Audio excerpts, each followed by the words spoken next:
How's it going, Svan? Doing well, doing well. Are we on? We are live. Oh, I didn't know. I'm running in late from work as well. Or I don't know if Yeah. else here go these running late from work. I don't know what he's running from, but he's running, that's for sure. All right. Well, I mean, we got audience on and everything, right? We're good. We're live and ready. Okay. I'm still trying to get things in motion, but before we do that, I mean, let's go ahead and do some announcements. I know people have been patiently waiting. Let's see. So everyone knows too, of course, we got Yule coming up. So be prepared to look for what's going on in your local area, whether it's your kindred, at your hof or what have you. Most everyone knows we're going to be trying to do this around the 20th or the weekend closest to. For logistic purposes, it may be different, so that's why you got to get with your local folk builder as we move for Yule Mother's Night, which will be a Friday this year. And yes, the Yule elf. And we will be doing the 21st, we'll be doing the burning of the sun wheels, which will be on a Saturday. So if I know that a lot of folks can't make it out on Friday night, please try to, but there will be Yule candles with ash from the Yule log for folks to, take home and light the Yule candle for their virtues on every holy night of Yule. And, generally we try to get everybody to do, the first night we get together, we light the Yule log and we unite in our faith. And then for the 12 nights thereafter, lighting a candle for the virtues in the morning, holding bloats at night. There are, of course, 11 bloats after Mother's Night, leading up to the culmination of the 31st or 12th night. And on 12th night, generally, there's the burning of the bonfire or the campfire or what have you, with the light that's been held for 12 nights. Again, representing each cycle of the moon throughout the year, or of the months of the year, if we're talking about the Gregorian calendar. And so if you're interested in that, of course, too, if you are a member of the Asatru Folk Assembly and you are on our social media, make sure you just keep an eye out. Also check your runestone email, because in there, I know Nick has done a lot of hard work, and I we were joking around about it, because the work, some of the writing stuff that I did is older. And so it's like, yeah, there's all this stuff and I was like, yeah, that's from a while ago, actually. But they're in there and it's up to date. And I highly recommend you check your emails and get your runestones, so that way you can, look at Yule traditions, especially if you're newer parents and you're newer to the faith and you're looking to reconnect. And you kind of are in the faith now, but you're trying to bring your children and have a certain sense with your kids, and having Asatru as the clear and correct, religious expression of this time of year, versus, perhaps all your whole family is, celebrating Christmas. And you want to make sure that your kids are, feel not outcasted by perhaps the rest of your family, which I know that kind of happens a lot. So for us, we don't really have that problem.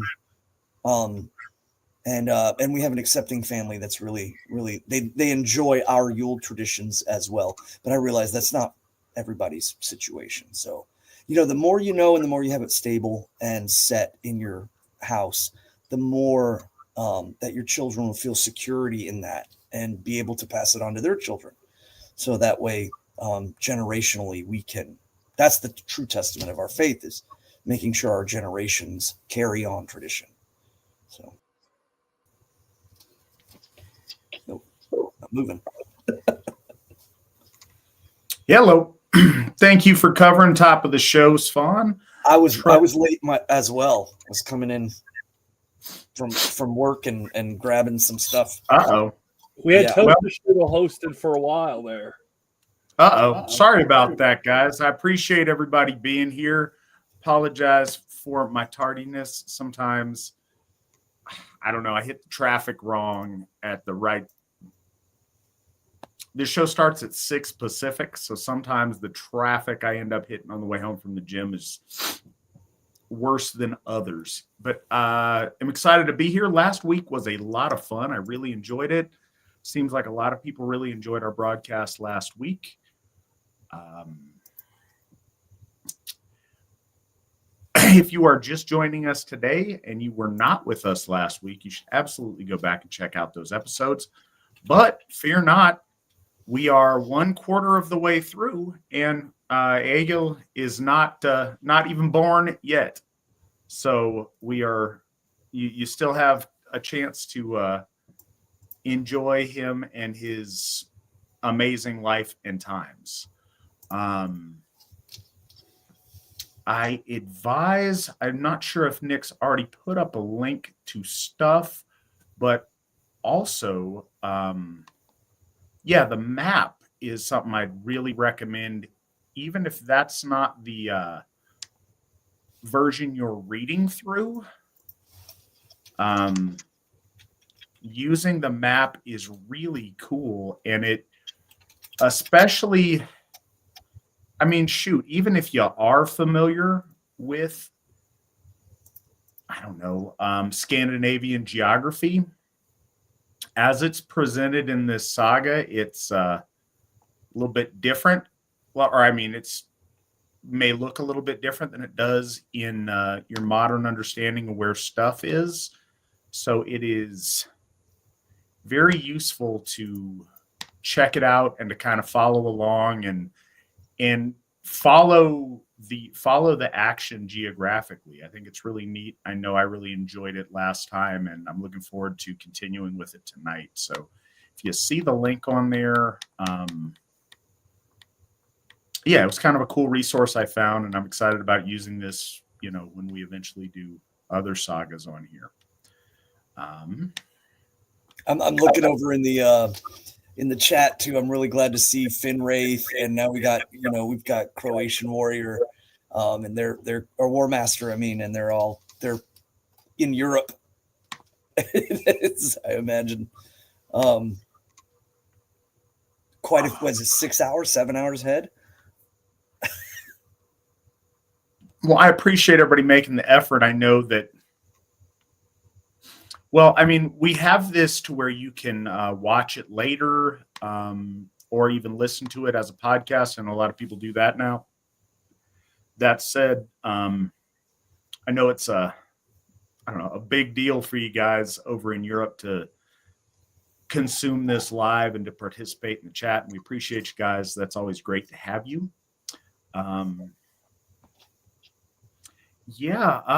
This is what we've got. I don't think there's any top of the show things I need to make sure we've hit. And I think Svan and Nick have probably got any of the immediacy of those covered. If you are considering, if you're one of those people that maybe you're not close to one of our Hoffs, maybe you are, and you haven't quite made that effort to make it out yet. It just hasn't been the right time. Whatever the case might be, Yule is a magical time.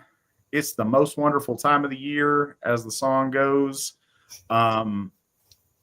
Seriously, consider, this being the time to really make that effort to come out to one of the Hoffs.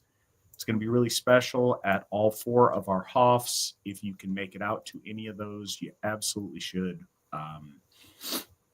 There is no better time than Yule to make that first foray into going out and visiting a Hoff and interacting with our folk. So we would love to see you guys do that if you're able. With that, I am ready to jump in this evening. I think we're going to be going,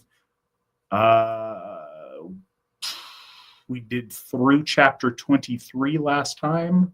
So I believe we'll be going to the end of chapter 46 this time. I need one moment just to fix something in the back here. It's like all right. Down. Svan's got to adjust his backdrop here. But yeah, everybody,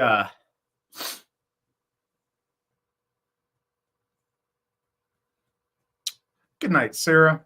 It's good to have everybody over in the chat. Excited to see y'all here. If you can, take the time to either get your book out if you've got it in the big, thick Saga of the Icelanders. You can find it online. I think we've got the post, or on that map link that Nick just sent. You can, when you go to it, you may be dismayed because it is in Icelandic. It's a one-click translate. Translation is not perfect, but it's also not bad. It's what I was following along with last week as Svan was reading to us. So I think it's a pretty good option as far as that goes. But yeah, the action's really starting to get going here, and we are gonna jump into the thick of it as soon as Svan gets back to it. And he has returned. Svan, whenever you are ready, I am game to get started. All right. Well, and it's like, again, discombobulation, but yes, the book that you had mentioned, the Sagas of the Icelanders, very good book. It's excellent. Had this one for a very long time.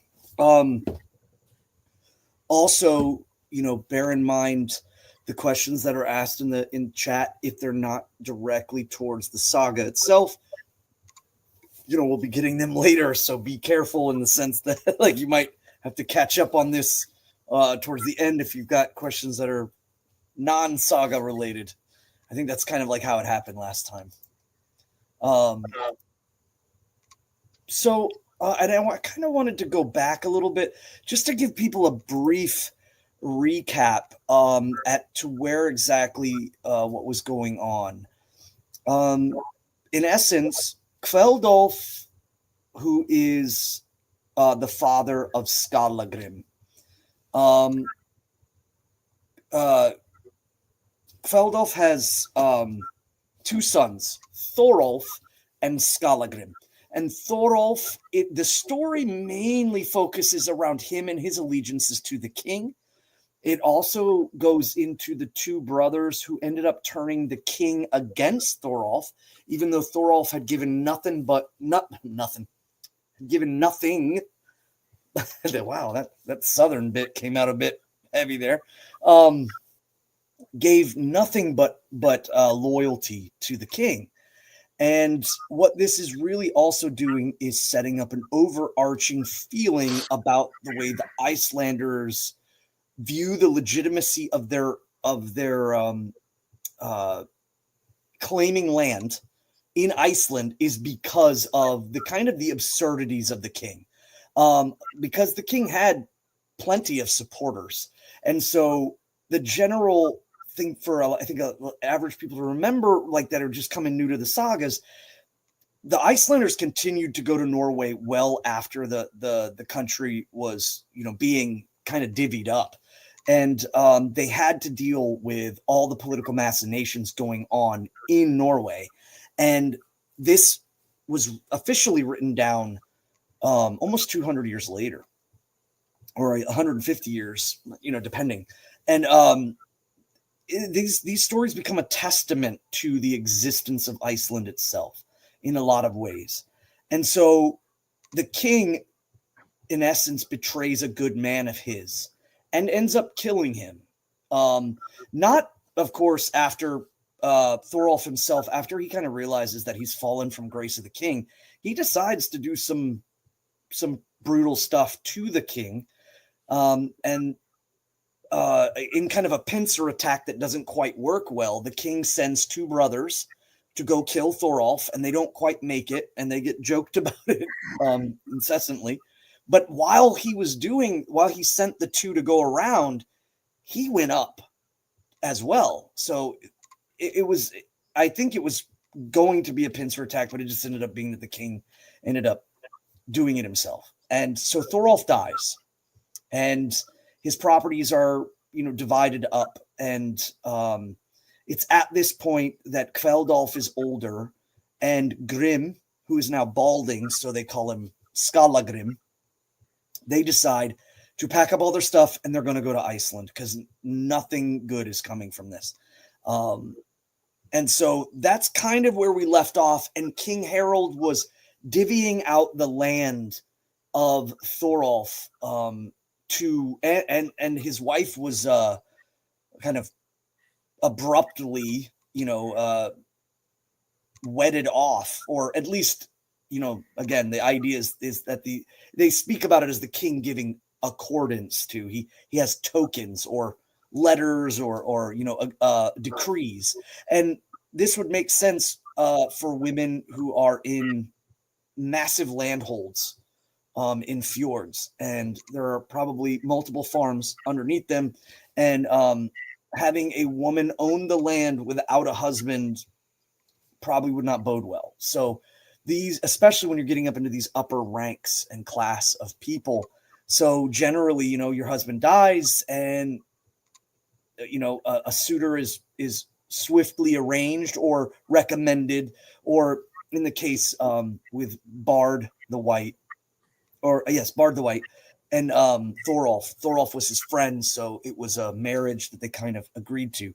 But now she is without Thorolf, and it becomes kind of more or less the king's like, you're going to marry and not have this land all on your own. And so this is where we're at in the story. King Harold is now in an essence, and I feel that this is the pivotal moment, is the slaying of Thorolf is that zenith moment for the king. But again, as Asatru had made mention, this isn't, Egill's not even mentioned yet. And Iceland just became a factor like 2 chapters ago. So, yes. So after Thorolf is killed, I just wanted to make sure. There's also Thorgils the Yeller, who is Thorolf's housecarl. He's going to be involved in this as well. And I wanted to remind folks from last go. The brothers too, Alvir and Eyvind, those were the 2 that tried to go take Thorolf by another way, but got waylaid by a storm. So those guys are also going to be, key. And I was trying to find out, because I don't exactly remember where we were at with Eyvind. Eyvind is given Halagoland, and he is the one that will take Thorolf's wife. And so we kind of we leave at this moment. Everybody is extremely sad, upset. They're leaving. They're going to Iceland, and they're plotting. There's a lot of like very, very sore allegiances that have just been sundered by King Harold the Fairhair killing one of his old guardsmen, Thorolf. All right, so I think that about covers that. Before we jump right in, I want to take the opportunity to say thank you very much, GW Farnsworth, for the 5 coffees. You donate every week, and we appreciate you so much. Thank you. That's all I got. Oh, and I was going to say, because I know that a lot of folks that were listening last time, perhaps there's a lot that are listening today that weren't able to catch last time. But there was also, for most folks, King Harold was poisoned in his mind by 2 brothers who felt that they were wronged long ago by Bard the White and his family. So when Thorolf eventually gets Bard the White's land and wife, they use this moment of disconnect to start poisoning King Harold and saying Thorolf is gaining power, he's gaining land, he has 2 fjords, he gets all this money from the Finns and they love him, and he's not giving you all the money. So they sow all of this deceit. And they are referred to uniquely by the names Hildrida's sons. So they're referred to by their mother because they were not considered legitimate since their father was an older man, and it was like a hasty marriage and the family didn't agree to it, and so on and so forth. So in chapter 23, the slaying of Hildrida's sons, the reason why this is so significant is these are the two guys that were really laying it in on Harold and splitting Thorolf for his land. And one of the big things about the sagas that I think we should all take from a religious perspective is that will and fate are entwined. And when you have the will to do things, you must have the strength to endure the fate that you sow. And this is another example. So, all right, chapter 23, the slaying of Hildrida's sons. There was a man named Ketil Hying, son of Thorkel, Earl of Naumdale, and of Hrapnilda, daughter of Ketil Hying of Hrapnista. Whenever you see RAF, that's Hrap. The F is like a P sound, and it means it's raven. Like in Anglo-Saxon, it would be said Hraven. And to be honest, I don't know if Old Norse still kept it as a VF sound, but I know in modern Icelandic it's a P sound now. So you'll hear people say like Hrapnar instead of Hrafnista. Okay, so are we on 23, or I thought we finished 23 and we're on 24? Oh, I thought we stopped at 23. That's what I wrote down, but I'm not. I don't think it's going to hurt anything. Let's go ahead and reread 23. That's fine. Okay. So Ketil Hying was a man of wealth and renown. He had been fast friends with Thorolf, Kveldulf's son, and was his near kinsman. He had been out on the expedition when the forces gathered in Halaugaland with the intent to join Thorolf. So he was making his way to join Thorolf against the king, as has been written above. But, oh yes, I did read this last time. All right, well, but when King Harold went south and men knew of Thorolf's slaying, they called a gathering. Hying took with him 60 men and turned to Torgur. Hildarida's sons were there and few men with them. He went up to the farm and made an attack on them. So at this point right now, Ketil knows that the real source of the problem is the brothers. And he's going to take vengeance because Thorolf is already lost. And there may be less of a fallback from the king if they do this. And again, they're really they're out for vengeance at this point. And they knew where it was truly the source of poison was coming from, were these two serpents. So they made for an attack on them, and there they fell. Hildrida's sons. The most of those who were there, and Hying and his company took all the wealth they could lay their hands on. So they slayed everyone and grabbed everything. After that, Hying took 2 ships of burden, the largest he could get, and put on board all the wealth belonging to him that he could carry. He put his wife and his children and all his men that had been with him in the late work. And when they were ready, when the wind blew fair, they sailed out to sea. A man named Bao, Hying's foster brother and good family and wealthy, steered the ship, the second ship. And again, this is really important to know. They're going across the waters. Now, the waters have already been explored.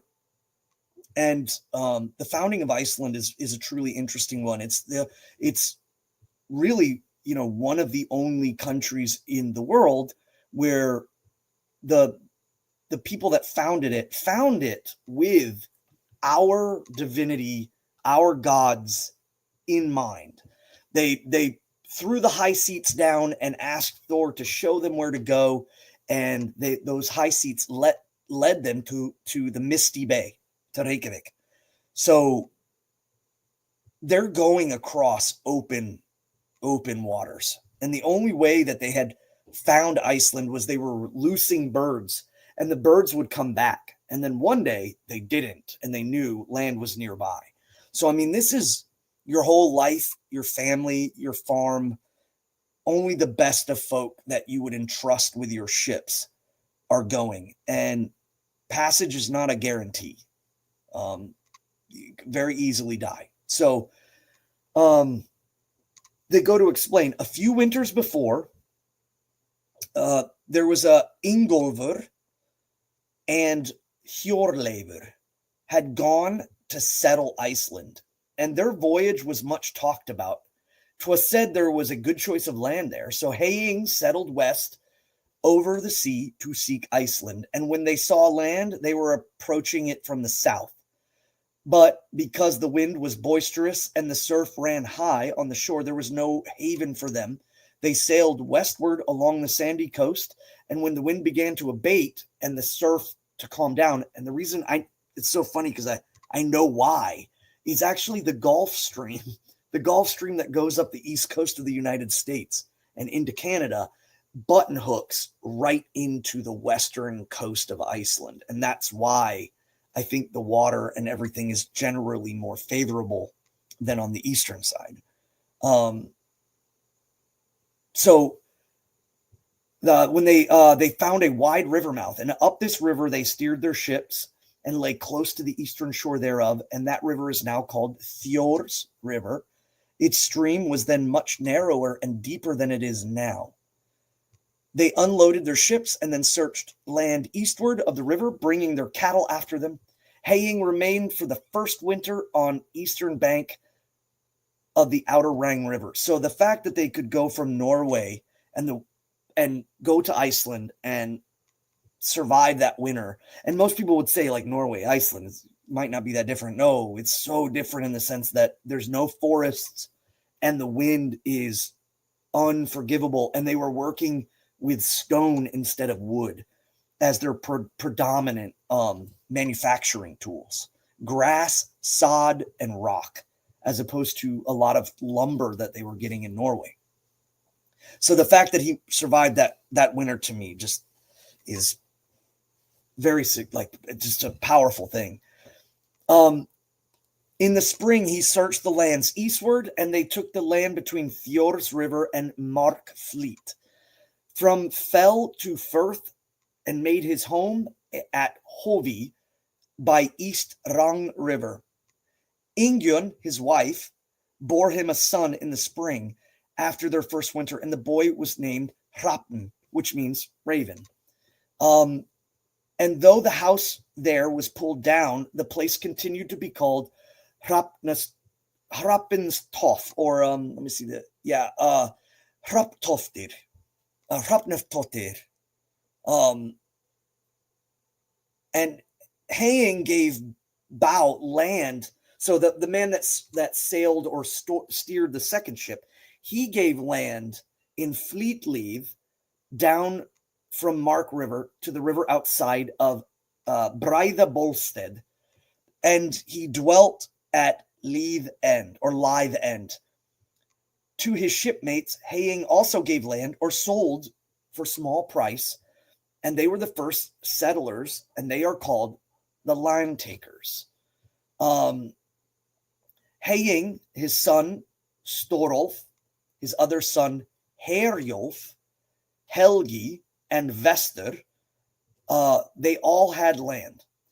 Hrapn was Haying's fifth son, and he was the first lawman in Iceland. So he was one of the first Gothis, and he dwelt at Havi after his father and was the most renowned of Haying's sons. But he was born in Iceland, so he was an Icelander, whereas Storolf, Herolf, Helgi, and Vester were all from Norveir. And again, I had made mention that there's theories that Haying's family were descended from migration era Nordic tribesmen who had fought for Rome and had moved northward and settled in England, Denmark, Norway, and Sweden. But this whole fiasco with the king really sent them to new lands, and that their sensibilities towards creating a congress versus a kingdom is an interesting topic if you're ever interested in looking up the tribe of the Heralds and their settling of Iceland. So, Kveldolf's grief. Now we go back. Actually, we read this as well. Oh, so here you go. I remember the poem. Or, no, sorry, we didn't. I was reading ahead. So, chapter 24, Kveldolf's grief. And this is the part where you start to see where Egill starts to get his poetic fervor from. Kveldolf heard of his son Thorolf's death, and so deeply grieved was he at the tidings that he took his bed from sorrow and age. So at this point, it withered him in spirit that he stayed in the bed closets that were common of the longhouses and rarely left. Skallagrim came often to him and talked with him, and he bade him to cheer up. Anything, he said, was more fitting than to become worthless and lie bedridden. And that is, again, another reason why we take great, care in trying to teach our folk that instead of isolating yourself during tragedy, instead of isolating yourself during, say, holy tides like Yule, you should go out. Do not be worthless. Do not belittle yourself. Do not, fall into the melees and the mire of depression. Go out and seek your folk. And Skallagrim is saying the same thing here. And he wants his father, even the fact that his brother is dead. There's no use to any of us if you stay like this. Better counsel is it that we seek to avenge Thorolf. Maybe we shall come across some of those who took part in his slaying, but if not that yet, there will be men whom we can reach and thereby displease the king. So, if anything, the silver lining is we can wreak havoc because they killed our brother, my brother, your son.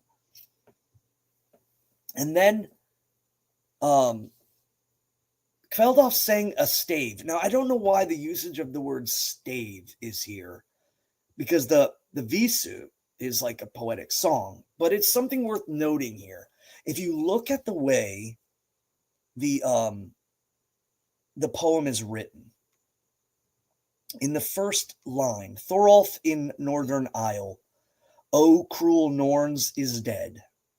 Now, it doesn't necessarily equate the same way for us, but if you look over on the Old Norse translation, the word nu frauk, norður, I EU, norn ernum grim. So nu and norn, nu, norther, and norn. This is alliterative rhyming. They're utilizing key sounds, like in this case, it's the consonant N. It can be also that they will use all vowels are considered equal to each other. So you may see vowels thrown in, and that makes things a bit more confusing. But if you read it, you can see in the second line, Thundur, Threma, and Thorolf are all the alliterative rhyming points.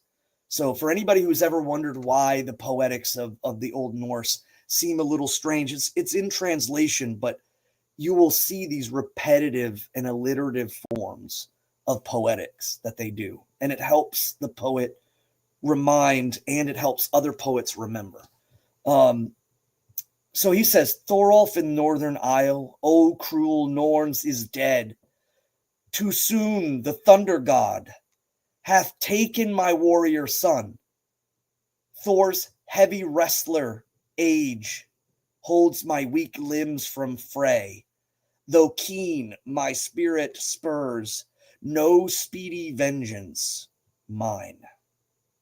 And there's a couple of things about this. One is, too soon did the thunder god, Lord Thor, take his son.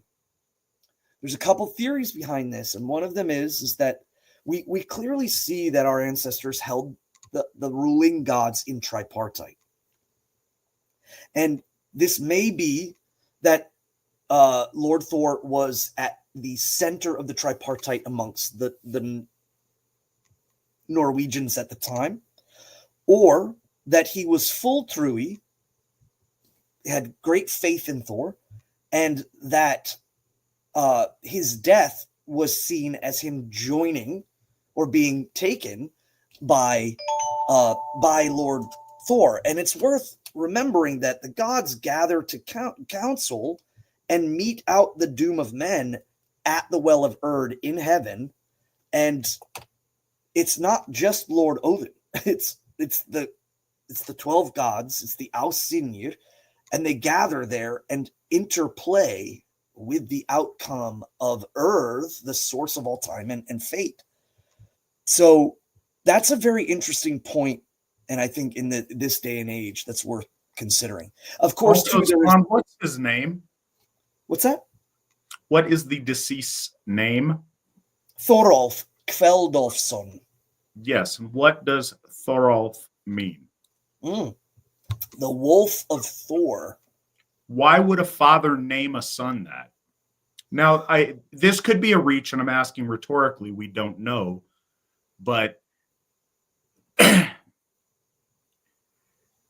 yes, oftentimes you'll take a name from your family lineage. Sometimes at this point you'll take a descriptive name, but specifically when we see names, and you see it, I would say you see it most often with Asatru. Naming our ancestor didn't name their kids like Thor or Odin or Freya. That wasn't done. That was kind of taboo. But if you wanted to name your child in honor of or in reverence to or in dedication to one of the gods, you would combine that. You would have Thorstein, like the Rock of Thor, or Thorolf, the Wolf of Thor, or, Thorbjorg or Thorbert, or various other conjugations of a god the child you're honoring in the naming with, or Thorbjorn, the Bear of Thor. You would name that way in honor. If Kveldolfur named his son, the Wolf of Thor, he could very well seen and maintained that relationship between Thorolf and Asatru throughout his life. And this could be, a homecoming of someone who was loyal to Thor through his life, being taken by, his patron.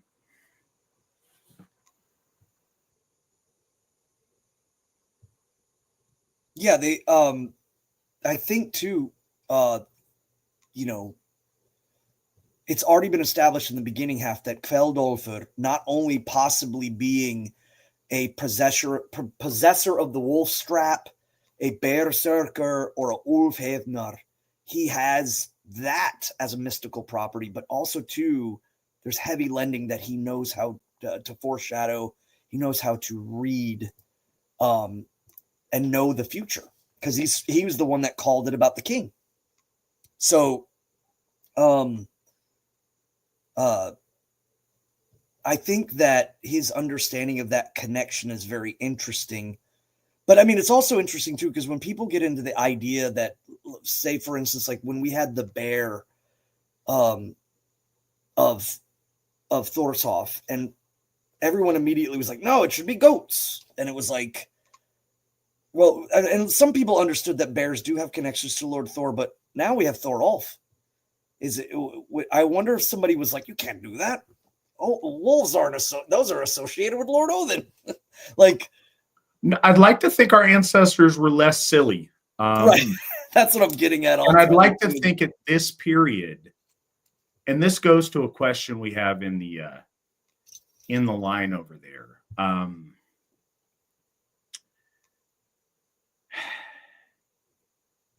In our rediscovery of our relationship to the Aesir, it's understandable that we start from somewhere and our knowledge is incomplete, and we grasp onto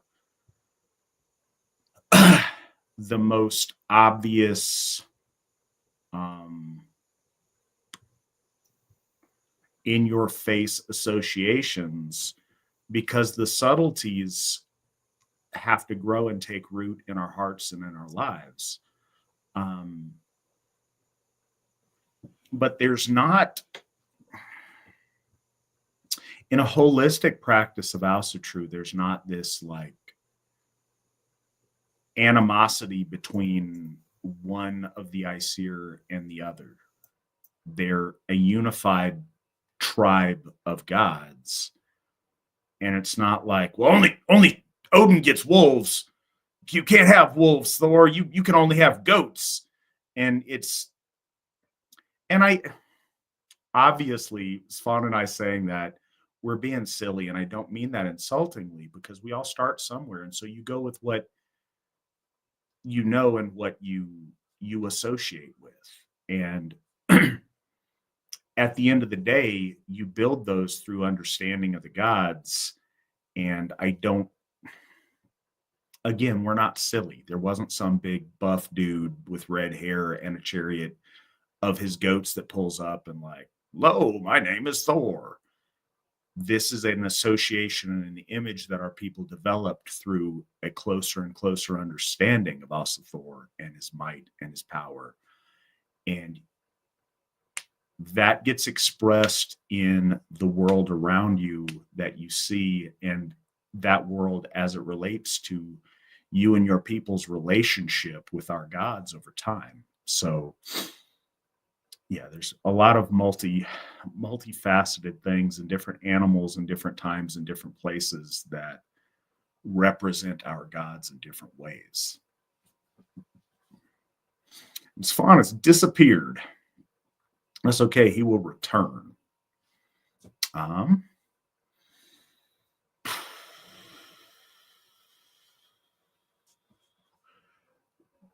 Just looking over the side, making sure I'm up on the. I do have a comment about the most recent question before we start again. Okay, so he is there. He is just not with us visually. Oh, sorry. I clicked the wrong button. Okay. I did want to say there was one thing I saw in the comments here between Hamawiz and Wolf Throne. And I did want to say, and based off of Wolf Throne's question, I didn't know if we wanted to address it, but one of the things that Hamawiz brought up was that the Ynglingatal and the Heimskringla seem to describe these in regards to Lord Odin and Njordr, Lord of Waters. But I want to make sure that there's an understanding of a difference.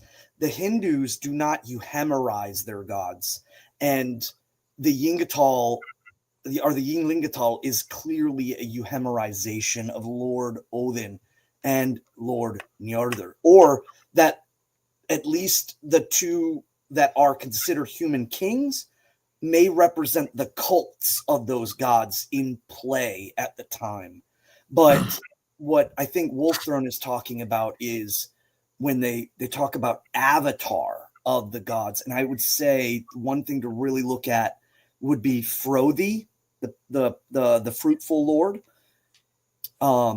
Shield Sheafing in Beowulf, and the possibility, though there's not a lot, is Seoxnot, the Saxnot of the Anglo-Saxons, that I have talked at length with some of the Gothar about the possibility of those beings being avatars of the gods, not euhemerized versions of the gods. So I just wanted to make that super kind of clear, because when we go into euhemerizing the gods, we understand why they did it in the past, whether it was motivation by the church or acceptability of the story.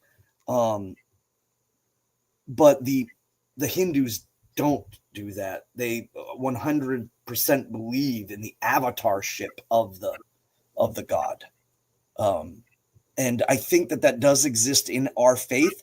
It just doesn't exist as overtly because of the great divide of our faith, or the division from the people from the gods. And I would also argue that the avatarship of Hindu gods may be the fact that the genetic makeup of the Indians is trying to go back or come back, despite the fact that many of their gods are from our people. But that's a whole nother bag of worms. Sorry. All right. No, that's fine. I think that was a worthwhile aside. And so we got a long night of reading here. So to get to the question, let's do this, but I've got to throw some restraints on you, Svan. Uh-oh. So Fetters. I shall fetter you. Do not sing the spell of loosening, said Fetter. Yes, that was. Sing the spells. So Heathen Man asks, last week I asked about the merit of praying to a single one of the gods versus multiples at once. I wanted to say thanks for the clear answer. I've often heard mention here about Thora bloat or Odin's bloat, etc. So it was in my mind that bloat was usually given to a specific god. It usually is, but not always. And I've never been a part of any group ritual, so I didn't know bloat was given to the Aesir in general at times. Well, you should fix that. We would love to have you enjoy a group ritual with your fellow Asatru sometime. We would invite you to do that. But I don't want this question to sound like I'm trying to put the gods in a box, as I'm aware that all the gods excel in all ways, as you've said many times on the show. But we often think of certain attributes that you look to a certain god for. Thor for protection, Odin for wisdom, Bragi for speechcraft, perhaps. Could you possibly give a couple of the most standout attributes of each of the gods and the two goddesses that humans would do well to worship again? I don't want it to sound like a video game or something like that, but some of the more obscure gods, I'm not sure what to go to them for besides worship and asking for a general blessing. Can't wait for part 2 of this great saga read by Svan the Pious.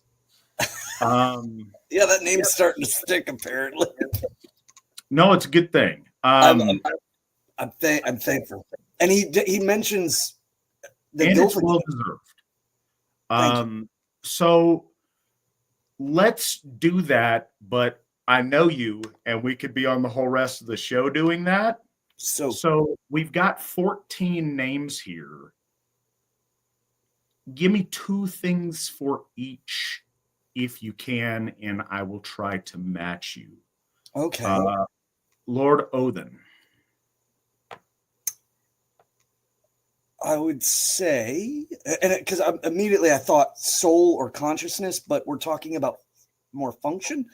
We're talking about whatever you like. Honestly, I think that for the purposes of this, stuff they're known to embody and stuff that you would ask them for are just as good as one another. So just, 2 things that are either of those and specify if need be.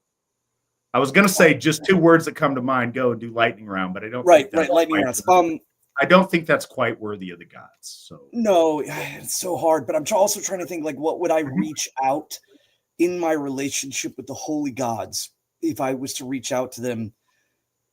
But here's another thing that I would ask, and I'm going to try to do too. We don't need to dig too deep. We know our gods. We've built relationships. What do you got? The first 2, it doesn't have to be clever or impressive. Well, I mean, immediately runes and runic knowledge and self-development, the understanding of my soul and my consciousness. I would reach out to Lord Odin. He is the snake that gets into the mountain. He is the attainer of the cauldrons. And I think that there is a great amount of symbology in that, and the usage of Founder McNallen's cauldron meditations and the idea of the revelations that come from that. I would pray to Lord Odin for those 2 things: runes and soul and self exploration. You want me to keep going, or are you going to? No, I would. So on Odin. Okay, yeah, you're doing. Wisdom and ecstatic inspiration. Not just kind of like you have a cool idea, but having an oppressive idea that you have to express, that's fighting its way out of you, that you are furious with. I think that kind of creative inspiration and with wisdom. Also, Thor. Being the one of the gods that is directly connected to Midgardr with an immediacy, protection, is first and foremost in my mind. Also, sanctification. Whenever as a Gothi I am asked to do any sort of blessing in any capacity, whether it's for a house or for an item or against ill things, it is always Lord Thor in his 4 sacred names that I call upon, and I draw his hammer in order to willfully push, as in my capacity as a Gothi, against these fouler forces that cause chaos. So sanctification.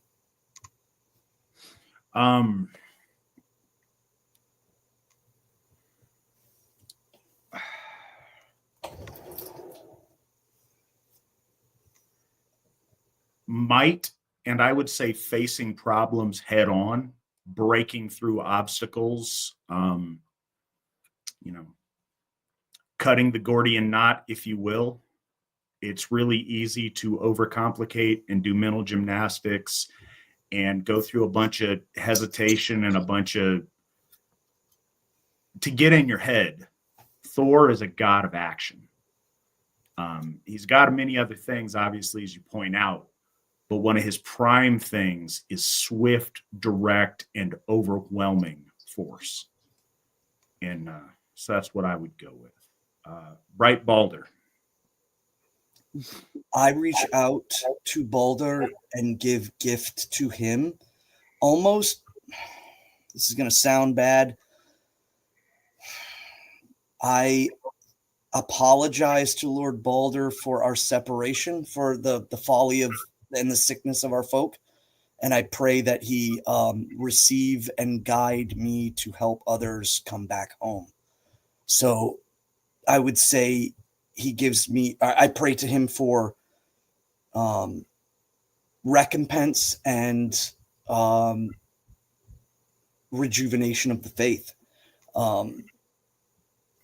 I ask that he receive our gifts where he is now, and that when he returns, that might will guide him, and the fact that he has not been forgotten, that he has not been quelled.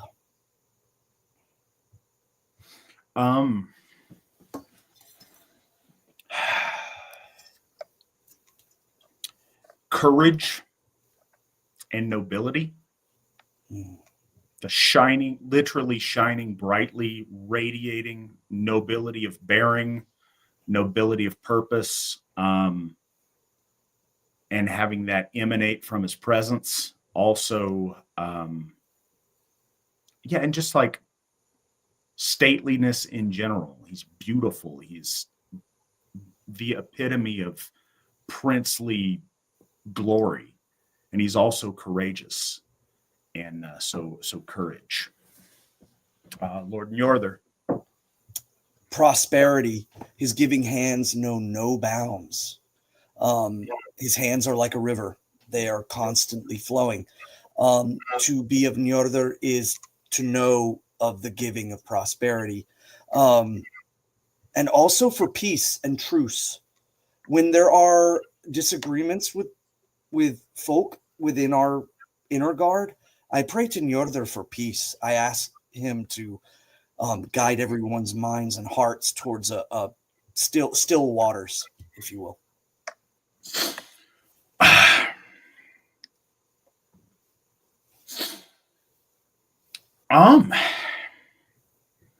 Celebration in abundance, like not just for abundance and prosperity, but like joyfully embracing it as opposed to hoarding it and being miserly, the celebration and the joy that comes with it. And also, it's obvious, but I think it's obvious for a reason. Water stuff. If you go out on a boat to do boat stuff, and I really mean it as general as that. If that's what you do for a living, if you work on an oil rig, if you commercial fish, if you are in the Navy, if you're anything that is on water, or shoot, if you go out and jet ski and raft and kayak and do boat stuff, I think that the waters, any of those waters that are, peaceful and benevolent waters to you, I think that's something to, I don't know, invoke and invite Lord Njordur to, take watch of or participate in or to celebrate with you on. Lord Freyr. I own livestock, even though I don't live on like a huge tract of land, but I have chickens, and I also am an avid gardener, growing lots of crops and things. So I predominantly pray to the Holy Frey for the fruitfulness of my flock and the fruitfulness of my fields. Predominantly and quite often. Sometimes, and he has blessed me many times, but I've also lost many a chicken and harvest. But it's a working relationship, and again, I can usually find when there was a folly on my part that's clear, leading to the reasons why things didn't quite work out. So, but yes. I would say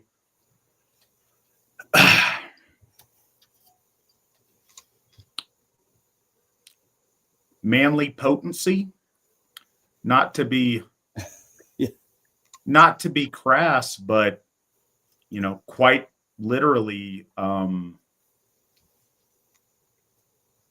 prowess in your physical romantic expressions, and fecundity. Seriously, if you're it doesn't even have to be if you're struggling. If you're trying to get pregnant, if you're trying to build a family, if you're trying to do that, really excelling in your role as husband and father or potential father. I think that's certainly something to, ask his blessing in. Lord Tyr. See, now I would label here as well, or well, you had said earlier, nobility through duty. I think that those are the cohesiveness is that through your obligation of duty, you gain a sense of nobility, or it's the mantle to bear. I want broader shoulders to take the weight.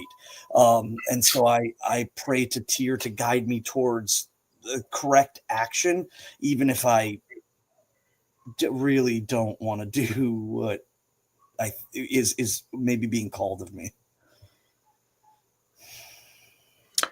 Yeah.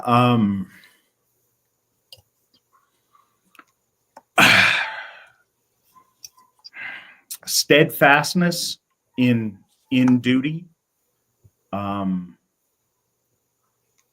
upholding order and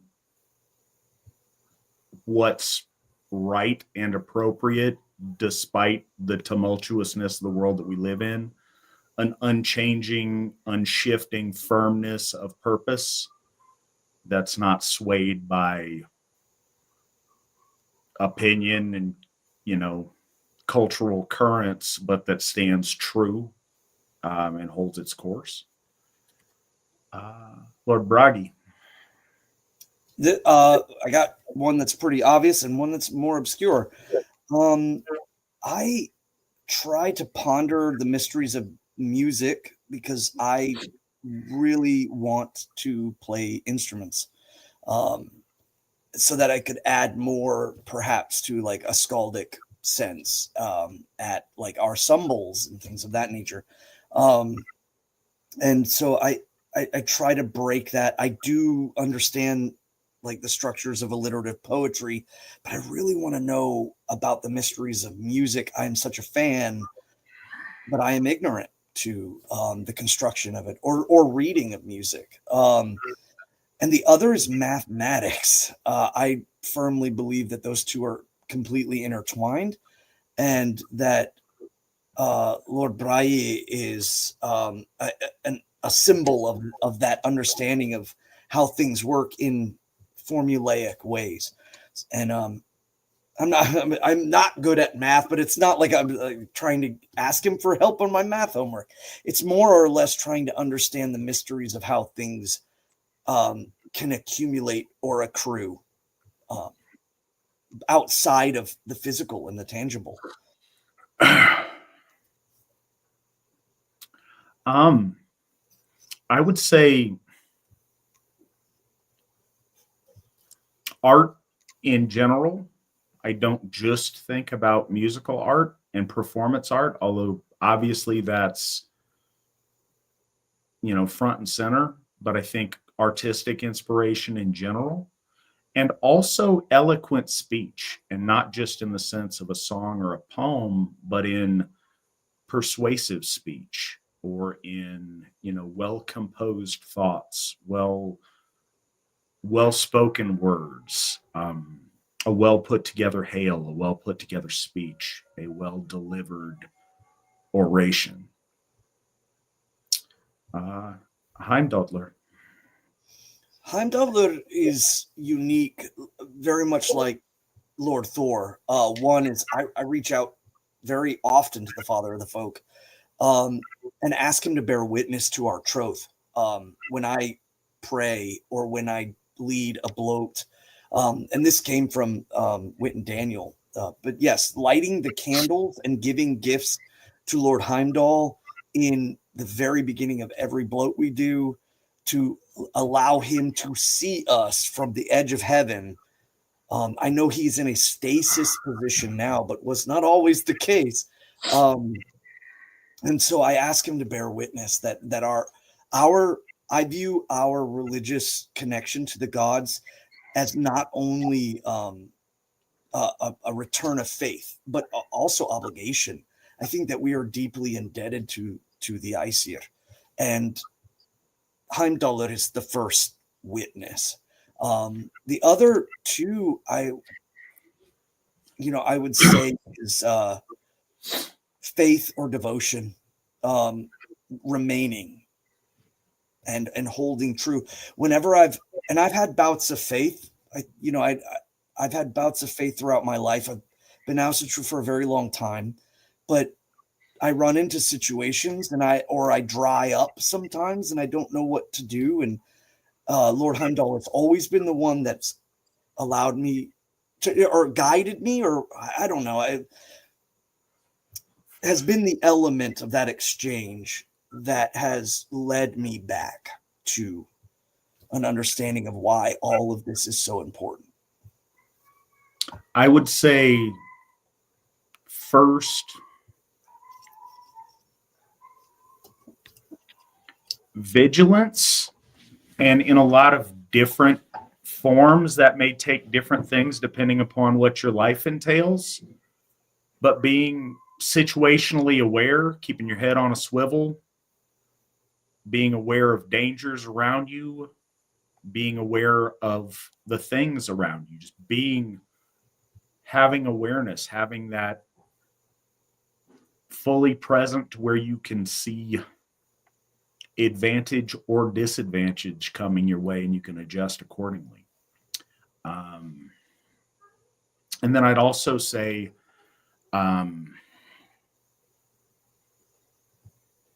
when you know stuff and other people just don't seem to get it, or maybe it's not proper for you to say anything, I think we all, and I'm having trouble figuring out the best way to articulate this, but I think we all personally in our lives, we've seen things or we know stuff and nobody else gets it but you, and nobody else is seeing it. And it may not be the right time or place to point out, like, hey, now, dude's a hypocrite. I seen you last weekend. I know what you've been up to. Like, there's things to where sometimes you feel isolated and like maybe you're the only one who sees, or you're the only one who gets it, and other people just aren't seeing what's plain as day to you, but they just don't get. But Heimdallr, he sees and he hears, and he has sharp vision and crisp hearing, and he knows. When nobody else knows, he knows he's looking. And I mean, that can cut both ways depending on what you're up to. So right. On you or Vidar. Acts of devotion right around this time is a really interesting thing. It's just something that I do the 12 days before Yule. I call it the widening because Vidar, in his name, means the wide one, or the wide ruler. He is, to me, the Lord of religious devotion and oaths towards betterment and or completement. So for those that might not know, I took an oath 7 years ago to not drink recreationally, and he was the Icer that I called upon. So like I only drink during bloat and communion, and I only drink during Sumble. The reasoning, again, is just after the war, alcohol was never a good thing for me to do in excess. And so I asked Vidar to bear witness to my oath, and I've held true. And I'm proud of that. And the other is, it's any time that during this time of year, I really kind of focus in on his devotion. The 12 nights before Yule, I usually give up something. And again, this is not, like written down in lore, and it's just something for me personally as a devotional. And so it could be, from food to, certain excesses or things of that nature. You give up for 12 days before Yule.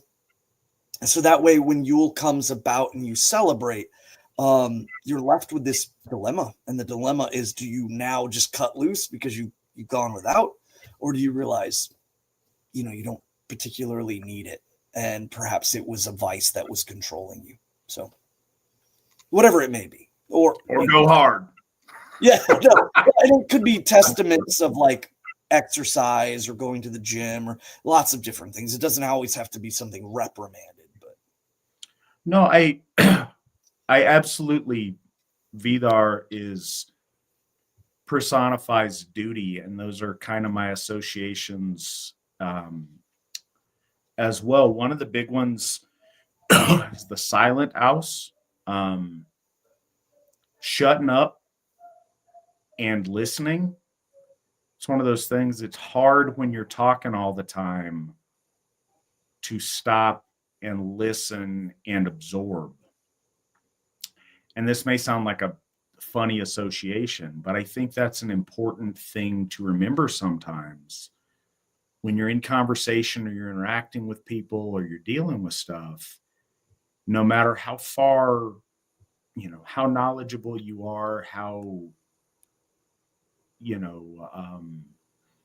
learned you are at a skill or at a thing, there's a benefit in just shutting up and listening and absorbing and taking in a scenario. And I think that's really valuable. And I associate that with Lord Vidar. Also with duty and with purpose. He and his brother Vali are both born to very specific purpose, and their existence and their being brought into existence revolves around very specific duty. Their duty is clear and defines who they are. And I think that there's far worse things in this world than someone, and in our case, when we relate, than a man being fully devoted to his duty. and set on carrying it through, even if it takes, a deal of time. His situation isn't immediate. It's for the long term. And he stands vigilant and prepared and ready to do his duty when it's his time. And that's very instructive. And I think anybody who, is in that type of a position, I think that he's a very good house to look to for that. Vowley. Lord Vowley, I pray to in a passive sense, because I view him as very much like a switch, and once it's turned on, it's insane. I would say I more actively pray to Lord Vowley for a concept that I became aware of when I was younger, studying martial arts and looking into Eastern philosophies. There is a Taoist philosophical point called Wu Wei, which means correct action and acting in the correct time. Being able to flow with the river of things and then knowing when to strike, when to reach out, when to... And this is a thing that I think plagues me often, because I know it doesn't seem like it, but I am deeply an introverted person outside of certain... So I've kind of trained myself to not be. So when I am in that mode, I ask for Vowley for guidance to know when something comes up, when to act, and when to act accordingly.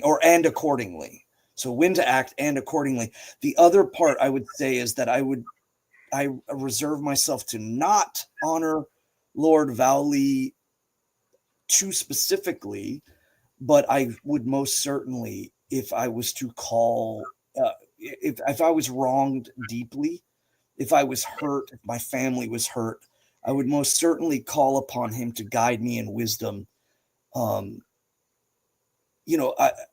Seeking vengeance is a tricky understanding, because by doing so, you could also endanger your inner guard even more. And that scares me. That terrifies me to be put in that position where I want to seek vengeance and be guided by righteous vengeance. But at what cost? And I really would hope that he would be there to guide me in the right way. Because I just think I would lose it if I was in that position. So level-headedness, maybe? Wisdom and level-headedness and right action. I am very... There's a couple of murals that I'm very interested to see how Svan the Pious manifest them. Like, this one has the potential to be terrifying. I kind of hope that it is. Although I think it might traumatize young children that go there to worship. So this is strange. This is not the just two for like name two things, because I got to name it, but it's the cool thing that sticks in my head, and I think it would not be pious of me not to express it. So Vidar is born to purpose, stands silent on guard until the time is right for him to strike vengeance. And that's one form of vengeance that is very valuable to our ancestors, to us, has always, you understand that, the calculated vengeance over time. And then there's the raw and immediate vengeance of Lord Vowley. The imagery is described in our lore of he is still dripping with the gore of his birth when he sets out immediately and with purpose to viciously exact vengeance, and it is terrifying. And that idea of quick and certain, decisive no time is wasted, immediate rectification is terrifying and beautiful all at once. And I think that we all have times in our life where we struggle with injustice and wrong and things that need to be fixed like yesterday. And I think that that is a time to, and again, it's with reservation. We have legal constraints and we have things that put this in context, but the quickly fixing things that are broken, that immediacy, that quickness with vengeance, it's not just about putting a hurting on somebody that's done you wrong. It's about rebalancing an imbalance that leaves a hole. And sometimes when things are broken, you can't just kind of limp them along. They need to get fixed, and they need to get fixed immediately. The idea of quick, decisive, immediate action is what I'm going to go with. And that imagery is just so powerful to me. Lord Uller. One thing I was going to say is Finwraith brought up a point about Lord Brai being a revival of art. I 100% believe that is the case. The art of our faith has been scattered. So the unification, I think, is the key component that I would pray to Lord Brai to bring us to be able to kind of unite in a front. Because when we are scattered, it's not as effective.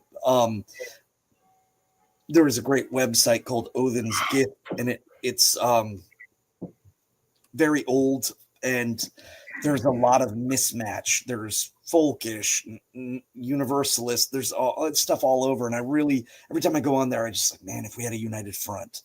The other thing too, Wolf Throne brings up that the Asatru Folk Assembly unabashedly honors Ostra, even though the tellings in the Nordic frame are scant, even though the word Oster exists in the language, because we can't find a linguistic link. We have honored her in her own right. Unlike other groups who have tried to kind of like, oh, she's Freya, or oh, she's not of the night, and kind of tried to brush her into a box. But yeah, these are the 14 gods that we're speaking of are not the only gods. There's the Austvinir, there is the Himmenverður, but these are the 14 that are like front and center. Lord Uller, one hunting, and I think anybody who is an avid hunter, I think that's a legitimate point, and it's pretty straightforward. Also, weapons in general, self-defense, but so like the discipline to maintain firearms, the discipline to teach my children, to teach my wife, to the cleanliness of my firearms, the duty in which you keep your tools ready for action. The other, though, is more broad. I try to greatly understand that Ullr is the lord of imminence in death outside of natural causes. I see the mystery of him in when animals slay each other for food, and I believe that Lord Ullr is that driving force. In essence, he is a god of death, but and hunter and prey dichotomy. So for me, Lord Ullr kind of comes about to in understanding having the will in order to complete an action that once you pass through the threshold, there is no going back. It is one way or the other. And so he is a holy god of that drive, that will, that thing you need after you go past the point where there's no hesitation anymore. He's the Lord of attainment. So as simple as this may sound, just like I said, Njordur with water stuff, Uller with winter stuff. And I mean this in all ways. As somebody who grew up in Alaska, being out in the cold and the crisp of winter, certainly experiencing that while hunting. So I kind of combine the two. I mean, real hunting season up there is in the September. So you don't, I mean, unless you're at high altitudes, you don't get a lot of snow with that, but you've got hunting for various things, especially small game, all throughout the winter. I've done a lot of hunting for rabbit and ptarmigan and other things on snowshoes in the crisp. I will always remember one night up in Fairbanks, I was hunting fox in this crystal clear full moon, and the ice crystals all around me shone like it was daytime, because you can't use artificial light to hunt there. But you didn't need it. You could see literally clear as day through the scope. Just the crispness of winter. And I know that people invoke him and celebrate him if they're hiking, if they're camping, if they're skiing, if they're, any of those things that take you out in the winter, and all the more so if those things, pit life versus death in the sense of hunting and feeding yourself off of. Again, it's strange because my thoughts of Uller revolve around a particular sensation. I don't know if it translates well, but there's a thing when it is bitter cold out, like cold to where your nose hairs are sticking together and freezing, and you can see your breath, and you kill something, and you're gutting it, and the hot blood and innards, the juxtaposition between that when you're cleaning an animal on the frozen snow with the things around you, to where you warm your hands with the innards of the thing that you have just slain. That moment is what I think of when I think about Lord Uller. And I want to extend on that just briefly. I think that what you're explaining is a very tangible and viable point of our faith, perhaps in comparison to other faiths. Other faiths, you receive what you may receive when you go for community, or when you want an absolvement of your transgressions, or you want to relinquish yourself to something. And I'm speaking, of course, to just the Middle Eastern religions. But Asatru comes about when you interact with culture or events, and with weird or Orlaw, your will meets to culmination, and it's like the Aesir are there almost like a standing guidepost. So what you just said hit me. Is yeah, I associate adherence, or I feel in the presence of the divine when I do things like go to Hof, or have to butcher one of the chickens, or it's like that what you said, that culmination of touching the divine is not through I go there and get this feeling back. No, it's I do something, I attain something, and it's like suddenly you're embraced by that divine moment, almost like a signpost. We don't want our gods to forgive us for being losers. We want them to be proud of us for being winners. Right. And I mean, that's the lowbrow way to put it. No, that's an awesome way to put it. I never thought of it that way. But it's a really important distinction that I think defines us. I want my gods to be proud of me. And you're proud of someone through, I guess, through both struggle and accomplishment. Like, you don't always have to win, but you got to go out there and like, man, he left it all on the field. I'm proud of him. Good job. Or, dude, he won. Hey, well done. Right. And that's what we want. If you're a loser, stop losing. That's what our gods want us to do, is not wallow in it and get them to tell us it's okay to be a loser. No, start winning, or start trying your best to. And you raise yourself up through that struggle. Win or lose, you raise yourself up through that struggle. But focus on winning. If you focus only on winning, you'll be surprised how much further you get towards it. Forseti. Politics. I don't pray to Lord Forseti for politics, but to understand the politic, to understand governance, to understand the importance of hierarchy.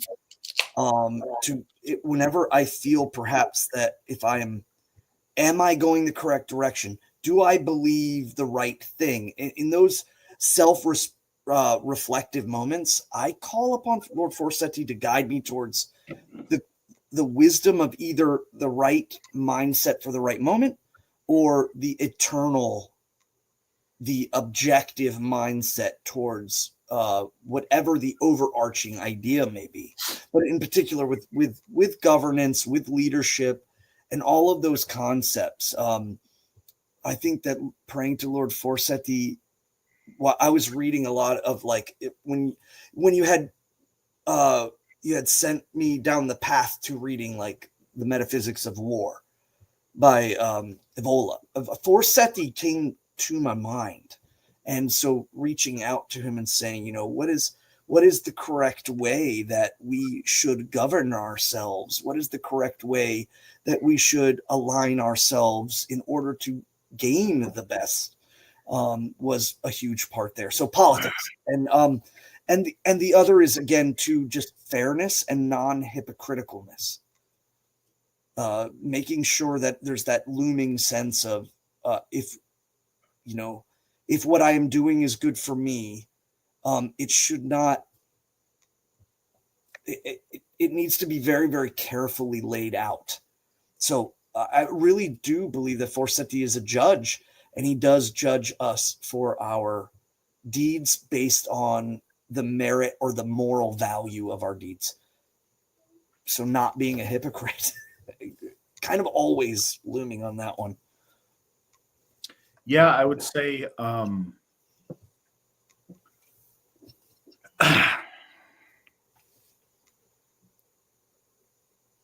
an important distinction, politics means things that have to do with actual governance, not just saying edgy stuff and wearing skull masks while scaring old ladies.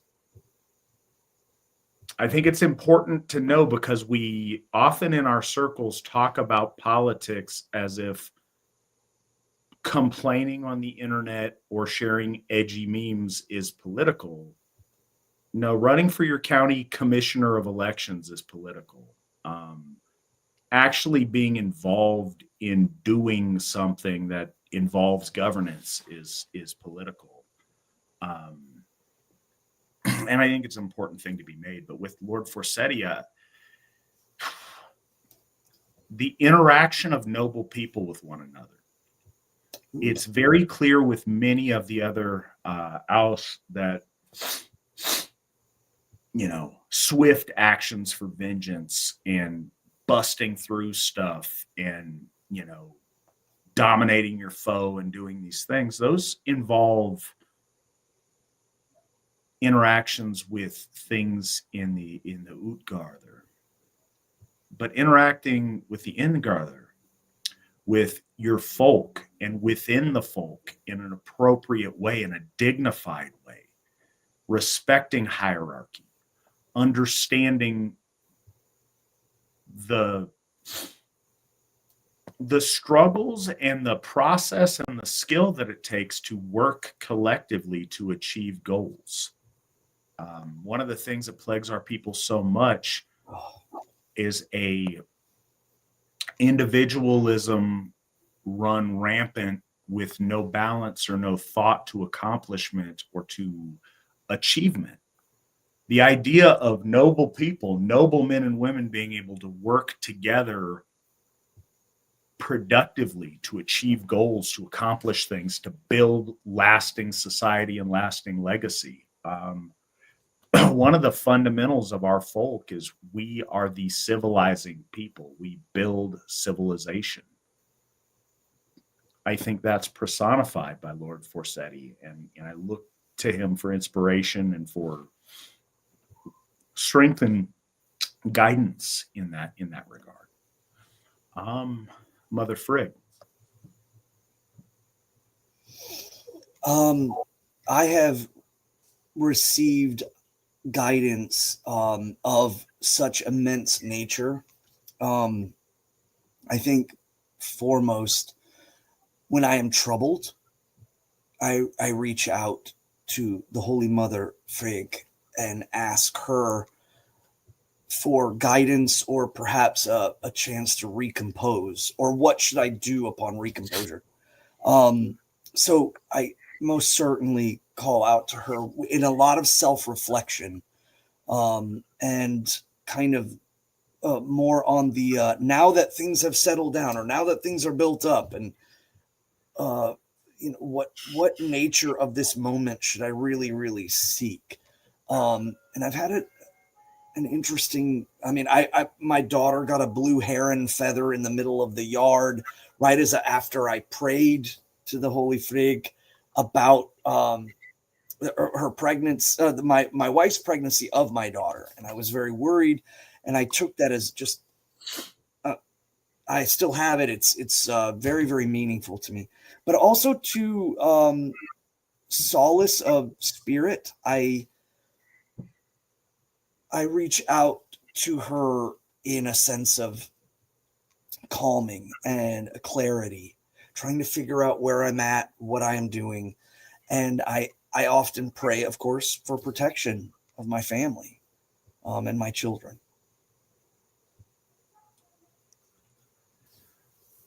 So it's hard when some of the Aesir's energy is so very specific, because yes, they are holistic, but some things are so defining. It's hard to have a different new hot take on whatever. I don't think we need to reinvent the wheel. I'm going to repeat a lot of what Svan said, maybe from a little bit different angle.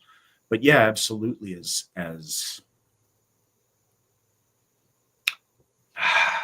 Well, okay, I guess a couple of things.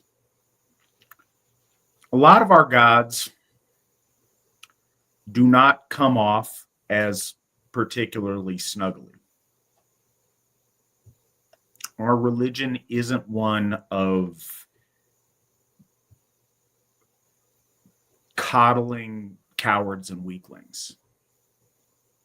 But there's a big difference between that and loving, mothering, compassion, and warmth. We all deal with loss. We all deal with struggle. We all deal with pain and with stress.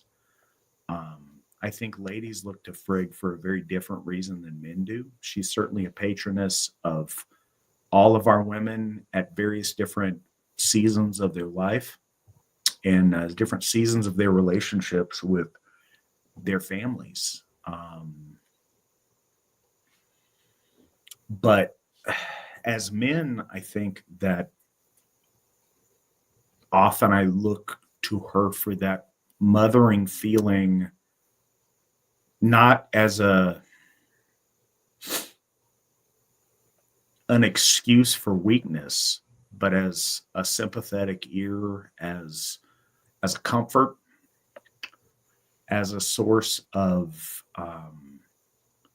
motherly wisdom and motherly stillness in dealing with crisis or with situations or with family things or anything that you deal with. That warm mothering, let me give you a hug and give you a little bit of wisdom to work through your situation. But also very particularly as a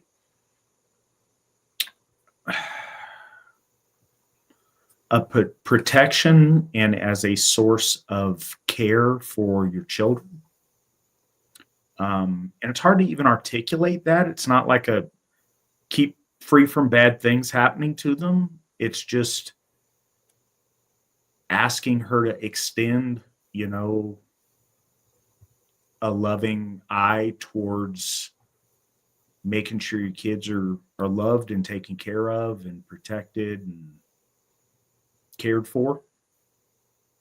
And I mean that in life and in death. I've known a number of people who unfortunately have lost children. I think she's a great comfort in that. But yeah, that comfort. And lastly, and then we will get back to the story. Anybody listening to this, you guys can fast forward or whatever on the next day if you want to get back to the action. I think this is special and important, but I know we've been on it for like an hour. So lastly, Lady Freya. Well, I was going to say one thing too. When you brought it up, it made me think. I remember holding bloat to Lady Frigg, and 2-minute bloat. But then the rest of the day, just kind of the rumination that lingers like a mist, and having those revelations towards my children about how to raise them. And the best ways to go about doing that, understanding perhaps the relationship with my parents, and for good or for bad. And also, like, I feel a direct cause and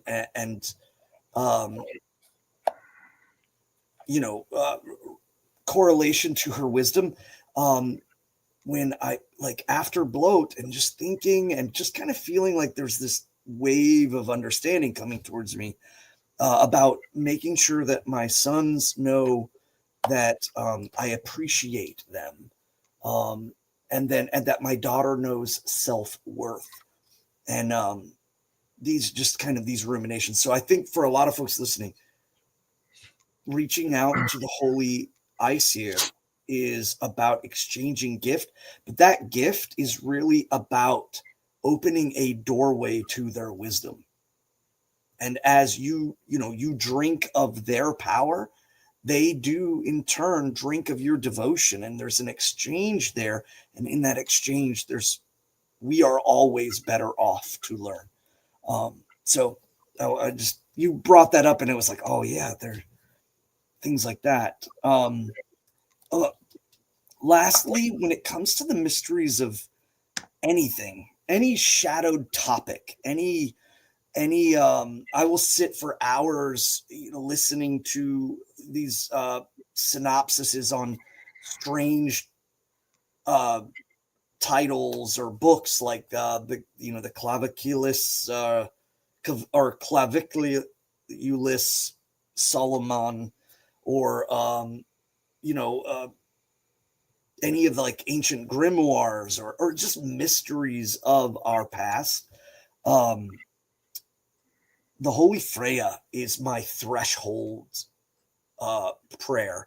When I pray to her, I ask her to show me in directions towards things I would never find. And I have many times been given the blessing of coming across things that I just don't think I would have attained if I wasn't, one, hungry or asking. I think that as she is the holy goddess of desire, and it depends on what your goal is. It depends on what your desire is and what your love is. And I find her the one that guides me towards mysteries towards revelations, and even towards people who can give me those, those lessons, if you will. I think she is definitely a tutelage patroness for me, and I always seem to pray to her, and in following after that, there's always some sort of threshold or an epiphany or a revelation that comes with that connection. So, yeah.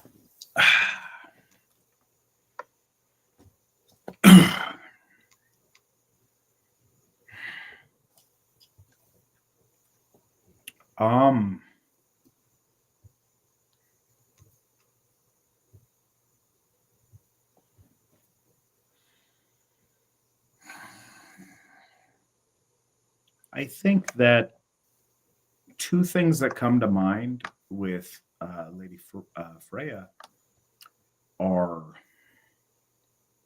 like fun, for lack of making it something deeper than that, fun, enjoyment out of life and out of stuff, out of learning, out of a lot of things that you do. And the second one is obvious, and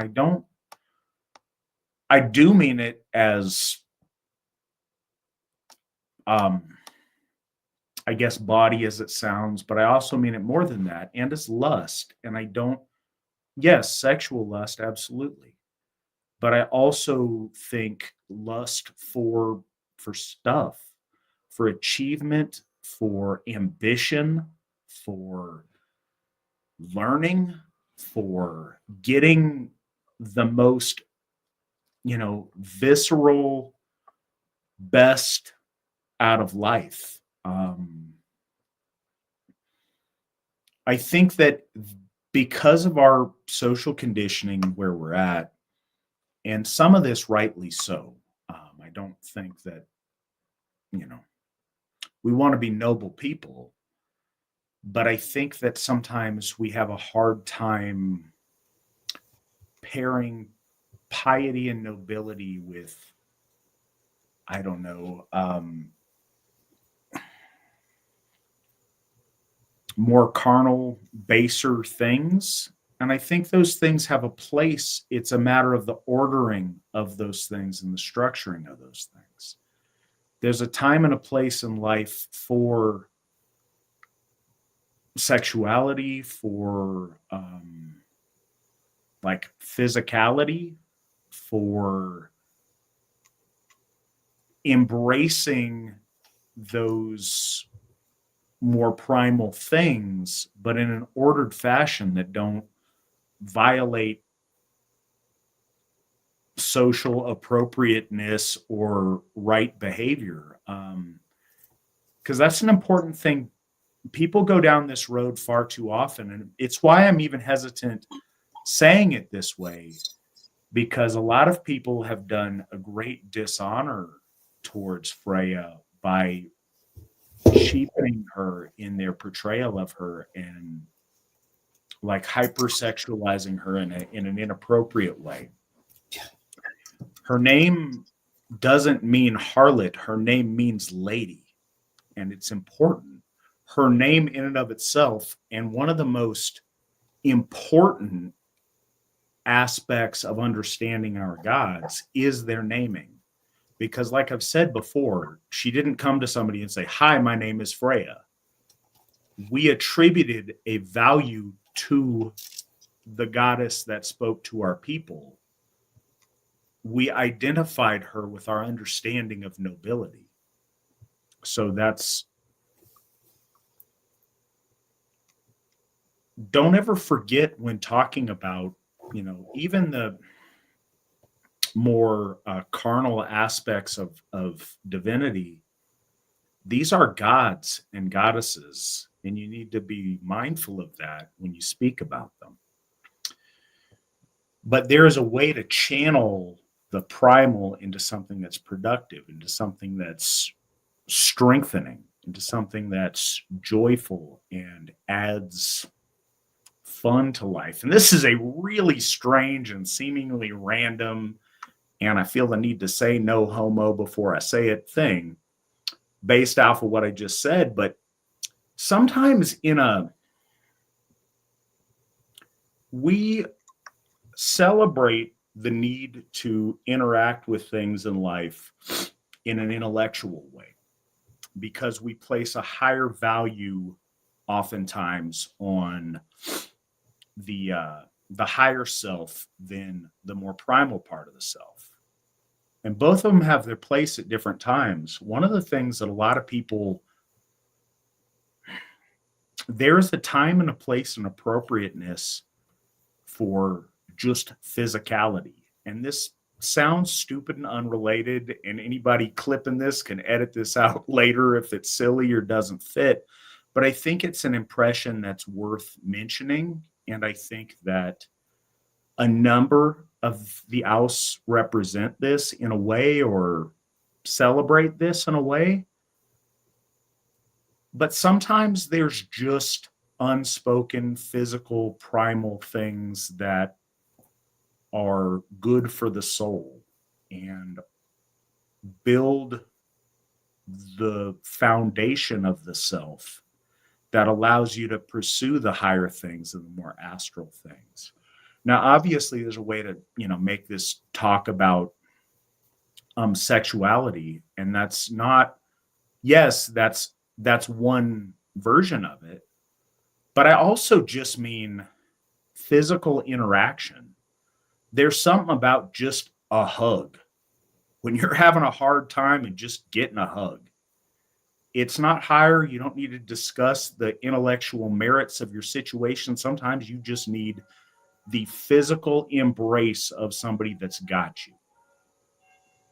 I know one of the things, and in Vino Veritas, one of the things that, a lot of people get different when they drink. And I think that sometimes it comes off in a really not good way. But one of the things, and I imagine this might be odd or scary to other randos that I do not know, but one of the things, when I would drink a little bit, get in my cups, I need to physically interact with people. And I don't mean that odd. That's what I was saying, like, no homo. I don't mean that strange, but like random people, I will need to like heartily slap on the shoulder and grab them and shake them and look at them. And like, I'll need to like, do you want to wrestle? Do you want to arm wrestle? Do you want to, there's something primal about physical interaction, about just on a fundamental primal level. Like I said, that hug, that handshake, that wrestling, that's something physical to where it's not a higher thought process. It's a primal embrace of something and interacting with someone on a visceral level. And I think that gets personified. But I'm over elongating it. That's not all just about the Lady Freya. I just think that it's an important thing that needs to be put in context, and it doesn't just have to be about something crass. Oftentimes it's about relating this. All right. So I'm going on random tangents and I might as well finish it out. Something to consider that I think is important to us, and I do think it's important to the holistic expression of Asatru. And I think it's one of the reasons, at least in the way that I work and that I'm wired, that some of these questions about the gods, what came to me more as than a concept was an image or a feeling or something other than the higher thought. Is there is and I forget what the official percentage is, but it's something staggeringly high. What percentage of communication is nonverbal versus verbal? And that doesn't have to be something just like a physical contact. It's just observing body language and all the other ways that we interact and that we communicate. we become so very, very focused. And I think this does full circle back around to Lady Freya, due to no fault of my own, perhaps due to just the influence of Urther or something better. There's something, especially in magical things, where energy is expressed in a way that's not just verbal when we're aware of the subtle. It's occurred to me when I've traveled into a non-English speaking space, the ability to communicate relatively easily with people with no shared language, just through regular interaction. I went to an AFA event. We'll get back to the text here in a second. I know, I'm sorry. But anyways, I was on an AFA event in Sweden, and there was an older German couple that came and spent time with us. And a couple of, or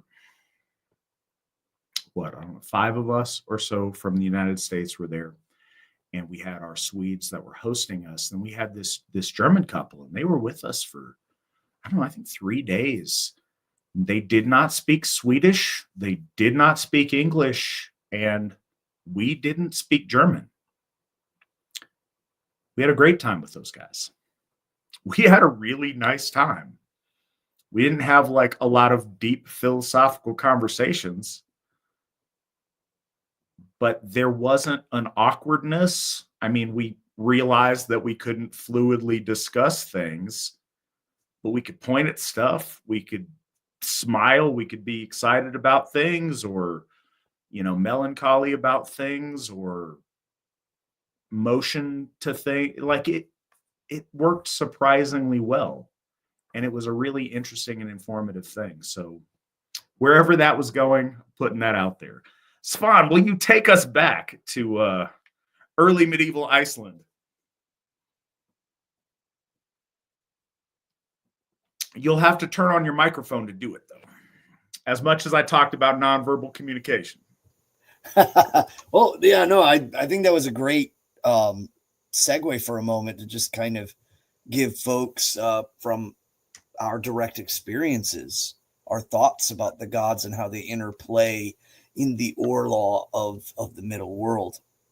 Yeah, I mean, the body language one too is a huge one for me. Studying a lot of that while I was in the Marine Corps, because I was just exceedingly bored and the internet was not fully formed back then. So I imagine you were in spots where that was probably very, very helpful. Yes, definitely with the non or not being able to communicate linguistically, 100%. And one of the things I think is that emotions transfer to the muscles of humans pretty broadly across. It doesn't matter, folk or non-folk or certain cultures that may, emphasize certain things. Emotional output through musculature is I'm not saying it's one for one, but it is most certainly kind of recognizable. If you don't know the language, you might, so like micro expressions and stuff like that. Very interesting subjects. And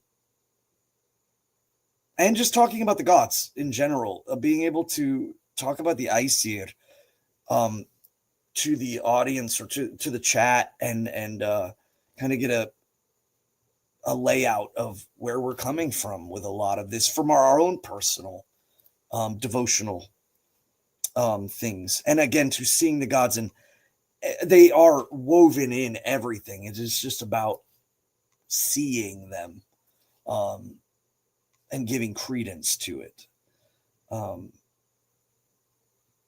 So Kveldolf sings a poem, and he makes point of one thing. There's a kenning in here when he talks about Thor's heavy wrestler. This is a reference to time, to the turning of time and age. And he says that because again, the Jotuns, the deep ancient beings who are connected to forces that are being controlled by the gods or by the Jotuns themselves, the primordials, and they are, ever present. He's saying that he's growing old in age, that time has withered him down and holds his weak limbs. He cannot go and act revenge for the death of his son, which I find, just terrifying, or in a way, for myself, or just I don't ever want to be in that position where someone wrongs my children and I'm no longer able to protect them or help them. So I found that really, it did hit. So as it turns, it kind of leaves off with Skallagrim and Kveldolf saying, one is deeply hurt, the father, and the other is filled with the need for some sort of retribution or vengeance. And then we go back to who they were talking about, King Harold. So at that point in the summer, King Harold went to Uppland, and in the autumn, westwards to Valris, and as far as Vors. Alvir Nuf was with the king and often spoke with him about whether he would pay atonement for Thorolf. So it's worth noting that Aulvir, like Oliver, was a friend of Thorolf's, was a friend of Bard the White, and had been with them in the main battle, fighting with the king against his foes. And he has always been a friend of Kveldolf and of that farmstead. And so he's kind of running the peaceable advice towards the king, always, and has been this entire time. Again, granting to Kveldolf and Skallagrim monetary compensation or such honor as would content them for the slaying of their son. The king did not altogether refuse this, if father and son would come to him, whereupon Alvir started northward to the firths, nor stayed his journey till he came one evening to these two, or these twain. They received him gratefully, and he remained there for some time. Kveldolf questioned Olvir closely about the doings at Sandness, where Thorolf fell, and what doughty deeds Thorolf had wrought before he fell. Who smote him, and with what weapon? Where he received the most wounds, and what was the manner of his fall? So these are all, really, again, the atonement towards, if this is the death, then the glory attained from it. And Oliver told him all that he asked, and that the king, Harold, was the one that gave him the wound that was alone enough to be his bane. So to be slain by the king instead of just, again, some, rando. And that Thorolf fell at the very feet of the king. So this all brings a kind of overarching, accumulative orlog. There's divinity at play, and everything is fated, but it is fated well, in the sense that, or at least greatly. It's fated greatly. Then answered Kveldolf, good is that thou tellest, for 'tis an old saw that he will be avenged who falls forward. So there's an old saying that whoever falls forward is assuredly to be avenged. If he falls backwards, he's a craven coward and probably has no one to vouch for him. And that vengeance will reach him who stands before him when he falls. Yet, is it unlikely that such good fortune will be ours? Alvir told the father and son that he hoped, if they would go before the king, that they would crave atonement, that it would be a journey to their honor and he bade them venture this, adding many words to that end. So he says, instead of vengeance, perhaps you should go before the king and grieve your loss and ask for some sense of a recompense. And again, the king, this was one of his best men. So there may have been a fair amount of understanding that this is not, an overreaching. And Kveldov said he was too old to travel. I shall sit at home, said he. Wilt thou go, Grim? Said Alver. I think I have no errand thither, said Grim. I shall seem to the king not fluent in speech, nor do I think I shall long pray for atonement. So, in essence, I'm going to make that situation much, much worse. Oliver says that he would not need to do so. We will do all the speaking for thee as well we can. So he's offering to be the middle man. And seeing that Alvar pressed the matter strongly, Grim promised to go until he could be ready. And he and Alvar set them a time when Grim should come before the king. Then Alvar went away first and returned to the king. So Alvar has arranged a meeting between the two. Again, with the attempt of bringing all of this to a peaceable point so that there's no more inner fighting, but now forward, attainment. I think that's ultimately Alvir's intention. Chapter 25, Skallagrim's journey to the king. Skallagrim made himself ready for the journey, choosing out his household and his neighbors, the strongest and the doughtiest that were found. Because I don't think he was 100% sure that he wasn't rolling into a trap or an ambush, even though Alver, I think he knows is good. The king is who he doesn't trust. So he gets the biggest and the best that he has. One of them's name is I want to make sure, Auni. They don't put the pronunciation on the English side. Auni, a wealthy landowner. Another was Grani. And third was Grimolf and his brother Grim.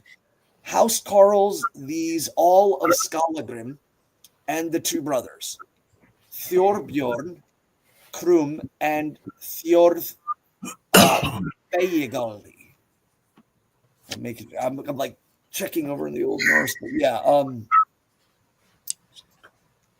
These were called Thororna's sons, and she dwelt hard by Skallagrim and was of magic skill. Beyegaldi was a coal biter. So a coal biter is a child who doesn't set out into the world to make their own will. They live at home. The other thing is that they don't take over the responsibilities of the farm. They're just kind of loafing. So, an adorner of benches. An adorner of benches, yes, and one who of grandma's bench. many. Yes, the basement dweller. If you're 40 or older, you immediately picture the floral print couch. I can viscerally feel it right now, and I think the similar grandmother in the 1980s and early 90s had this. Well, and having egregious arguments with your enemies online while asking your grandmother to give you the pizza rolls and nuggies. Where my pizza roll? Yes. So at least in this sense, what they're also trying to say is that the two brothers, Thorbjorn is good, but he's finally dragging his all too comfortable brother. And there was also a man by the name of Thorir, giant, and his brother, Thorgeir, Earthlong. And so, like, here we see, too, like, I know, like, I'm not 100% sure on Thorir and its meaning, but Thorgeir. Thorgeir is spear, like the spear of Thor. I'm almost positive on that, but like in the English name Oscar, or in the Icelandic name Ásgeir, Earthlong. There was also Odd Lone Dweller. That's an awesome name. And there was also Gris Freedman. So he may have actually been a thrall at one point in his life.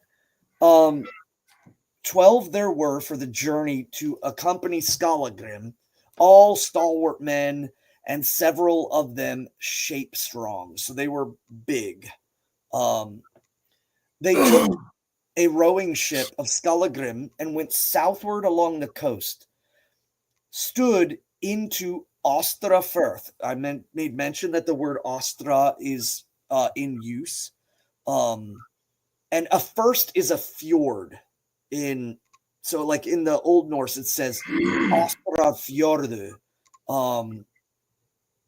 And so if anybody was wondering what a firth was, but yes, the usage of the word Ostra, meaning of the east, was very much linguistically used.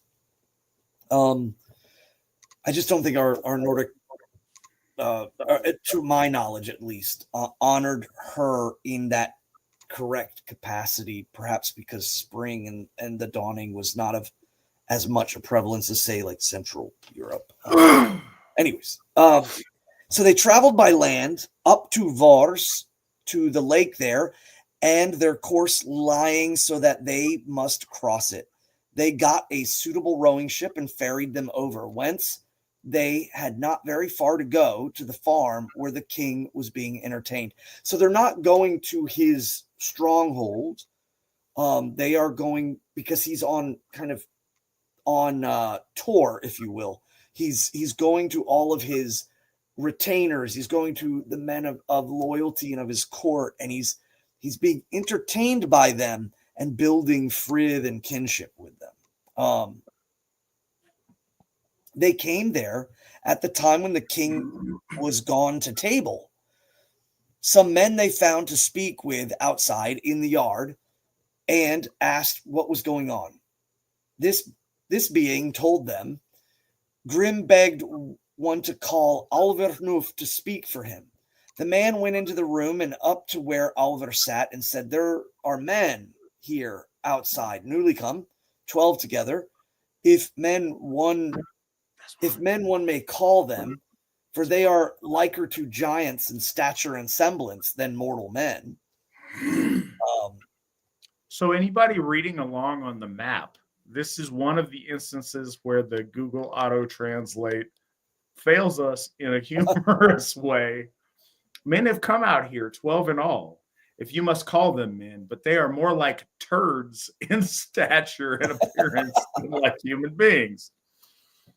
I think that is a failure of the translation, because it's meant to be that, man, they're imposing, they look like giants, but instead went a different way. Yeah, and the word used in Old Norse is thursum. Yes, so, I think that the similarity of those things is what caught the translation software in a strange wise. Yeah, so I mean, it's not too far off as far as the Old Norse goes. It's just really far off in the translation. Far off from what the meaning goes. Right. And so one is like, man, these guys are badasses. The other one is like, these guys suck. Right. There's a bunch of turds outside. Yeah, no, Thursum, trolls. These guys are troll in size. They're they're one of them, even that's his like moniker is, what's his face, the Thirst. Right. Well, and I think too, it's interesting to note this, that one, not all of the our ancestors were of of the height normal to their people. And then again, there was these kind of just massive men. And I think too, it's really important because Skallagrim doesn't know if he's running into bad, and so he's going to make it. Yeah, this is a really cool aspect of this and kind of a thing. He's getting like an elite squad of guys to go down there. He's like, I'm going into the belly of the beast here. So I'm going to have my champions. So these are like the best guys he can muster. Yeah, even the cold chewer, is a big guy. And so, and foreboding looking, like they don't know his home situation. I also found that funny too, that they mention it because that's clearly a negative trait amongst our ancestors. Alvir at once rose and went out, for he knew who they were and who had come. He greeted them well, his kinsman, Skallagrim, or Grim as it's said here, and bade him go with him into the room. Grim said to his comrades, "'Tis the custom here that men go weaponless before the king. 6 of us shall go in, and the other shall bide without and keep our weapons." They then entered, and Alvir went up to the king, Skallagrim standing at his back. Alvir was spokesman. "Here now is come Grim Kveldolfsson. We shall feel thankful to thee, O king, if thou make his journey hither a good one, as we hope it will be.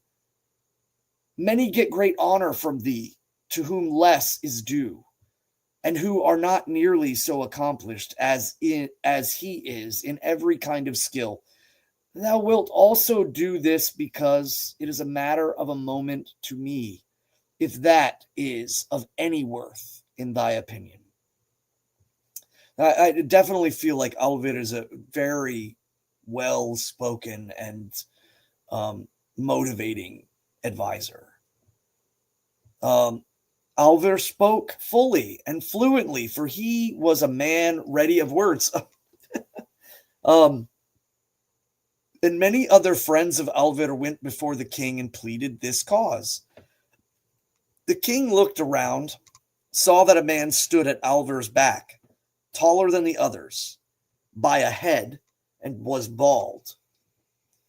"Is that Skallagrim?" asked the king, "that tall man?" Grim said that he guessed rightly. "I will then," said the king, "if thou cravest atonement for Thorolf, that thou become my liege man and enter my guard here and serve me. Maybe I shall so like thy service that I shall grant thee atonement for thy brother, or other honor not less than I granted him. But thou must know how to keep it better than he did. If I make thee a great man, as great a man as was he. So there's, you should fall into service to me, and I could make you as great of a man as I made Thorolf." These are not good words. Skallagrim answers, "Well, it is well known how far superior to me, my brother Thorolf, in every point, and he got no luck by serving thee, O king. Now will I not take that counsel.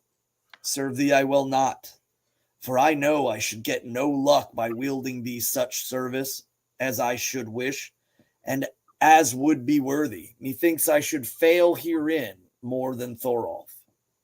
So this is kind of more of a political answer. He's chiding, but at the same time he's saying, no, my brother was better than me in every way, shape, and form, and look what it got him.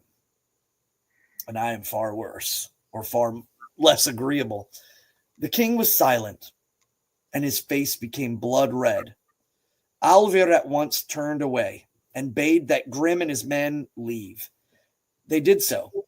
They went out, took their weapons, and Alver bade them be gone with all haste. So Alver's now saying, "Oh, this isn't good. All of this is bad. You need to get the heck out of here." And he and many with him escorted them down to the water's edge.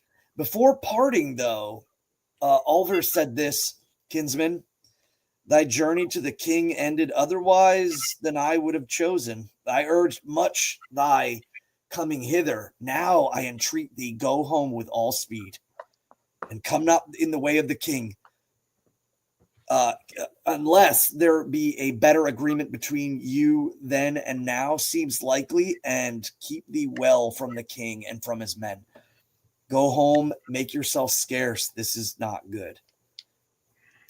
So Grim and his company went over to the water, but Alver with his men going to the ships drawn up by the water side. So hacked them about that none was fit to launch. So here they basically sabotage the rigging of the ship, so that they're not able to be drawn up to sail. Because I think they know what's coming. They hacked them up so that none were fit to launch. For they saw men coming down from the king's house, a large body, well armed and advancing furiously. These men King Harold had sent after them to slay Grim. The king had found words soon after Grim went out and said, so this is the king speaking about Skallagrim. "This I see in that tall, bald-headed, that he is a brim full of wolfishness, and he will, if he can reach them, work scathe on men whom we should be loath to lose. Ye may be sure ye against whom he may bear a grudge, that he will spare none, if he get the chance. Wherefore, go after him and slay him." So he has nothing but a mind of vengeance against me. I give you pardon to go now and eliminate him for me. And so the men leave. Upon this, they went and came to the water, and they saw that none of their ships were fit to launch. So they went back and told the king of their journey, or of the situation, I suppose, and that Grim and his comrades would now have got clear over the lake. Skallagrim went his way with his comrades till he reached home. He told his father, Kveldolf, of the journey. Kveldolf showed him well pleased that Skallagrim had not gone to the king on this errand to take service under his brother's slayer. He still said, as before, that from the king they would get only loss and no amends. So Kveldolf and Skallagrim spoke often of their plans, and on this they were agreed that they would not be able to remain in the land any more than any other men who were at enmity with the king, but their counsel must be to go abroad, and it seemed to them desirable to seek Iceland, for good reports were given about the choice of land that was available there. Already friends, acquaintances of theirs had gone to Iceland, and had spoken of such. Ingolf Arnarsson and his companions had taken to them land and homestead in Iceland. Men might take land there free of cost and choose their homestead at their will. So they quite settled to break up the household and immediately go abroad. Thorir Hroaldsson had in his childhood been fostered with Kveldolf, so he was a foster or adopted son of Kveldolf. And he and Skallagrim were of about an age, and as foster brothers, they became dear friends. Thorir had become a baron of the kings at the time when the events just told happened, but the friendship between him and Skallagrim remained. Early in the spring, Kveldolf and his company made ready their ships. They had plenty of good craft to choose from. They made ready 2 large ships of burden and took in it each 30 able-bodied men, besides the women and the children, all the movable goods that they had that they could carry and that they could take with them. But their lands none dared buy for fear of the king's power. And when they were ready, they sailed away, first to the islands called Solander, where which are many and large, and so scored with bays that few men, it is said, know all of its havens. So they seek refuge in Solander Islands before plotting their final course towards Iceland. Chapter 26 of Gutorm. There was a man named Gutorm, son of Sigurd Hart. He was mother's brother to the king Harold. Also, he had been his foster father. So, again, Harold's mother, since his father was slain, and that was part of the reason why he said he was not going to clean his hair, the mother's brother, uncle, if you will, takes over in fostering like a godfather. This is the same situation that is emulated between Bestla and Mimir and Lord Odin. So you can see that cultural significance there. He also had been foster father and ruler over his forces for the king when he was a child and when he first came to the throne. Gutorm had commanded the army in all battles which Harold had fought to bring the land under his sway. So now we see this older father figure uncle who has commanded his armies and, is his tactician and always kind of been in service to the king, even when he was too young. But when Harold became sole king of all of Norway and sat in peace, then he gave to his kinsmen Gutorm, Westfold, and East Agdir, and Hringariki. The Ring Kingdom? Riki is significant to the same as the word Reich in German. I believe so, and that's like a name of a Viking art style as well. Oh. Maybe there was, like fines there? Yeah, I assume so, like yelling or anything else that way. And all the land that had belonged to Halfdan Swarthy, half Dane, half Danish, the Black, his father. Gutorm, like chocolatey Pete. Yeah. Well, it's like I mean, it was so. Tis the season. Like it's so bad. It's like, is he half Danish? Oh, I don't know. That's crazy. Or maybe if you got. It's just funny in this day and age, like in Hallstatt, like Norse culture. If a guy had black hair, it was like, right. He's might as well have been from Kenya.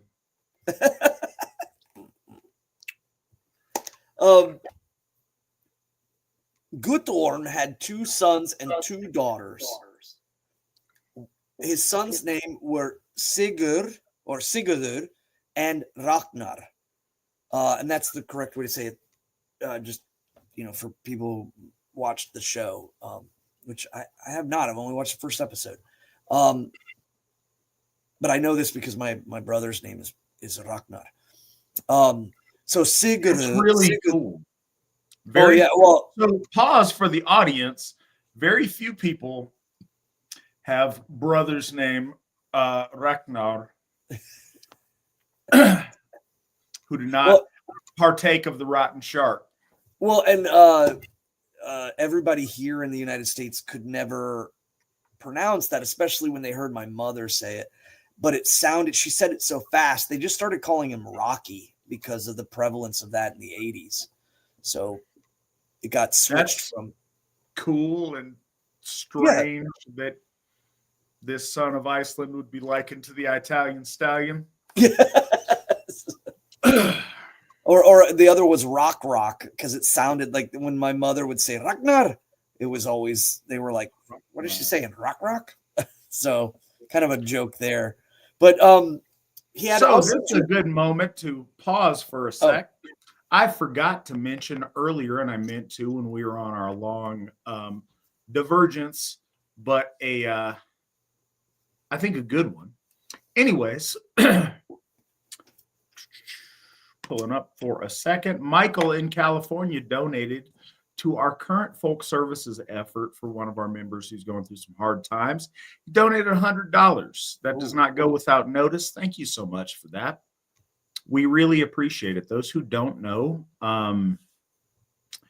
we got a program in the AFA called Folk Services. And when we've got members that are struggling or have unforeseen things hit their family, we're not at a point economically where we can just fix it, but we can certainly pool our resources and help folks get by a little bit. And we're able to do that because of y'all's generosity and people like Michael in California throwing some money at it and helping some people out in need. This is the power that we have when we work together as a group.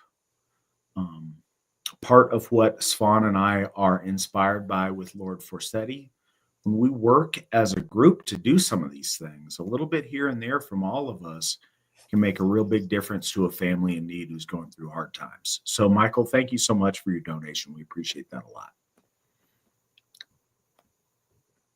Oh, also, so other thing that I want to plug while we're on that, and we will continue with the story. I will not take this in a strange direction, I promise. We're working on the linguistics. We're going through, so Nick wants us to advertise. We have our beautiful 2025 AFA calendar. Get yours today while supplies last. Get it.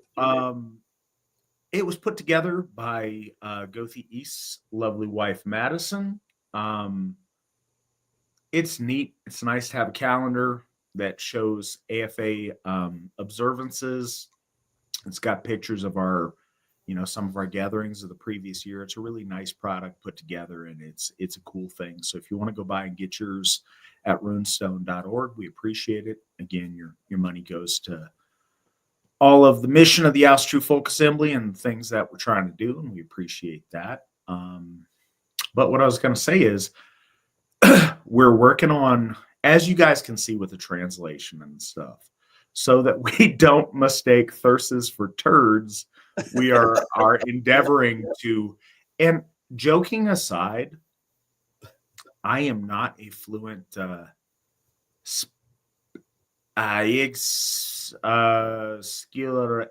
ekki íslensku, bara smáveis íslensku. Yeah, about a smaller vase. So we're working on it. Yeah. It's in Svan's blood, so it's just like oozing out of his pores. He's figuring it out. The rest of us are struggling. We're trying to roll our R's. Ruffles have ridges. Michael Buffer is helping me on that from a different branch of our folk.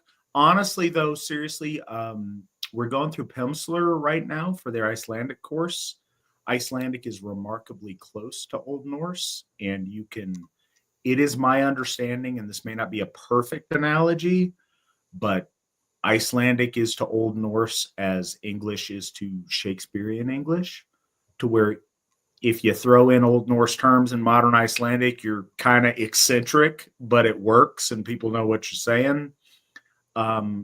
Just in the few months, and you guys have been with me on this journey, you've been listening to me the whole time I've been trying it. I've tried to learn Icelandic for the last 24 years that I've been involved in Asatru, and it's so frustrating and so difficult and such a hard hill to climb. This is the first time I've gotten some traction, and just in about a month worth of really digging in, probably a couple of months worth of really digging into some Old Norse vocabulary, and now with the Pimsleur Icelandic course, and I'm on lesson 13. I'm less than halfway through it. Stuff makes a lot of sense when we go back, especially on the velusbau.org site, where you see the 2 bits of text, and you can go through this saga. Surprising, I didn't realize this when we started this. I figured it out halfway through last time. But they have this saga in the Old Norse and the English translation, and you can look at it. The more you understand the language, the more you pick up little subtleties, and it really does make a difference. And I'm really surprised how significant that is working on it. So I would invite you guys all, probably many of you are much better at linguistics than myself, to look into that, give that a shot. It's pretty reasonable, and it's the most progress I've ever made. It's pretty cool. I'm very excited about it. The Pimsleur thing takes you through this whole method of learning. Again, I'm not sponsored by either Pimsleur or Suavecito, or not Suavecito, I apologize. That's like wax. Mocha de Gorilla. Gorilla Snot and Pimsleur are solid products, as well as I think I've plugged on here the Kirkland brand of rum. Critics say it tastes like a drunken gingerbread man. This is exactly what I want from my spiced rum, so it's amazing. But all 3 of those products are fantastic, and I endorse them personally and urge you to partake of them. One of them in moderation, the rest of them at your whim. Nope. With Pimsleur, it's only 1 lesson per day. That's the golden rule. It is the Pimsleur method. Thank you for that correction, Nick. Nick piping in the wisdom for you guys. No, but seriously, joking aside, it's really cool because they start off each lesson with a brief little conversation back and forth. And it was really cool to me that I could listen to it and make sense of it. And that was the first time that happened. So it's neat, and I kind of recommend it if that's something you're looking into doing. But I promised I would not take this in a strange way. I'm verging on breaking that promise, so I apologize. Svan, please take us back to the text. Well, and Finwraith asked, could Icelandic be easier to learn if one already speaks another Nordic language? And I would say 100%. Yeah, absolutely. But it is also still kind of Shakespearean in that sense. Like in Icelandic, if I was to ask you, what is your name? It's Hvar heitið þú? And Hvar heitið þú is much more directly translated to what title is thou? Or if I was to ask you if you were an American, like ert þú bandarískur is like art thou an American? Or excuse me, art thou a unified Reich member? Because again, each of the states is a Reich. So they use a lot of very old structuring, and the direct translations can be quite literally which is awesome. It's awesome. Yeah, everybody go dig into it. Linguistics is really important. So I don't want to overstress it. It is not essential. You don't need to learn any of it. You could be mute, and you can still build a relationship with our gods and practice Asatru in a very good way. But it is really enriching the more you delve into the linguistics of it. It adds a lot of depth. And I wouldn't say I'm like, oh, wow, we've been doing this all wrong. I've discovered this strange bit of thing. But it does help you see it from a little bit different angle, or internalize it in a little bit more direct way than you would otherwise. And I, as somebody who's done this for almost a quarter of a century, I have found it to be really enriching and very, very beneficial. And I mean, you guys have been listening to me, many of you, for the amount of time that I've been digging into the linguistics. So it's helping me a lot.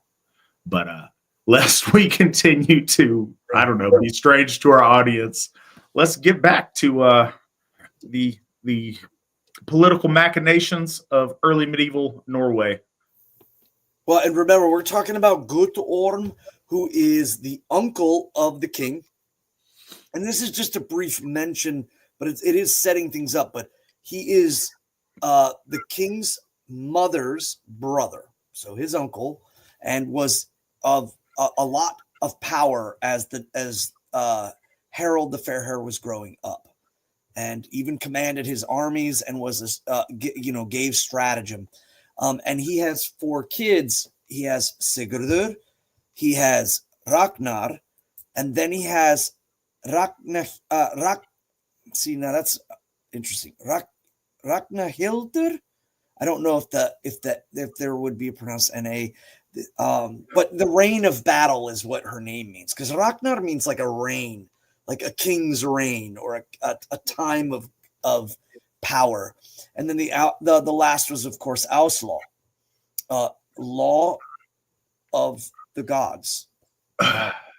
So Guttorm falls sick, and when near his end, sent to King Harold, bidding him to see his children and his province. Soon after this, he died. Upon hearing his death, the king summoned Halvard Hardfarer and his brother and told them to go on a message for him eastward to Vik. Vik means bay. He being then in Trondheim.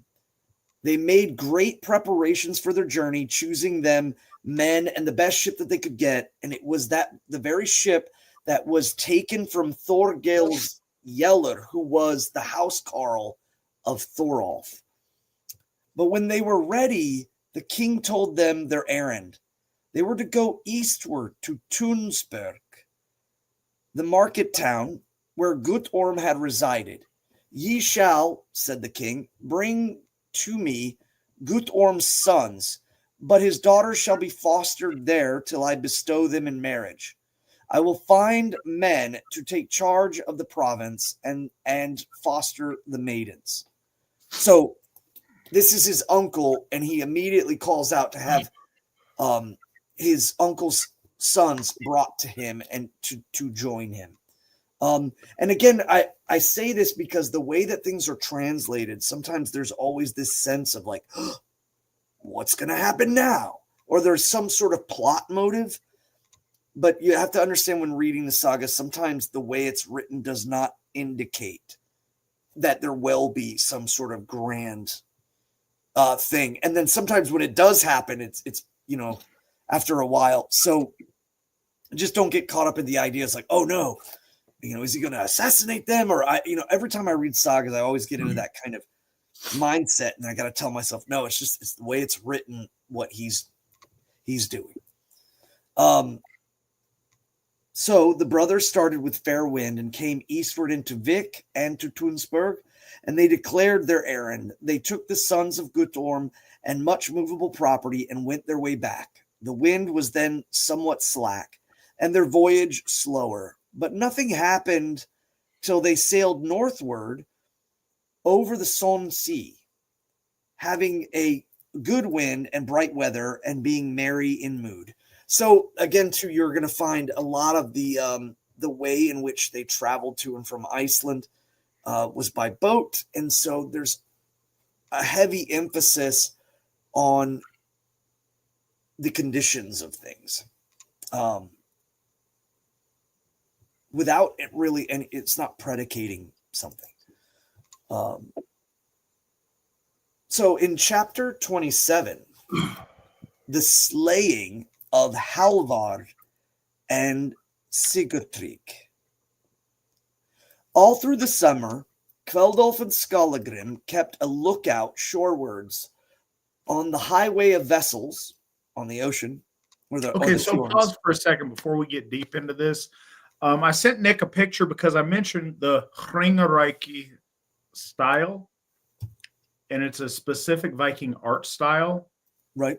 Just so people understand kind of what it looks like, and that's from archaeological finds that they find there. It's funny because there's a number of different ages of Viking styles, but this is one of, I think this is like the second from the latest. I think Yelling is the latest era Viking style art, and Ringerike was the one before. But anyways, it's neither here nor there. It's just kind of cool, and I thought it's a reference if people are interested in I don't know, art or archaeology or both, or Yeah, and it's geography or where any of those three things mix. The tangibility as well. Having something from the place we're talking about is kind of cool.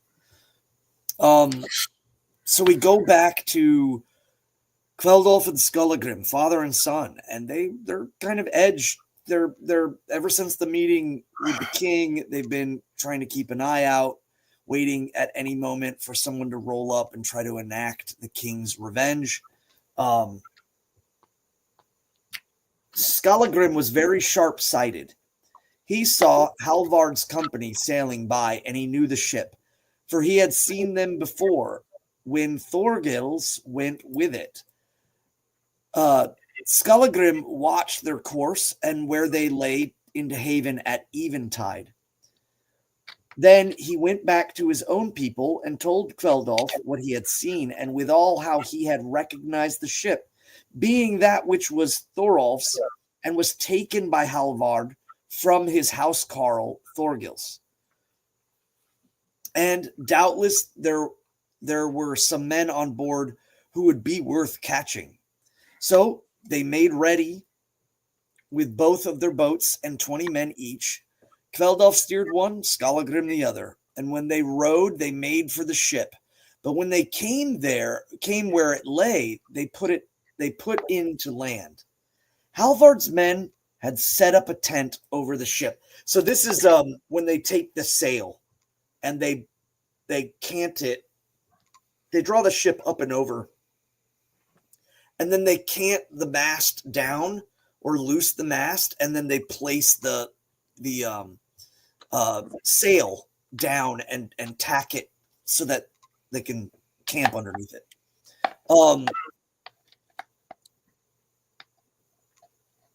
Let's see, and they had laid down to sleep, but when Kveldolf's force had come upon them, the watchman who sat at the gangway and leapt up and called out to the ship. They bade the men to rise. An enemy was upon them. Halvard's party leapt to their weapons, but when Kveldolf with his men came to the gangway end, he went out by the stern gangway, while Skallagrim went forward to the other gangway. Kveldolf had in his hand a battle axe, but when he got on board, he bade his men go along the outer way of the gunwale and cut the tent from its forks, while he himself rushed aft to stern castle, which I guess was the forecastle, right? Or no, that's the forward castle. Sorry. And it is said that he had then had a fit of shape strength. So this is a part where his hammer comes into play. Kveldolf has always had this, and he's an old man now. But when he gets he's fixing to send people on Hell's Road, he starts to rage. And, that's what they mean here too by taking that shape strength. And so, as he said, he in a fit of shape strength, as had also several of his comrades. So there were more, berserker-minded or sold men, and they slew anyone that came their way. The same did Skallagrim, where he boarded the ship. Nor did father and son stay their hands until the ship was completely cleared. So they kill everyone. And when Kveldolf came aft to stern castle, he brandished high his battle axe and smote the leader there, Halvard, right through helm and head, so that the axe sank in even to the shaft, so that the shaft is now resting on his skull and the blade is buried fully through. Then he snatched it back towards him so forcibly that he whirled Halvard aloft. So when he hits him and he pulls back, it's so buried deep into all of the inner cockles of his skull and helmet that it doesn't let go, but pinches the axe blade, and he comes flying with it.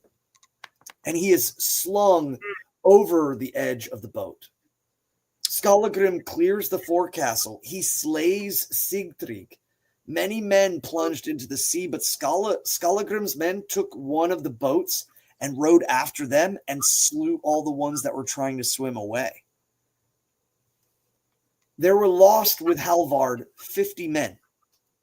The ship and the wealth that was in it, Skallagrim's men now took. 2 or 3 men whom they deemed at least note they seized and gave them their lives, asking of them who had been in the ship and what had been the purpose of the voyage. After learning all the truth about this, they looked over the slain who lay on the shipboard. It was found that more had leapt overboard and so had perished than had fallen on the ship. The sons of Guttorm had leapt overboard and perished in the water. Of these, one was only 12 years old, the other 10, and both were lads of fair promise. So, in this act of revenge, they had already gained Guttorm's sons, Harold's uncle, and were on their way back when this all took place. And instead of fighting because they were young kids, they didn't know what to do, so they leapt and were gone. Then Skallagrim set free the men whose lives he had spared and bade them that they go to the king, Harold, and tell him the whole tale of what had happened and who had been the doers of it. Ye shall also, said he, bear to the king this poem, or the ditty, as he says, but it's the short song or kvidling. So we're into that portion of this poem where they are busting rhymes at at key moments, and it's hard to know because it's written down later. But the idea that they could quickly like compose a verse, like, "Hey, tell them this," is really kind of cool, and it. Any silliness aside, it speaks to a intelligence and a quickness of wit and an eloquence that is really brought out in this saga. Well, and also the alliterative rhyming is almost like not an encoded way, but it's like a guaranteed way that the king will hear the literal words spoken from the mouth of Kveldolf, Skallagrim, letting the king know. So it's also kind of brutal. He's like, tell him what happened here, but I want you to specifically memorize this alliterative poem so that you can speak back word for word what I'm about to say. And he says, for a noble warrior slain, vengeance now on the king is taken. Wolf and eagle tread as prey. Prince is born to sovereign sway. Halvard's body cloven through, headlong into the billows flew. Wounds of white once swift to fare. Swooping vulture's beak doth tear. That's freaking awesome. And also too, it's again worth noting that the end rhyme, because by this time in Iceland, I think to end rhyming, and it's one of the notable things about this poem or this saga versus others, is there's the end rhyming that starts to show up in poetry, which again accompanied with alliterative poetry. So it's really kind of cool. In that translation in Bellows, like they worked it to where it works. And that's one of the things you go through with translations. Like, do you try to make the poem rhyme or do you try to make it word for word? And there's a case to be made for both because it's an art that you're trying to simulate, especially with these little, quotational um, sections. In the original Old Norse, Nus hersis hefend with hilmi effend, Ganger ulfer och orn of Yinglingsborn, flugu hogfin hrei, halvars ausei, grar slitter under ari snarfara. So it like the first 6 stanzas are couplets that rhyme, and Bellows did a good job of simulating that in his translation, which is really kind of cool. And that's one of the things with translations that's interesting. All of his stuff rhymes, so it doesn't match perfectly, but it does match poetically and in spirit. Well, and I also think it's interesting too, just the way that it's translated directly, like Gengur Ulfur og Orn of Inglingsborn, walk now the wolf and the eagle of Inglingsborn is like upon the wolf and the eagle now dine on princes, and they fly overhead. And that's the Halvards au say, or Sai. He basically just says Halvard is now thrown to the sea, and wounds Graur slitter under the Ari, which is the eagle, but they use the word vulture. So he says, like wounds slit under where now the eagle feasts. So I would argue, I guess just because of our sensibilities with language, that I like the English version better. Mm-hmm. It's much more blunt in the Old Norse version. Like Halvard's in the ocean, but Halvard's body cloven through. That's freaking cool. So the other thing that's cool about this passage with the idea of the hammer,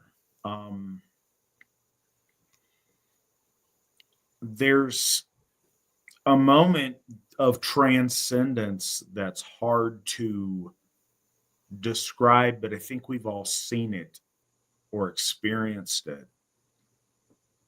When someone finds themselves in their niche, whether they're washed up or old or sick or wounded or whatever else, when they find themselves back in their familiar place to where they are the king of that jungle, and all of a sudden something comes over them that you didn't expect. We know these different people in our lives in different contexts, but it's you'll have these moments, and you see it most especially with the elderly, or at least I've had that experience, where they're this old, frail version of themselves. And if that's all you know them as, but you'll see this moment where something happens, and you'll see it in the eye, you'll see a glint in the eye, where all of a sudden their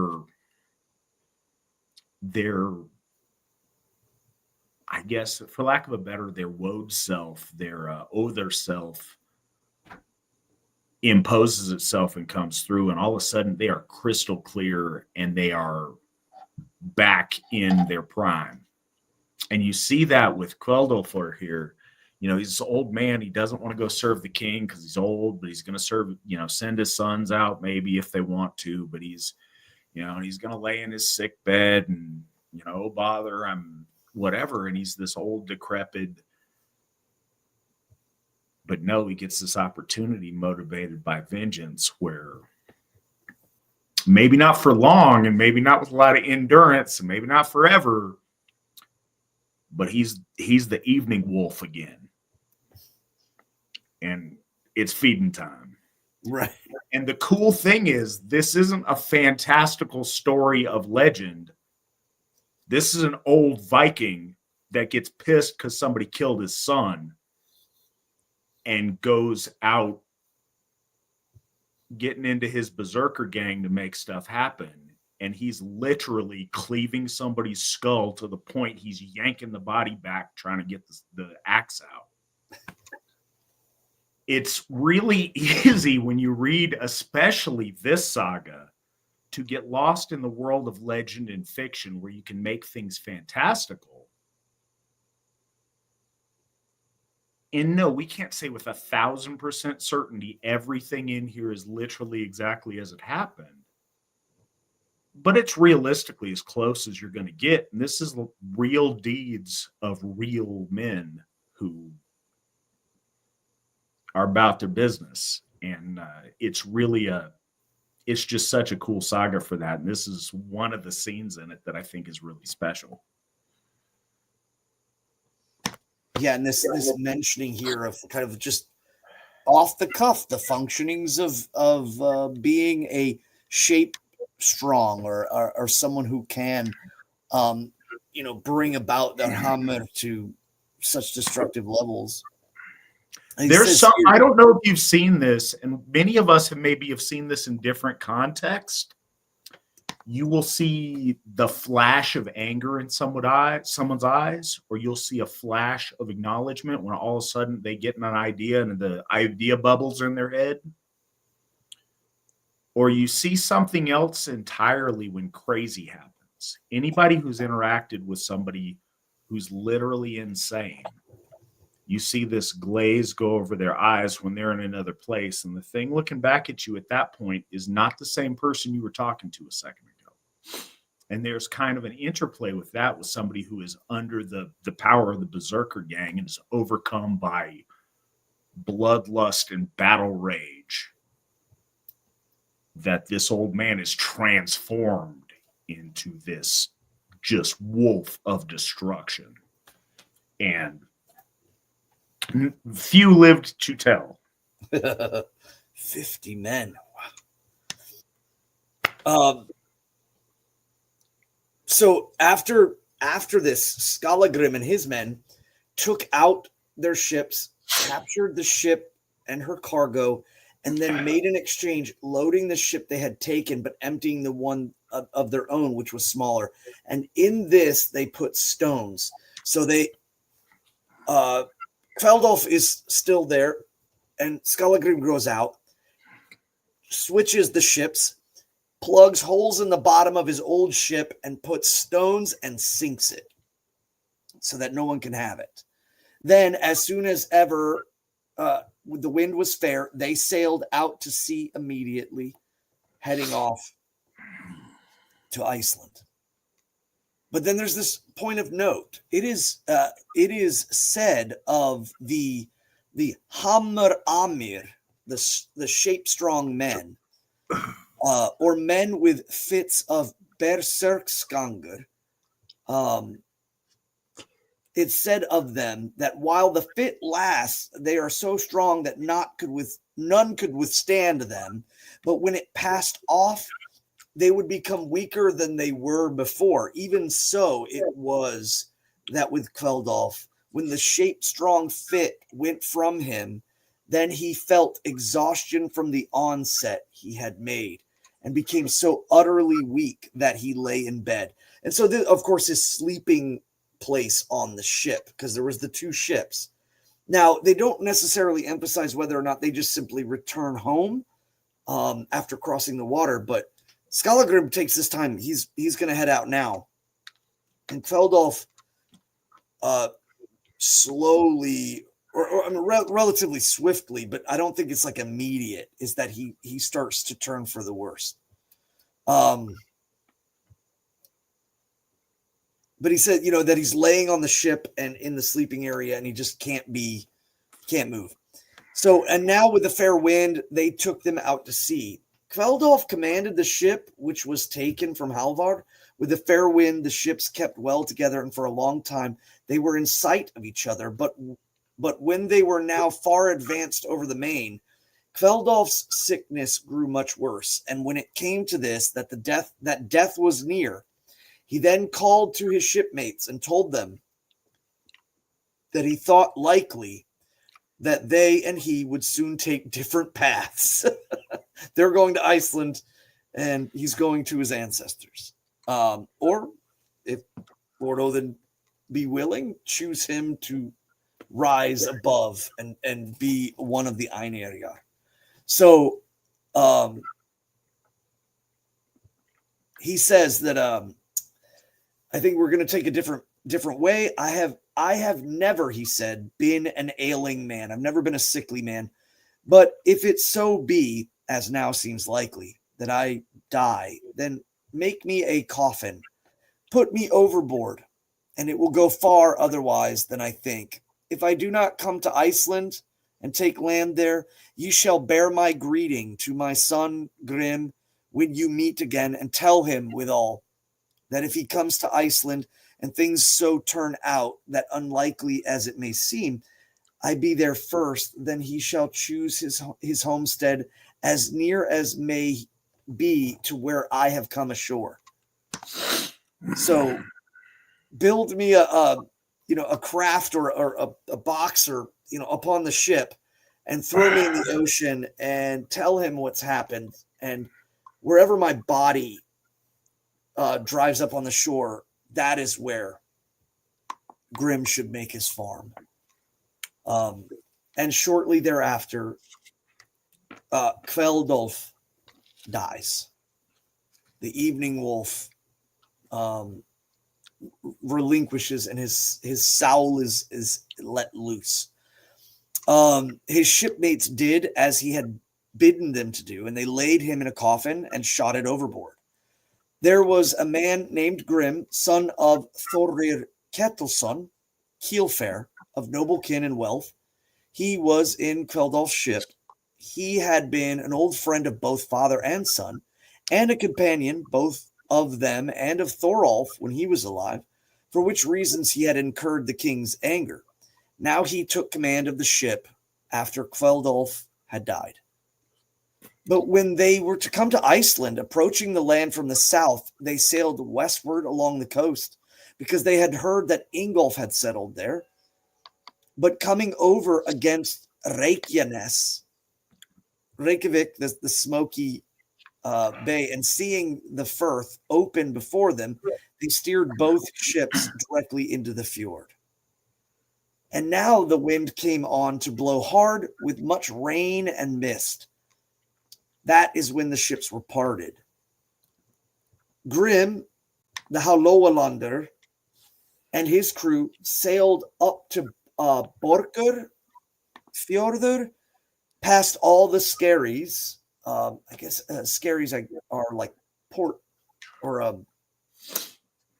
what are they? Piers. And then they cast anchor till the wind fell and the weather cleared. They waited for the flood tide, and then took their ship into the river mouth that's called Guvu River, or the Gift River. They drew up the ship up this river as far as they could go, and then they unshipped the cargo and remained there for the first winter. They explored the land along the sea, both inward and outward, and they had not gone far before they found Kveldolf's coffin cast up in a creek. They carried the coffin to the ness hard by and set it down there, and raised therefore a pile of stones. So I made mention to burning and cremation amongst the Norwegians at the time was much higher. That was partially cultural style and also availability. Cremation amongst the Icelanders was rare. And that's because wood was rare. And Icelandic forests, there's a saying, if you get lost in an Icelandic forest, stand up. They're very, very short trees. So they took to making a barrow for him. So in 28, this is the part in which Skallagrim, he names the land. He takes the land. Skallagrim came to land where a large ness ran out into the sea. And above the ness was a narrow isthmus. And there they put out the lading. that ness was called Ship Ness, or Ship's Peninsula. And then Skallagrim spied out the land. There was much more land and wide woods. So here at this point, there's rolling hills of grass and patches of these kind of like low brush, thick, evergreen style, copses of trees and forest, or which again still kind of misleading compared to say like Norwegian forests. So, and a broad space between the fells and the firths. So in between the land and the fjords that cut into them. Seal hunting was plenty, and there was good fishing. But as they spied out the land southward along the sea, they found before them a large fjord or firth. And turning inward along this fjord, they stayed not there going till they found their companions, Grim, the Haloalander, and the rest of them, and a joyful meeting was there. They told Skallagrim of his father's death, and how Kveldolf had come to land there, and that they had buried him. Then they led Skallagrim to that place, and it seemed to him that thereabouts would be a good spot to build his homestead. He then went away and back to his shipmates, and for that winter each party remained where they had come upon the land. Then Skallagrim took land between the fells and the firths, all the moors, out to the Seal Lake, Sea Loch, and up into the upper land of Borgerhraun, and southwards to Hrapnafell, Ravensfell, and all that land from the watershed to the sea. So he just takes a huge chunk of land in the north. Next spring, he moves his ship southward to the fjord and then into the creek close to where Kveldolf came to land. And they mean the creek as like a fingered inlet of the fjord. And there he set his homestead, and he called it Borg. And the firth he called it Borgerfirth. And so too the countryside further up they named after this firth or fjord. To Grim the Halogalander, he gave a dwelling place south of Borgerfirth on the shore, and he named it Fanir. Or Vanir. A little beyond this, a bay of no great size cuts into the land. There they found many ducks, wherefore they called it Duckkill. And again, the ducks could also, maybe it was also puffins, but yeah, birds and fowls. And the river that fell into the sea there, they called it Duckkill River. From this river to the river they called Grim's River, and the land stretching upwards between them, Grimhead. So at this point in the saga, because they're noting geography, it's important, I think, historically, but at the time, it was more for the listeners to kind of immediately relate to the lands by name that they knew and where these, original settlers had taken root, and that, oh wow, my ancestor was probably one of Kveldolf's men, or one of Grim's men, or what have you. Also, a fun side note or whatever, the Icelandic word for settler is landsnamaður, is like the land naming man.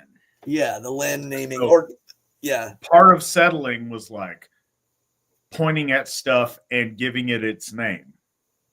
Right. And so, I mean, a lot of that is clearly going on in this. Yeah, and all the sagas kind of have,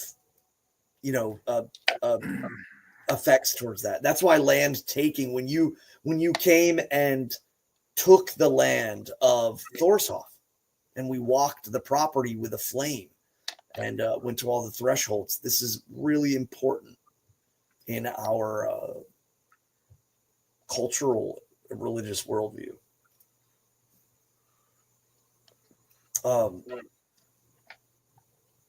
So here in Grimm's River, he had this land. That same spring, Skallagrim had all of his cattle driven inward along the sea, and they came to a small nest where they caught some swans. So they called it Swan Ness, the Peninsula of the Swans. And Skallagrim gave land to his shipmates. The land between Long River and Havsbruk he gave to Auni, who dwelt in Aunabrekka. His son, Anund Sioni, and about this was the controversy of Thorstein and Tongue Odd. So again, a lending to that, but I will say Tongue Odd is a nickname most likely because he had a speech impediment. Grani dwelt at Granasted in Digranis. To Thorbjorn Krum he gave land of Guvr River and upward, and to Thord of Beyagaldi Krum dwelt at Krum's hills, but Fjord at Beyagaldi.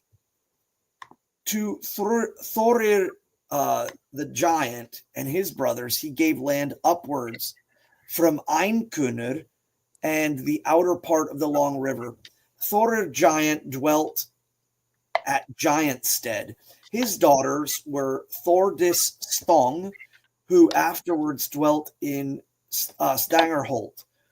Thorgrir dwelt at Earthlongstead, or Jarlongstolum. Skallagrim spied out land upwards all around the countryside.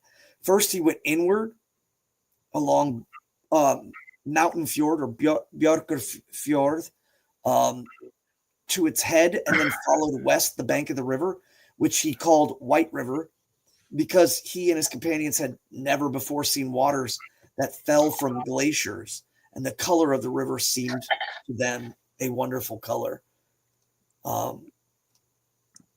They went up along White River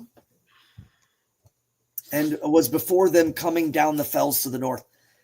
This they called North River, and they followed it up until yet again before them was a river bringing down but little water. This river they crossed and still went along the North River. Then they soon saw where the little river fell out of a cleft. They called this the Cleaver or Cleave River. Then they crossed North River, went back down White River, and followed that upwards. Soon again the river crossed away and fell into White River. This they called the Cross River, and there they learnt every river was full of fish. After this they returned back to Bork.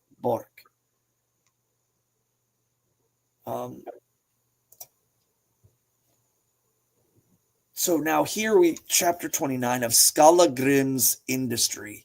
So now at this point, this is all about Skallagrim's setting up his land and all of the things that involve that. Skallagrim was most industrious.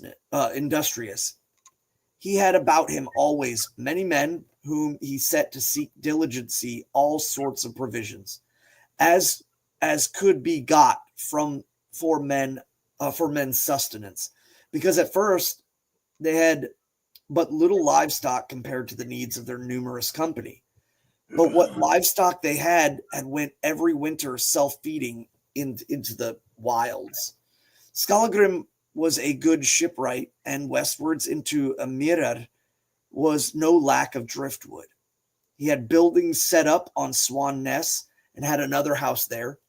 This he made a starting point for sea fishing, for seal hunting, and for the gathering of eggs.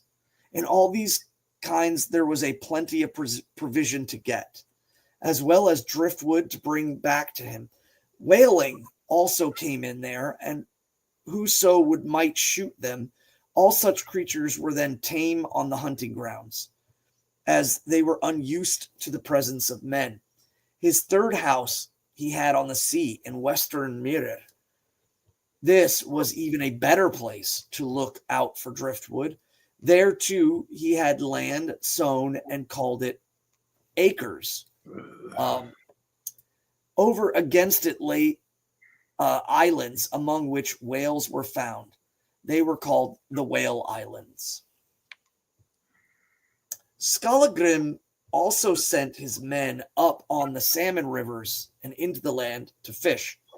He set Odd Lone House by Cleve River to see the salmon fishing there. Odd dwelt under Lone House. Lone House Ness has its name from him. Sigmund was the name of the man whom Skallagrim sent to North River. He dwelt at what was then called Sigmundstead, but now is Hawa. Sigmundur Ness takes its name from him. He afterward moved his homestead to Munodornis. Munodornis. That being thought more convenient for salmon fishing. But as Skallagrim's livestock multiplied, the cattle used to go up to the fells in the summer, and he found that the cattle that went onto the heath were by far better and fatter when they returned. Also, sheep did well there as well. So basically, this is kind of saying, like, the one unknown thing to a lot of people that travel to Iceland is that the grass and the vegetation there was so good for their sheep and for their cattle.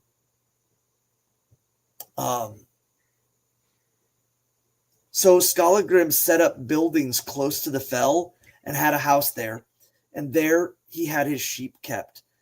Of this farm, Gris was the overlooker or overwatcher, and after him it was called Grísarstongur.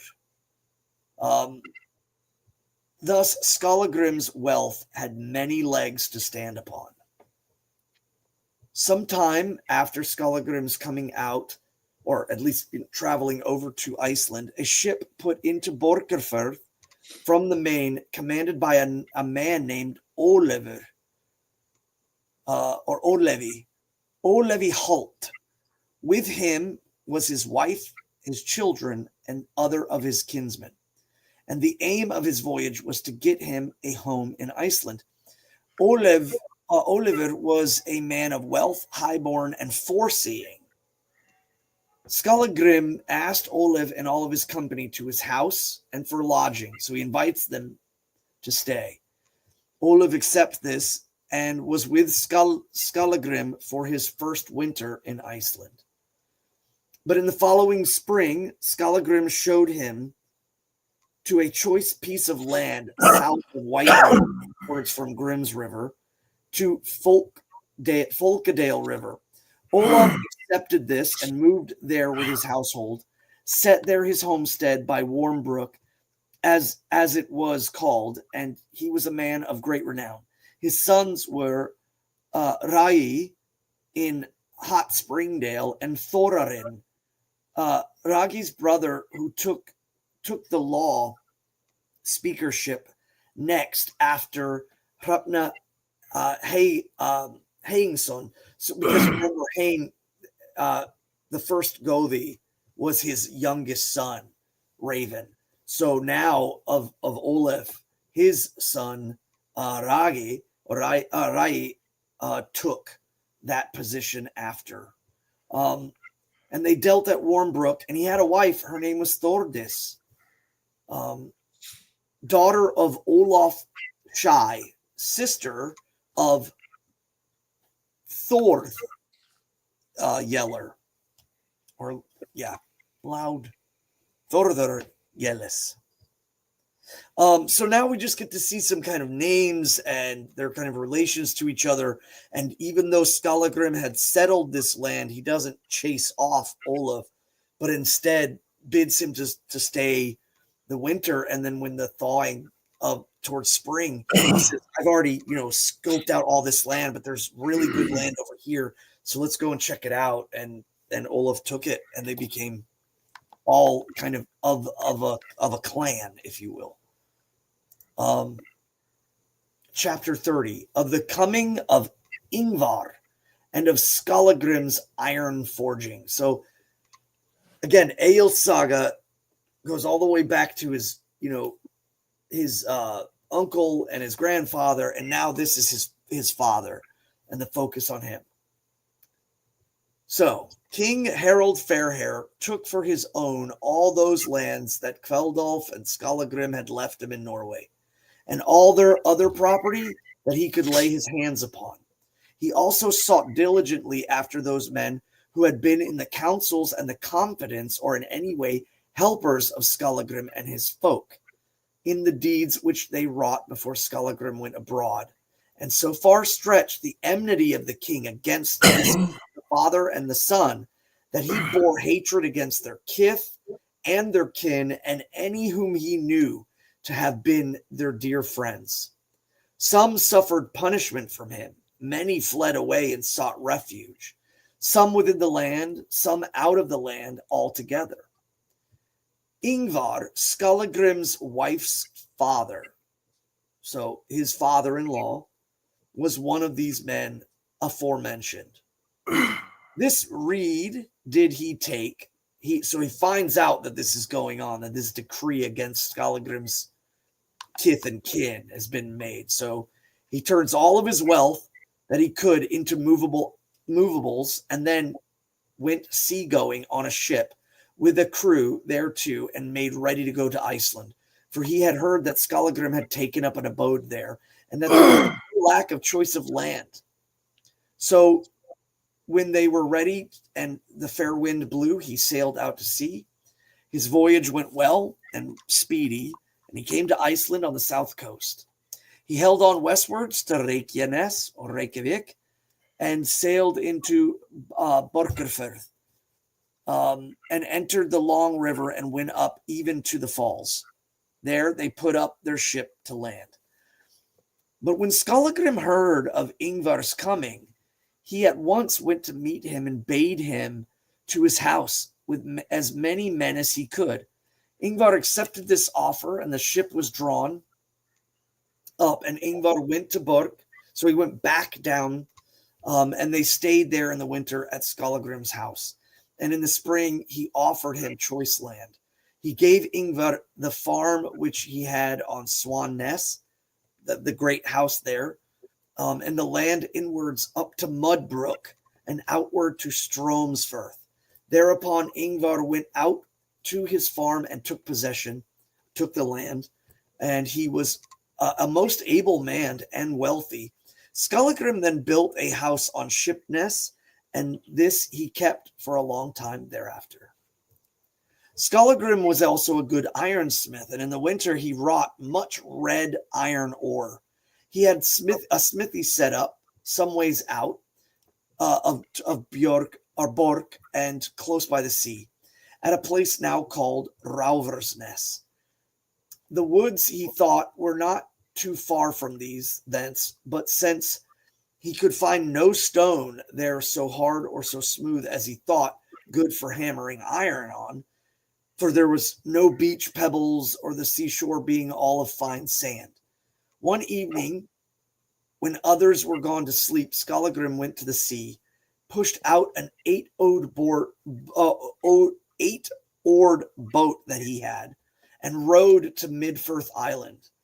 There he dropped anchor from the bow of the boat, and stepped overboard and dived down to the bottom, and brought up a very large stone. He lifted it into the boat. Then he himself climbed into the boat and rowed back to land, carrying the stone to the smithy, and laid it down before the smithy door. And thenceforth he hammered iron upon that stone. The stone lies there yet, and much slag beside it, and the marks of the hammering may be seen upon its face. And it is of a surf-worn boulder, unlike the other stones that are there. 4 men nowadays could not lift that stone. And 4 men couldn't lift it, and he went by himself and pulled it out of the water. Skallagrim worked hard at smithying, but his housecarls grumbled thereat, and thought it over early rising. Then Skallagrim composed this poem: Who wins wealth by iron, right early must rise. Of the sea's breezy brother, wind holders need blast. So that, again, the bellows. On furnace gold glowing, my stout hammer rings. while heat feeding bellows, a whistling storm stirs.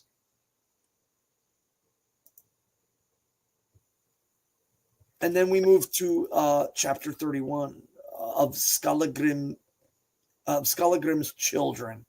Now we're starting to get close to this point. I was going to say, I do need to make a quick run to the restroom. All right. Did you hear else? Here you go, Lee. That you're doing what? I need to run to the restroom real fast. Oh, yes, by all means, because we're about to discuss the birth of the hero of the saga. Now, right. Just one third of the way through it. So we still have 15 more chapters tonight. I know this is a long one. I appreciate you guys' patience. I understand that folks need to watch it in the replays, and I know we took a little bit of a diversion there. But yeah, it's good to see everybody. Eric, it's awesome to have you here, our Swedish folk builder. Eric is in the building tonight. We appreciate you guys, you being able to join us. As we mentioned earlier in the broadcast, I know it's at a very inopportune time for our European audience.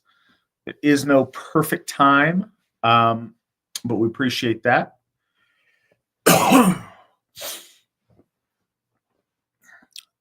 I'd like to throw another plug in case, and if we still have the link, for anybody who's joining us late, if you haven't gone here, I am just kind of nerding out on this link to a HTML map that shows you all the different locations we're talking about and really familiarizes yourself with geography of both Norway and Iceland throughout this saga.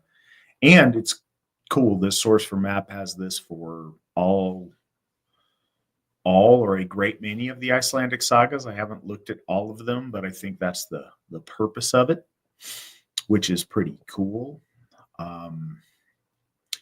It's really neat to go through this material again. I know that a lot of us,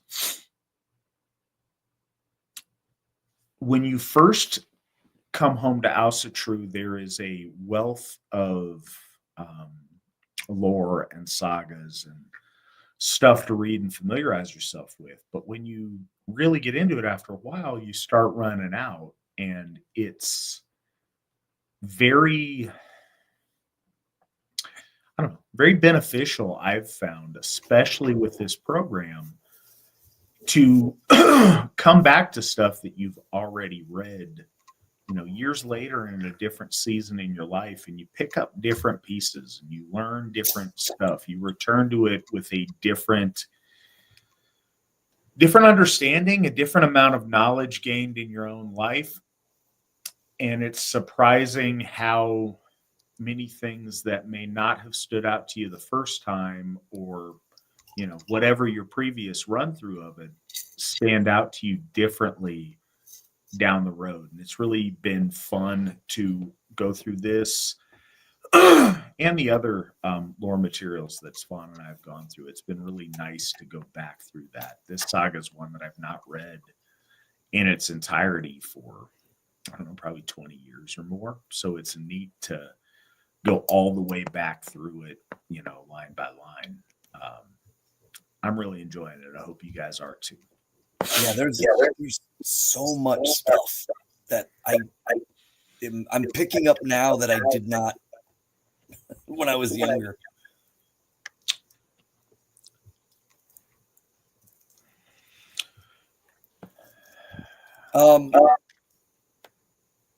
We are on chapter 31, and we get to the point of Skallagrim's children. And Skallagrim's mother is Bera. So Skallagrim and Bera had a great many children, but at first they all died. So I don't think it specifies to the exact amount.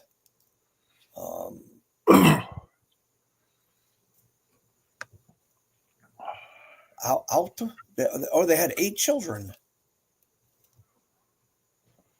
Or maybe I'm reading that wrong.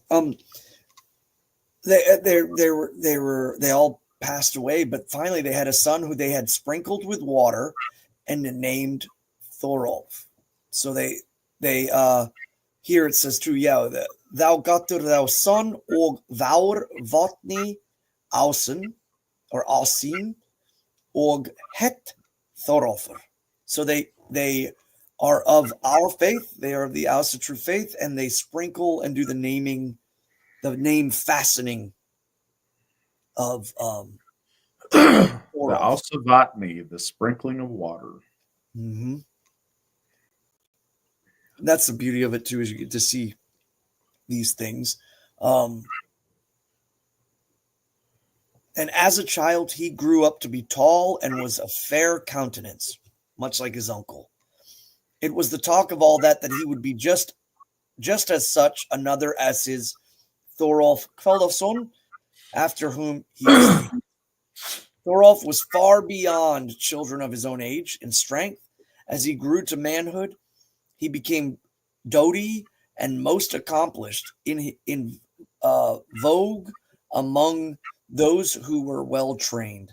So he took to fighting arts and strength.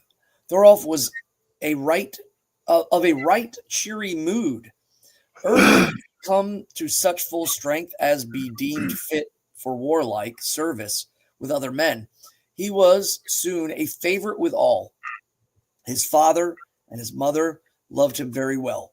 Skallagrim and his wife had 2 daughters, one whose name was Saiun, or Sea Wise, and the other Thorun, Thor's rune.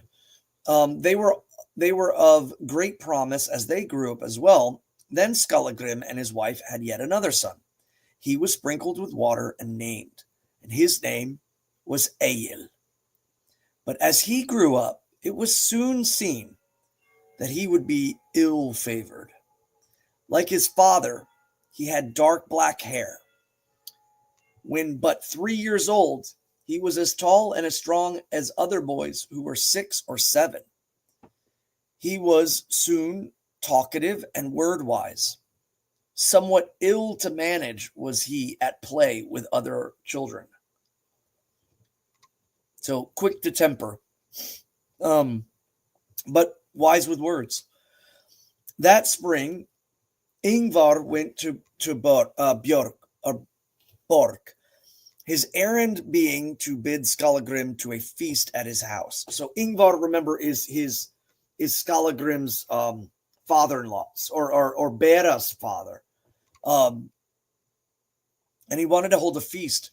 He also named for the party his daughter Bera and Thorolf, her son, and any others that Skallagrim would like to bring. Skallagrim promised to come. Ingvar then went home, prepared for banquet, and had ale brewed.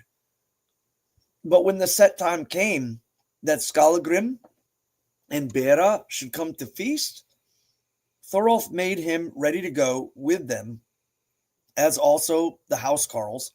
So they were 15 in number all. Egill told his father that he wished to go. I am, he says, as much a king to Ingvar as is Thorolf. You shall not go, said Skallagrim, for you know not how to behave yourself in the company where there is much drinking. You who are not good to deal with, though you be sober. He's like, you're bad enough drunk. You're hard enough when you're sober. Skallagrim mounted his horse and rode away, but Egill was of ill content with his lot. He went out of the yard and found a draft horse of Skallagrim's, got on his back, and rode after the party. No easy way had he over the moor, for he did not know the road, but he kept his eyes on the riders before him when a copse of wood were not in the way. And this is to tell of his journey. The late in the evening he came to Swan-ness, when men sat there a drinking. He went into the room, but when Ingvar saw Egill, he received him joyfully, and asked why he had come so late. Egill told of his words with Skallagrim. Ingvar made Egill sit by him. They two sat opposite Skallagrim and Thorolf. For merriment over the ale, they fell to reciting poetry. And Egill recited this stanza. Hasting I came to the hearth fire of Ingvar, right fain so to find him. Him who on heroes bestoweth gold that the heather worn guardeth. Thou, of the snake's shining treasure, always a generous giver. Wilt not then me of 3 winters dotier songsmith discover? So he says to him, you're a giver of gold, the snake's shining treasure, the dragon, the one that resides beneath, that gives much gold out. And he says that you will see too that I will be a strong poet that will spread your good name. And Ingvar praised this stanza and thanked Egill very much therefore. But on the morrow he brought to Egill as a reward for the poem 3 sea snail shells and a duck's egg. And next day at the drinking, Egill recited another stave. So it's worth remembering, Egill is a young lad. He's not a man. He's probably a young teenager at this point. He says, the wielder of keen biting wound fowl gave unto Egill the talker 3 silent dogs of the surf swell. So this is an interesting point to say. The wielder of the keen biting wound fowl. The wound fowl is either a sword or an arrow, but that he's calling his great uncle. He's calling him a great warrior, and he refers to himself as Egill the talker. And he gives 3 silent dogs of the surf swell meet for the praise in this poem. In his poem, he, the skilled guide of the seahorse, knowing to please with a present, gave as forth gift to young Egill a round egg, the brook bird's bed bolster. So in this part here, he's emphasizing that his alliterative nature of being able to take random objects and turn them into a poetic stanza. And by doing that cleverly and fitting in kennings and also speaking well of Ingvar, he's doing kind of everyone a great favor, but also there are people there memorizing these poems. So in essence, he's immortalizing him in the cultural context. Egill, his poetry won him many thanks from many men. No more tidings were there of that journey. Egill went home with Skallagrim. So there's no mention of whether or not his father was upset that he kind of went against his word, but he certainly proved his father wrong as far as making sure that everything was very, very good when he left.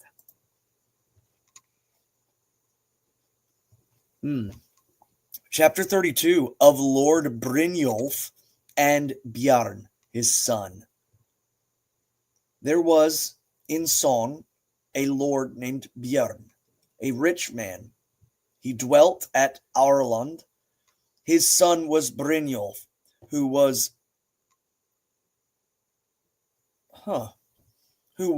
sole heir to all his father's wealth.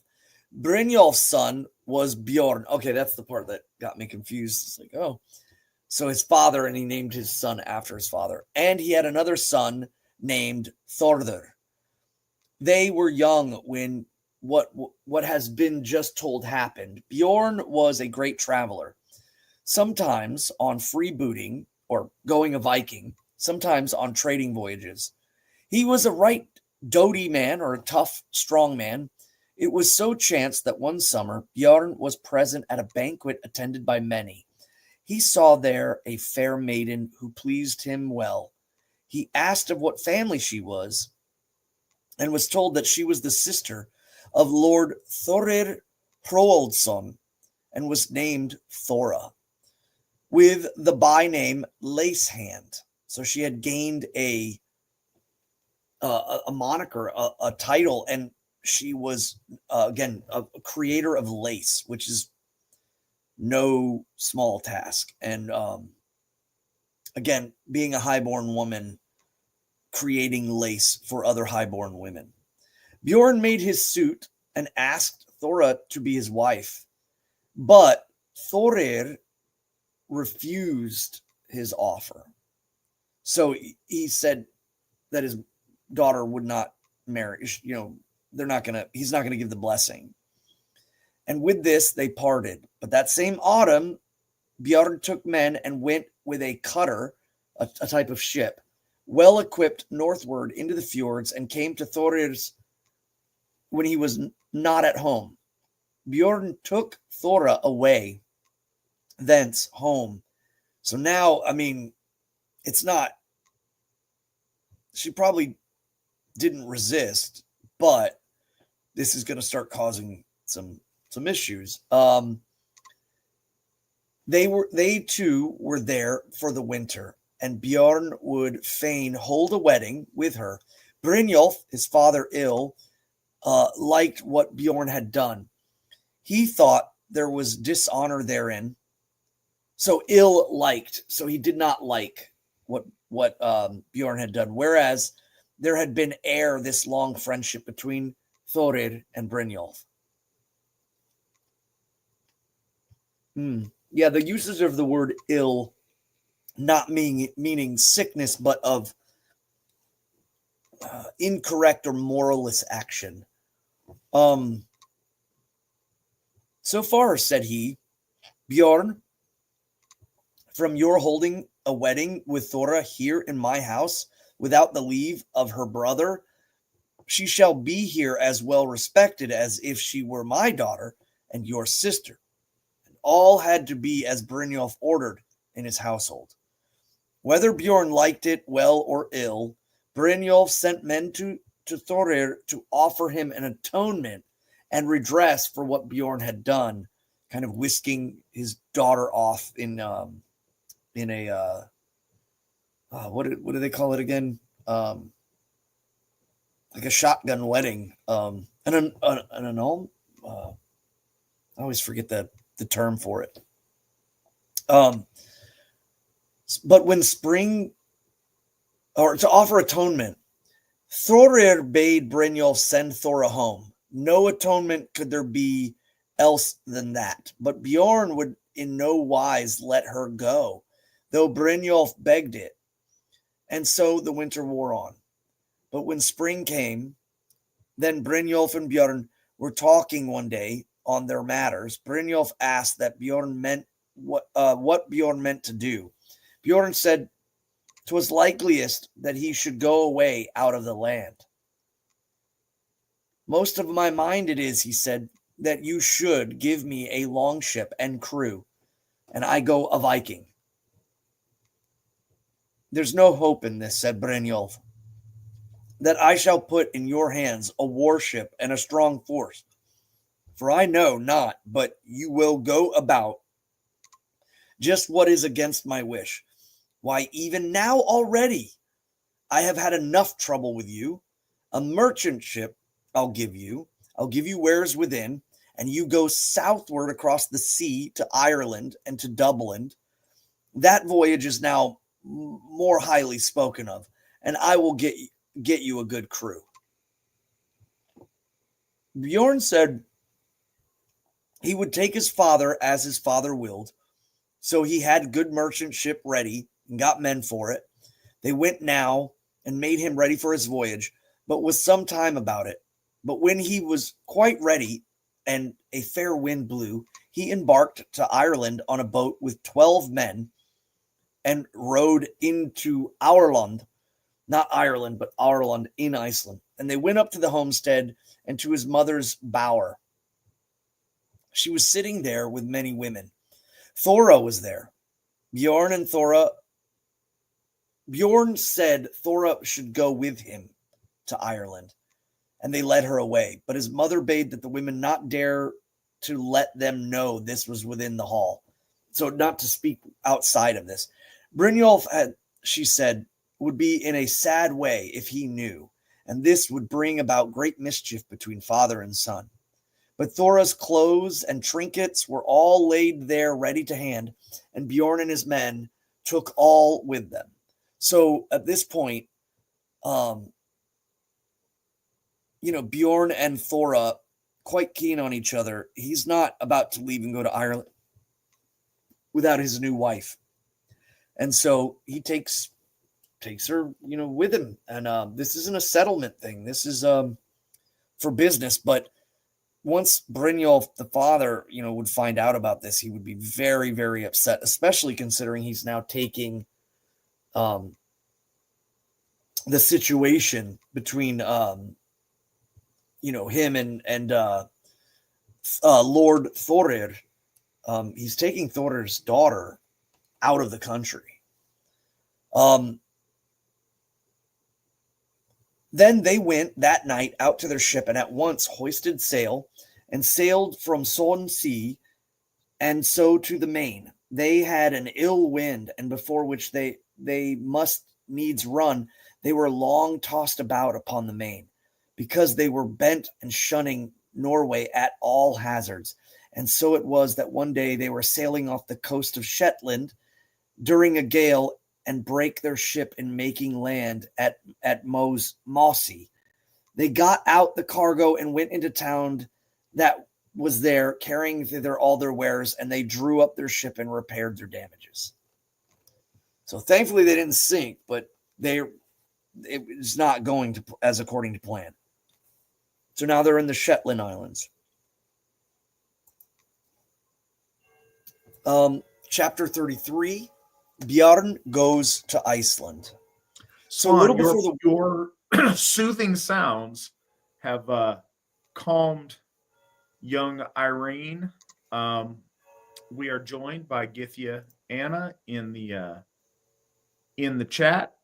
And just of note, she is up super late because the baby's being fussy until the soulful sounds of Svanur Guthreichni has put her at ease. well, and I see too, Finwraith asked a question about Icelandic Yule trees. No, they don't really do Yule trees in Iceland. They put shoes in the windows, and the Yule lads come up and give gifts of candy and things in the windows up until Christmas Eve, and then I think was it Christmas Day? The graveyard is lit with lights, and there's a lot of festive, like going about and walking around and singing and having fun in Reykjavik. But yeah, it's the fireplace and the windows is the main focus of most Icelandic Yules. Because y'all ain't got no trees. Right. I do it here, and I love it, but yeah, there's... No, it sounds like a thing up... further you went up north in Alaska, you start getting north of the Arctic Circle, and trees get real spindly real quick. They start looking like the little Charlie Brown trees, right, at best. But yeah, just to interject in that and acknowledging our folks over in the chat. We are making cool progress. I hope everybody is into it, because I certainly am. I know we've got, 13 chapters or so left, but I think this is super cool, and I appreciate the opportunity to get to go back over it. Oh, I thought, were we stopping at 40? We are going all the way through chapter 46. We're stopping at the top of 47. Gotcha. A little before winter came a ship from the south out of the Orkney Islands, with the tidings that a longship had come in autumn to those islands. Therein were messengers of King Harold, with this errand to Earl Sigurd, that the king would give Bjorn Brynjolfsson's slain wherever he might be found. And the same message heralds sent to the southern islands and even all the way to Dublin. So the southern isles being Scotland and England. Bjorn finds this out. And with all that he was outlawed in Norway and had this title over his head of being, you could slay him. Forthwith, on reaching Shetland, Bjorn had held his wedding with Thora, and through the winter they stayed in Mossy Jarbjörk in the town there. But in spring, as soon as ever the sea began to calm, Bjorn drew forth his ship and made him ready with all speed. And when he was ready and got wind, he sailed out to the main. They had a strong breeze, where but little time out ere they came to the south coast of Iceland. So they're heading back. The wind was blowing on the land when it bore them westward along the coast and so out to sea. But when they got a shift of wind, they turned back again and they sailed for the land. So they're coming across the south end of Iceland, and the wind just pushes them. So then they have to kind of slowly wait and then turn and head back. They sailed into a large, wondrous fjord, and the wind bearing them towards the western shore. Landwards, nothing was seen but breakers and harborless shore. Then they stood slantwise across the wind as they might, but still eastward, till a fjord lay over against them, and into it which they sailed. So this is something worth noting too, because they got overshot, and not all of Iceland is settled. They just ended up kind of going further, and they're starting to see land that is not claimed.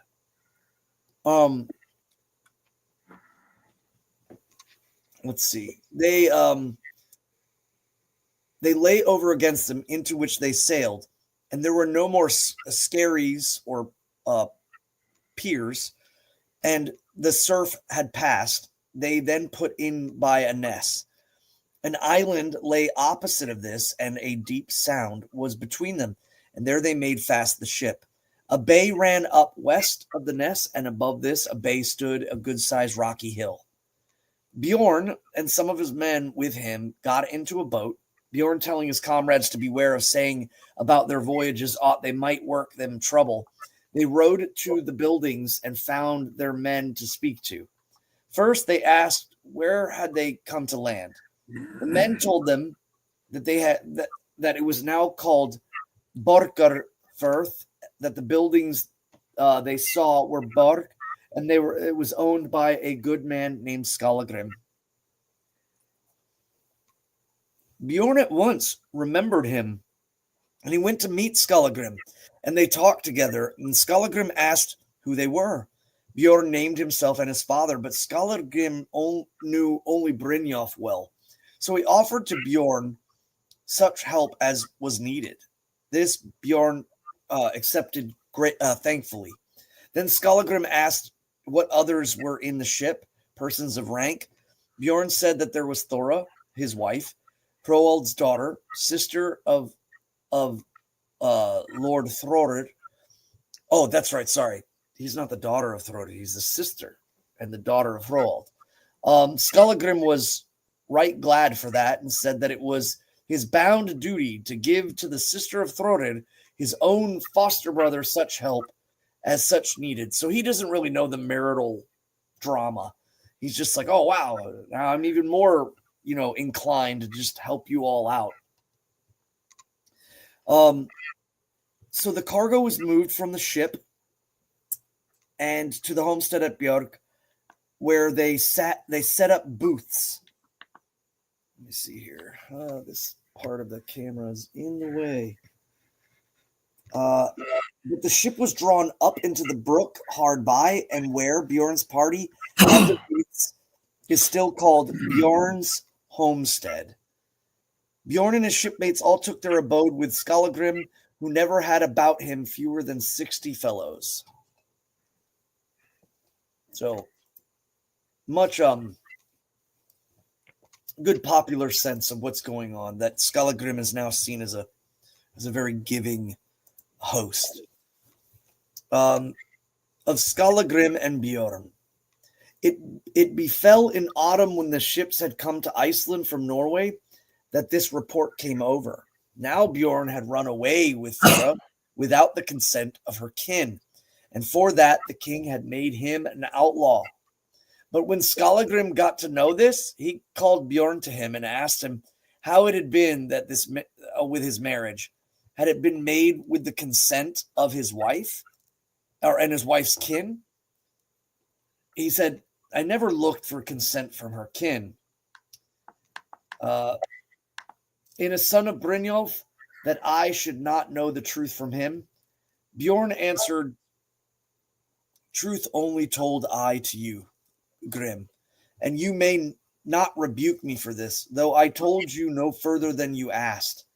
But now I must own this, which is true, that you have heard the truth about which this match not being made with an agreement of Thorir's, my wife's brother. So the brother takes the most grievance of this. Then spoke Skallagrim in great wrath. How dared you come to meet me? Did you not know that friendship was between me and Thorir? Bjorn answered, I knew that between you two was fast foster brotherhood and close friendship, but I sought your home because I was driven ashore here. I knew it would avail me not to shun you. Now will it be for you to rule what my lot shall be, but I hope for good from you, as I am of your household. Then came forward Skallagrim's son, Thorolf, and added many a word, and begged his father not to lay this to Bjorn's charge after once receiving him. So don't turn on him, since you've taken him into your house. Several others spoke to the same, and so it came that Skallagrim was appeased and said that Thorolf should have his way here. Take you Bjorn, said he, and deal with him as may best prove your manhood. So, chapter 35, Thorolf goes abroad. Thora bears a child in the summer, and it is a girl. She was sprinkled with water and named Ausgerder. Bera got a woman to look after the girl. Bjorn stayed for the winter with Skallagrim, as did his shipmates. Thorolf struck up a friendship with Bjorn and was ever in his company. But when spring came one day, Thorolf had a talk with his father and asked him what counsel he would give about Bjorn, his winter guest, and what would help they could lend him. Grim asked Thorolf what Bjorn had in view. I think, said Thorolf, that Bjorn would soonest go to Norway if he could be there in peace, methinks. Father, this plan lies before us, that you send men to Norway to offer atonement for Bjorn. Thorir will greatly honor your word. So Thorolf, by his persuasion, so managed that Skallagrim yielded. So the son is speaking so well to the father. He says, send a bunch of men back to Thorir, the brother of Thora, and say, hey, you got to let this go. And he'll take to your word. And these went with message and tokens to Thorir and sought atonement between him and Bjorn. But no sooner did Brynjolf hear this than he too set his whole mind to offer an atonement for Bjorn as well. And in the end of this matter was that Thorir took atonement from Bjorn, because he saw that it had come to this now, that Bjorn had nothing to fear. Thus Brynjolf got atonement accepted for Bjorn, and Skallagrim's messengers abode with Thorir for the winter. So everything kind of gets smoothed over. And in the summer following, they went back on their way. In autumn, they told their tidings that Bjorn was admitted to atonement in Norway. Bjorn was with Skallagrim for yet a third winter, but next spring made him ready for departure with his following. And when Bjorn was ready for going, then Bera, Skallagrim's wife, said she would fain have Ausgerder, her foster child, remain there with them. Bjorn accepted this and gave her over to fostering, and the girl was left behind and brought up with Skallagrim's family.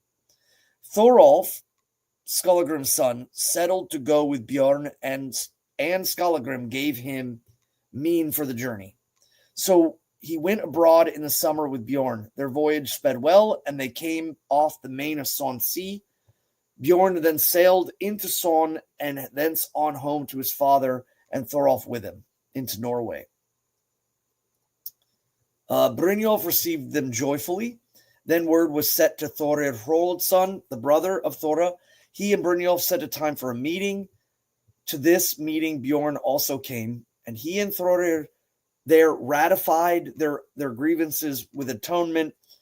Then Thorir paid out of hand such property in his house as belonged to Thora, and thereafter Thorir and Bjorn were good brother-in-laws and friends. Bjorn then stayed at home in Aurland with Brynjolf, Thorolf also being there in much favor, both with father and with son.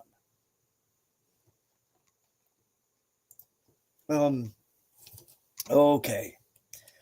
Now we get into Eric Eirikur Thaur Kaufan, the Blood Axe. Chapter 36, King Harald long held his residence in Hordaland and in Roeland at those large estates that he owned. An Outstone or Auvaldsnes or in Avrekstead in Fitjar or in Sehem in Ligra, but this winter the king was in the north part of the land. So he's been traveling around and going all these places, but now he was in the north. Now, when Bjorn and Thorolf, who is Skallagrim's son, had been one winter in Norway, the spring came, they made ready their ship and gathered their men. And in the summer, they went a freebooting eastward in the Baltics, came home in autumn, having won much wealth. But when they came home, they heard that King Harald was in Roeland and would remain there for the winter.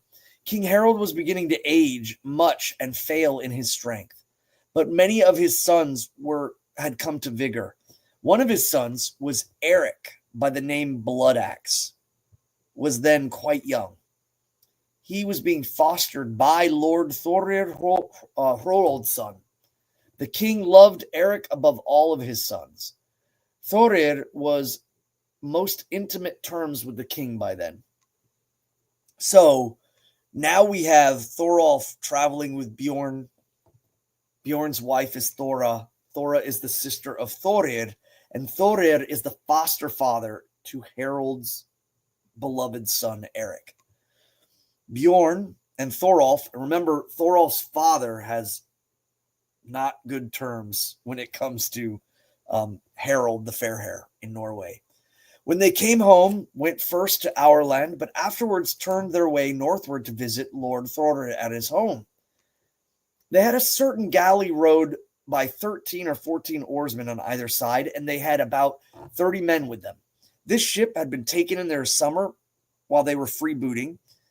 It was gaily painted above the sea line and was very beautiful, but when they came to Thorir, they were made welcome and abode with some time, while the ship, tented over, floated opposite the house.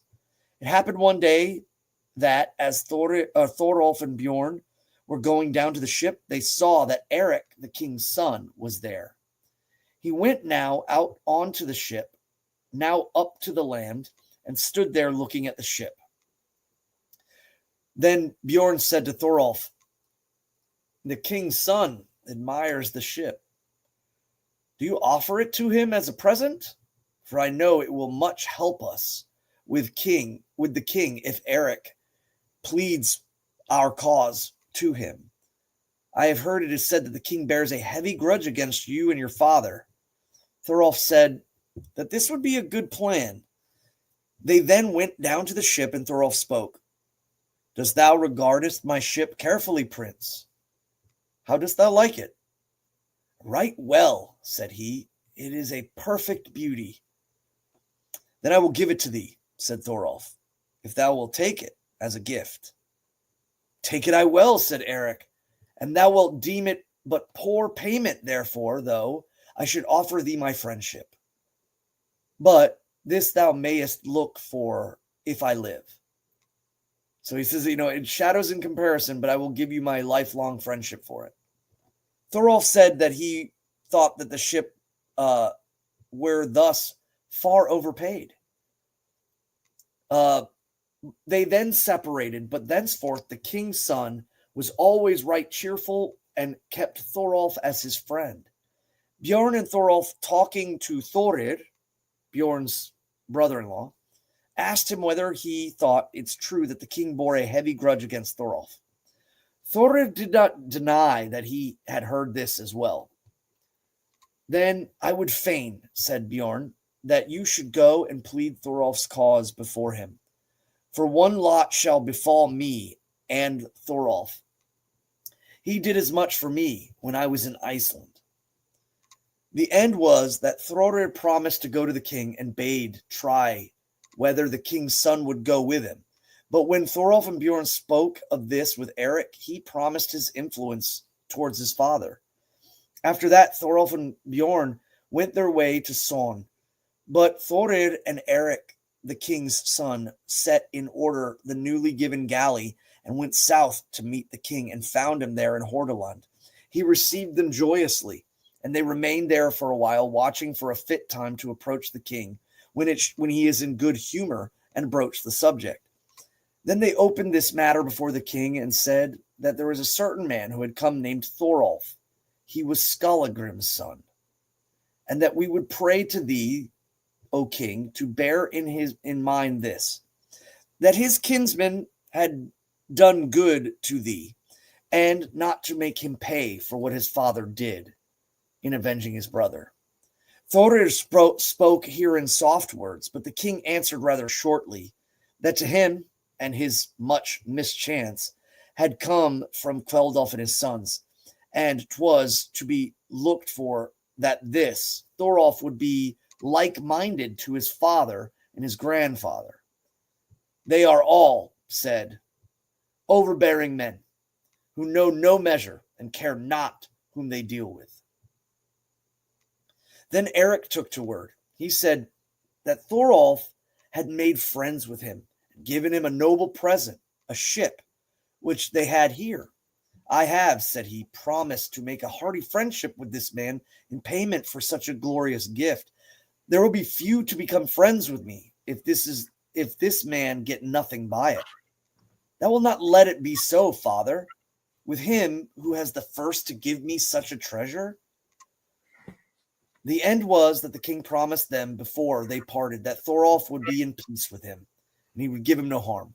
But I will not, said he, that he come into my presence. And though Eric mayest make him a close to thee as thou wilt, him for him or more of his kin. But one of two things will happen. Either they will be softer to thee than me, or they will rue this with this thy intercession, and that thou lettest them be long in thy company. Thereafter went Eric Bloodaxe and Thorir home, and when they sent word to Thorolf how the errand had went with the king, Thorolf and Bjorn were for that winter with Brynjolf. Many summers they were out freebooting, but the winters they spent with Brynjolf and sometimes with Thorir. So it went well, and now we start to see Harold wants nothing to do with Skallagrim or his children, but this is Kveldolf's grandson, and by making way with Eric and giving him such a great gift, he's starting to ease. At least, I don't want to ever see him. I don't want to talk to him. Just keep him, away. But you can do what you will. And so we have chapter 37, the journey to Bjarmaland. Eric Bloodaxe now took a share in the realm. He held oversight in Hordaland and in the fjords. He took and kept about him bodyguards. And one spring, Eric Bloodaxe made ready to go to Bjarmaland and chose him much people for the voyage. Thorolf betook him to his voyage with Eric and was in the forecastle of the ship and bore his standard. Thorolf was then taller and stronger than other men, and herein like his father. In this expedition befell much tidings. Eric had a great battle by the river Dvina in Bjarma, wherein he won victory, as is told in the lays or the poems about him. And in that voyage he took Gunhilda, daughter of Ozerpoti, and brought her home with him. Gunhilda was above all women beautiful, shrewd, and of magic cunning. Side note on this, and I don't know if they mention it, Gunhilda had learned magic from the Finns. And so by that time in Nordic culture in the West, the Finlanders were known for their kind of, magical and oftentimes kind of foreign and odd and dangerous, abilities of being able to, tide with the old spirits more readily than even the Norse could, because by this time they were becoming much more connected with England and Ireland and the mainland and France and so on. She was beautiful and shrewd and magic cunning. There was a great intimacy between Thorolf and Gunhilda. Thorolf ever spend the winters with Eric and the summers freebooting. So now in this case here, the term that with the usage of intimacy between Thorolf and Gunhild is that being the best friend of Eric, they were close, very much like Thorolf of old with Sigrida when she was married to Bragi the White. So Thorolf ever spent his winters with Eric and then went out in the summers going a Viking. The next tidings were that of Thora, Bjorn's wife, fell sick, and she passed away. But some while after, Bjorn took to him another wife, and her name was Alov, the daughter of Erling, the wealthy of Oster. They too had a daughter named Gunhilda. There was a man named Thorgeir Thornfoot. He dwelt in Feiring in Hordaland at a place called Asker, or Ash Tree, the places where the ash are. He had 3 sons, Had, another was Bergunund, and the third was Atli, the short.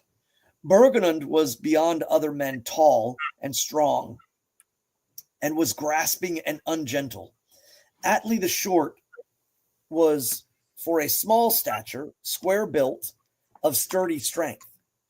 Thorgeir was very rich with menfolk that were, a very rich man and a devoted worshiper of the old gods. So he was heavy in the religious workings of Asatru at the time. He was also magic cunning, went out freebooting and was seldom home. So of the 3 brothers, Had is always gone. Bergunund is tall and kind of a brute. Atli is short but stout. And Thorgeir is a well-known member of the functionings of the Hofs and of worship. So 38, Thorolf comes out to Iceland. Thorolf, Skallagrim's son, made him ready one summer for a trading voyage. His purpose, what he also performed to go to Iceland and see his father. He had now been long abroad and overseas. By this, he had got great store of wealth and many costly things. When ready for the voyage, he went to King Eric And at their parting, the king delivered to Thorolf an axe, which he said he wished for Thorolf to give to his father, Skallagrim. The axe was snag-horned, large, gold-mounted, the hilt overlaid with silver. It was most valuable and very costly. Thorolf went his way as soon as he was ready, and voyage sped well. He made his ship go into Borgarfjörð and at once hastened home to his father. A right joyful meeting was theirs. Then Skallagrim went down to Thorolf's ship, had it drawn up, and Thorolf went home to Borg with his men. But when he came home, he gave Skallagrim Eric's greetings and delivered him an axe, which the king had sent. Skallagrim took the axe and held it up, looked at it a while, but said nothing. And then he fixed it up by his high seat. It chanced one day in autumn at Björk that Skallagrim had several oxen driven home, which he meant to slaughter. 2 of these he led under the house wall and placed their heads crossing. He took a large flat stone, pushed it under their necks, and then he went and grabbed the axe, the king's gift, and at the oxen both at once, so that he took off their heads, the heads of the 2. But the axe smote down on the stone, so that the mouth broke and was rent through all the tempered steel. Skallagrim looked at the edge, said nothing, but went into the fire hall and mounted it on a wall beam, and thrust the axe up into the rafters above the door. And there it lay, smoke all the winter. So now it's just kind of up in the smoky rafters where it's not seen. And this is kind of foreboding the idea that he took the gift, used it, being an ornamental, I think more of a combat axe and an ornamental axe, and he used it to kill the cattle, and it broke on the stones. So now he's just like, meh, and he throws it up there. Skallagrim forbade him, saying, "'Tis good to drive home with your wain whole. You have," said he, "gotten great honor by travel. But there is the old saw, many farings, many fortunes." The old saying, many farings, many fortunes. Take you now here as much share of the property as you think will make you a great man. Thorolf said he would make yet one more journey. And I have, said he, an urgent errand for the journey. But when I come back next time, I shall settle here. But Ausgerder, your foster child, shall go out with me back to her father. This he bade me when I came west. So Ausgerder, the foster child that stayed with Skallagrim from Bjorn, he's going to take her back to Norway. Skallagrim said, "Thorolf, you'll have your way." And thereafter, Thorolf went to his ship, put into order, and all was ready. They moved the ship out to Digranes, and it lay there waiting for a fair wind. Then Ausgerder went to the ship with him. But before Thorolf left Björk, Skallagrim went and took down from the rafters the axe, the king's gift, and came out with it. The haft of the axe was now sooty and black with smoke, and the blade, it was rusted. Skallagrim looked at the axe edge and handed it to Thorolf and reciting this poem. The fierce wood wolf tooth edge hath flaws not a few, an axe all deceitful, a wood cleaver weak. Begone, worthless weapon, with shaft smoke begrimed, a prince ill beseemed it, such present to send. So now Skallagrim is kind of doing what his father did to Harold. He knows that no good will come of this, and he takes it in the form of giving back the axe to his son, who is also named Thorolf.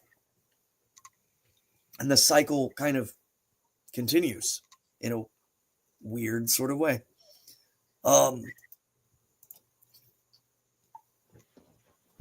Chapter 39. Ketilblund comes out to Iceland. This had happened while Thorolf was away. That one summer, a merchant ship from Norway came to his father's fjord, Björkafjörð, a merchant ship used then commonly to be drawn up into rivers, brook mouths, and ditches. This ship belonged to a man named Ketil, and by name Blund. He was a Norwegian of noble kin and wealth. His son was Geir, who was then of full age and was with him in the ship. Ketil meant to make his home in Iceland, and he came late in the summer. Skallagrim knew all about him and offered him lodging for himself and all of his company. And Ketil took this and was with Skallagrim for a winter. That winter, Geir, Ketil's son, asked to wife Thorun, Skallagrim's daughter, and the match was made, and Geir took her to wife. Next spring, Skallagrim showed Ketil to land above Olaf's land near the White River, from Flokdale River mouth and Reykjadale River mouth, and all the tongue that lay between the rivers of Redgill and of Folkdale above the slopes, and Ketil dwelt at Thranderholt.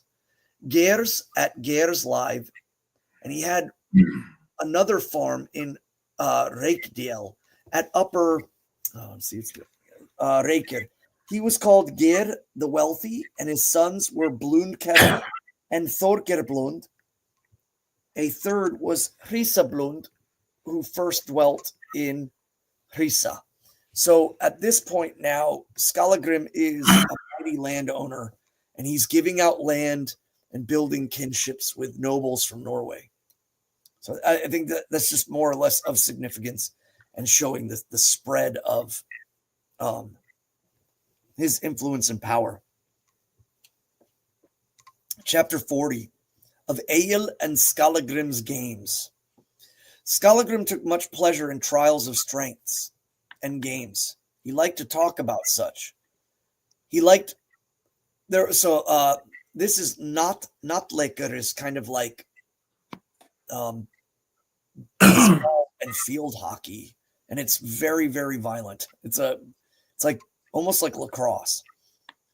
Ball play was the common game. Plenty of strong men were there at the time in the neighborhood, but not one of strength to match that of Skallagrim.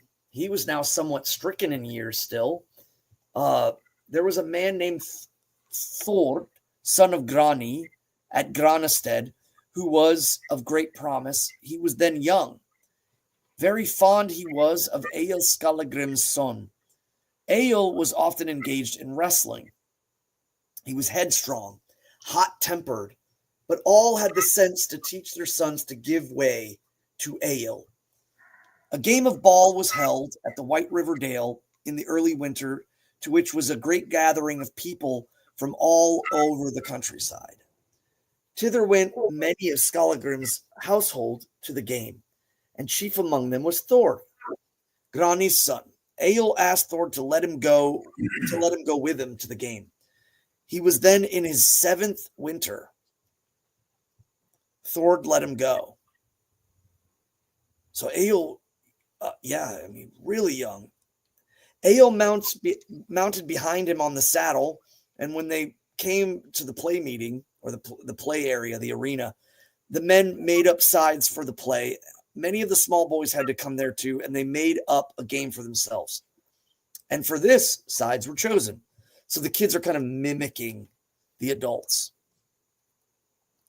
Egill was matched against a boy named Grim, son of Hek in Hexted. Grim was 10 or 11 and was strong, but when he played together with Egill, he got the worst of it, and Grim made all he could of his advantage. Then Egill got angry. He lifted the bat, the stick that's used, and struck Grim, whereupon Grim seized him and threw him down with a heavy fall, and handled him very roughly, and said that he would thrash him if he did not stop. But when Egill got to his feet, he went out of the game, and all the boys hooted at him and taunted him. Egill went to Thord and told him what had been done, and Thord said, "I'll go with you, and we will be avenged on them. He gave into his hands a halberd. So at this point, this is most likely a long-bladed axe with a short handle. Such weapons were customary. They went where the boys were, and Grim had now got the ball and was running away with it. The other boys were after him. Then Egill bounded upon Grim and drove the axe right into his head, so that it pierced his brain. After this, Egill and Thord went away on their own to their own people. The Miramen ran to their weapons, and so did the other party. Olav Holt, with his following, ran to help the Borgermen. So now there's going to be a fight, or people are trying to figure out what's going on. Who were far less in number, and they parted without doing more. But hence arose a quarrel between Olaf and Heg. They fought at Laxfit, and by Grim's River. There, 7 men fell, but Heg was wounded to death, and his brother Kvig fell. But when Egill came home, Skallagrim said little about it. But Bera and Egill had in him the makings of a freebooter, and that would be well so soon as he were old enough to give him a longship. So even at a young age, he causes this kind of big fight, and his parents are like, he's going to make a Viking. He's going to be a warrior, and he's going to go out. And he speaks this poem. Thus counseled my mother, for me should they purchase a galley and good oars to go forth a roving. So may I, high standing, a noble bark steering, hold course for the haven, hew down many foemen. So he's straight out stating, my parents are giving me the means in which I should fulfill my fate and be a warrior and a rover. When Egill was 12, he was grown so big that there were few men, how so large and strong, that he could not overcome in games. So even as a 12-year-old, he could kind of toss over grown men. In his 12th winter, he was often at the games. Thord Grani's was then 20 years old. He was strong. As the winter wore on, it was often chanced that these two, Egill and Thord, were matched against Skallagrim. And once in the winter, it was so befell that there was much of this game played, the ball game, at Bjork, southwards of Sandvik. Thord and Egill were set against Skallagrim in the game, and he became weary before them, so that they had the best of it. But in the evening after sunset, it began to go worse with Egill and his partner. Skallagrim then became so strong, because again, remember his father, the Twilight Wolf. So at night, Skallagrim starts to get rowdy again, that he caught up to Thord and dashed him down so violently that he was all bruised at once and got his bane. Then he seized Egill. Now there was a handmaid of Skallagrim's named Thorgerður Brock, who had nursed Egill when he was a child. She was a big woman, strong as a man, and of magic and cunning. She said, Dost thou turn thy shape strength, Skallagrim, against thy son? Whereat Skallagrim then let loose Egill, but clutched at her, and she broke away. So at this point, Skallagrim basically goes berserk, hits Egill's friend, and brains him, and then goes towards his son, and this woman, beckons him to stop. Then he goes after her. She broke away and took to her heels, with Skallagrim after her. So went they to the utmost point of Digranes. She leapt out from the rock into the water, and Skallagrim hurled after her a great stone, which struck her between the shoulders, and neither ever came back up. So Skallagrim, enraged, chases after her and throws a stone at this woman, and she doesn't come back out of the water. The water there is now called Braker Sound. But afterwards in the evening, when they came home to Björk, Egill was very angry. Skallagrim and everybody else were set at table, but Egill was not yet to come to his place. He went into the fire hall and up to the man who there had been overseeing the work and the management of the money of the farm and was most dear to him. Egill dealt him a death blow, then went to his seat. Skallagrim spoke not a word about it then, and thenceforth the matter was kept quiet. But father and son exchanged no word of good or bad, and so the winter passed. So Egill basically kills his father's foreman, and he does this in vengeance because his father killed his friend. As they would, kill each other and become kinslayers. The next summer after this, Thorolf came out from Norway, as was told above. And when he had been in Iceland one winter, in the spring following, he made ready a ship for Braker Sound. But when he was quite ready then, one day, Egill went to his father and asked him to give him an outfit. I want to go with Thorolf. Skallagrim asked if he had spoken at all of the matter to Thorolf, and Egill said he hadn't. Skallagrim bade him do that first, but when Egill started the question with Thorolf, he said, "'Tis not likely that I shall take you abroad with me, if your father thinks he cannot manage you here at his house.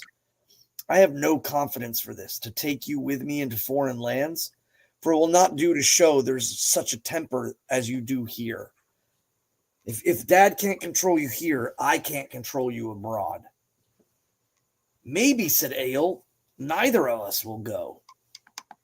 In the night came on a furious gale, a southwester. But when it was dark and now flood tide, Egill came where the ship lay. He went out onto the ship, and outside the tenting, he cut asunder all the cables that were there seaward side. Then, hurrying back to land by the bridge, he at once shot out the bridge and cut the cables that were upon the land. Then the ship was driven out of the firth.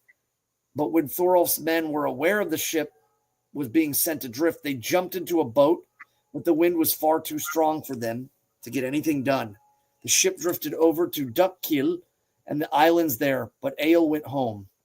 So in vengeance against his brother, he's like, well, maybe neither one of us will leave for foreign lands, and then jettisons his ship.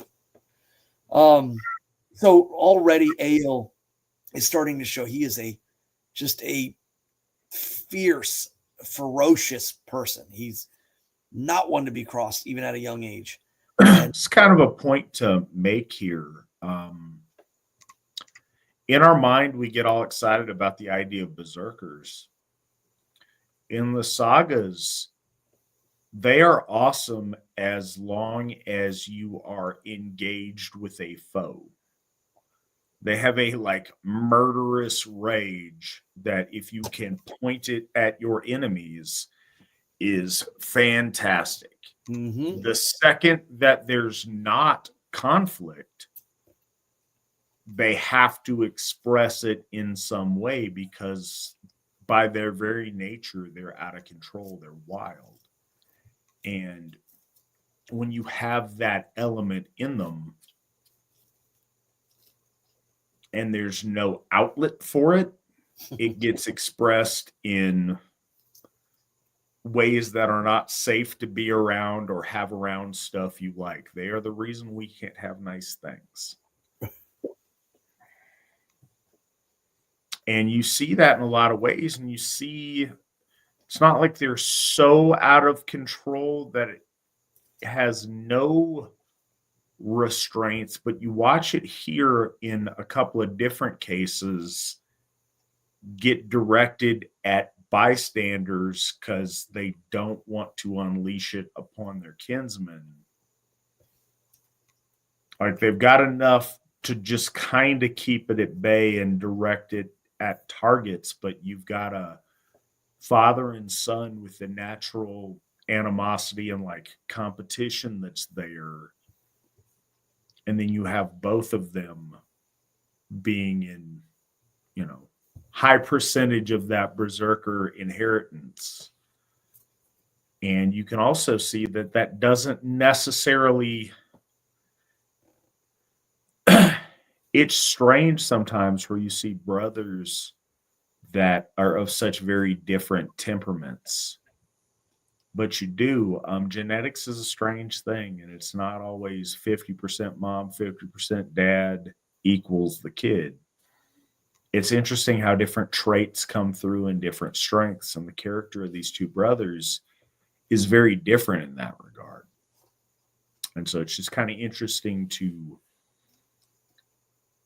in a non-fantastical, more sober way, this saga demonstrates the idea of the berserker in a more tangible way.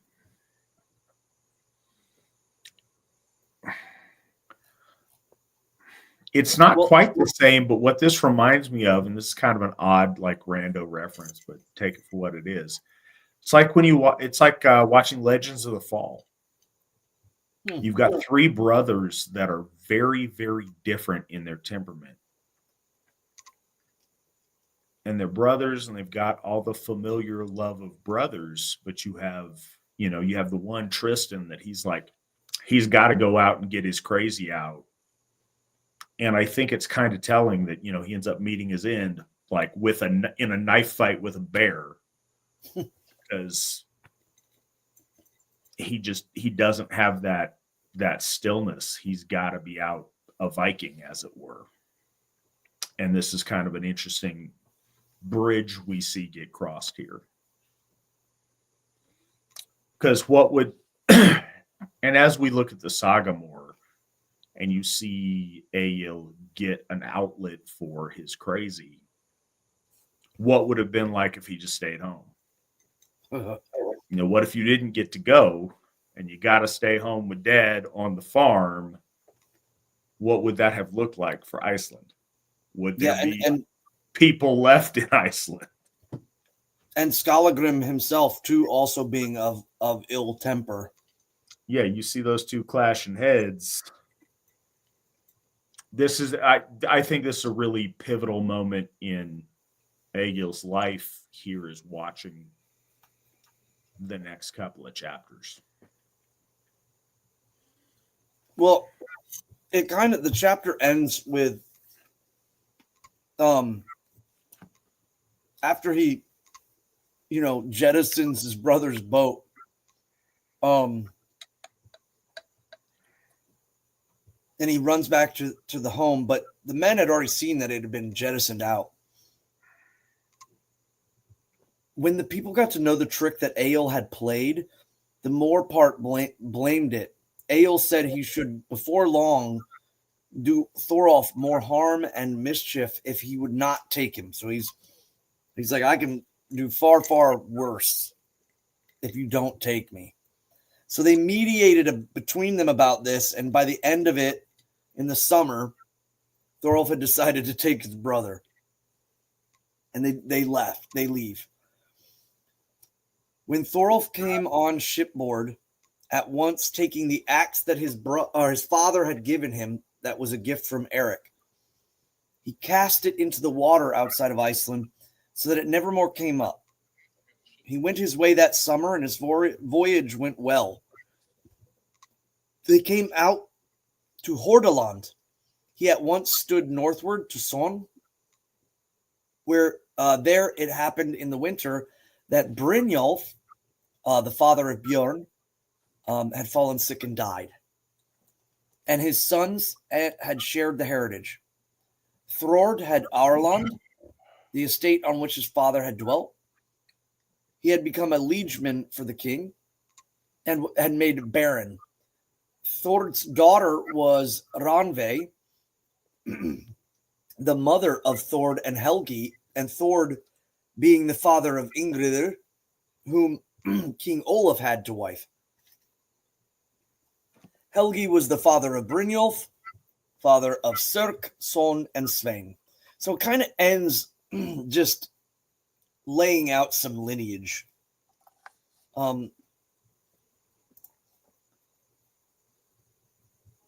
So now we have Bjorn. And again, his father just passed away, Brynjolf. So in chapter 41 of Bjorn, Bjorn got for his portion another good and valuable homestead. He did not become a liege man of the king. Therefore, he was called Bjorn Yeoman.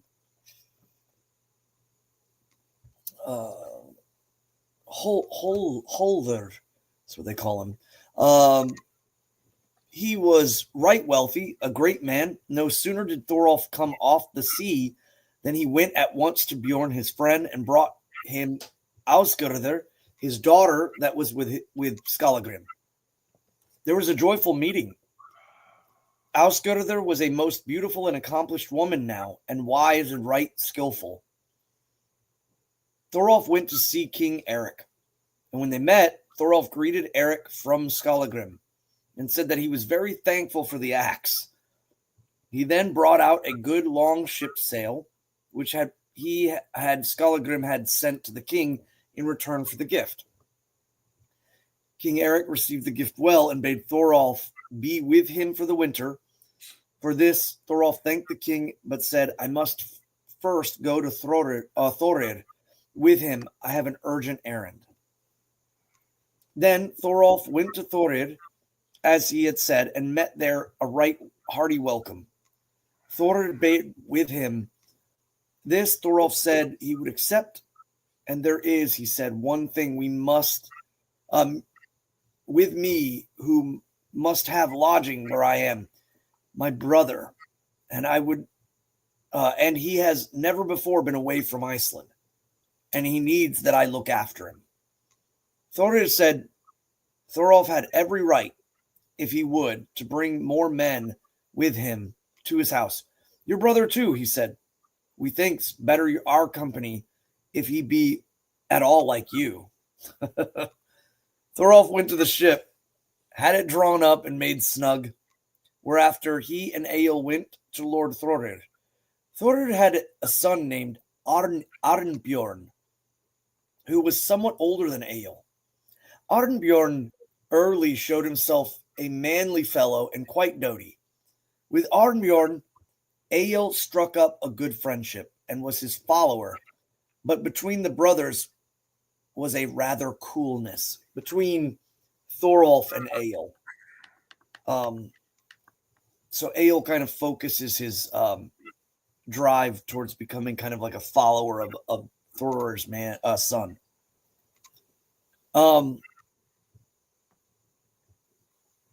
Thorolf Skallagrim's son now sounded Thorir as to how he would like to take the matter should Thorolf ask in marriage Ausgerder, his kinswoman.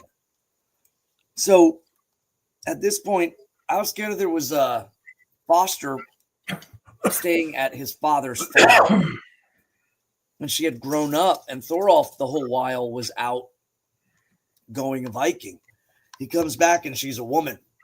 He, decides to take her back to her parents as he was instructed.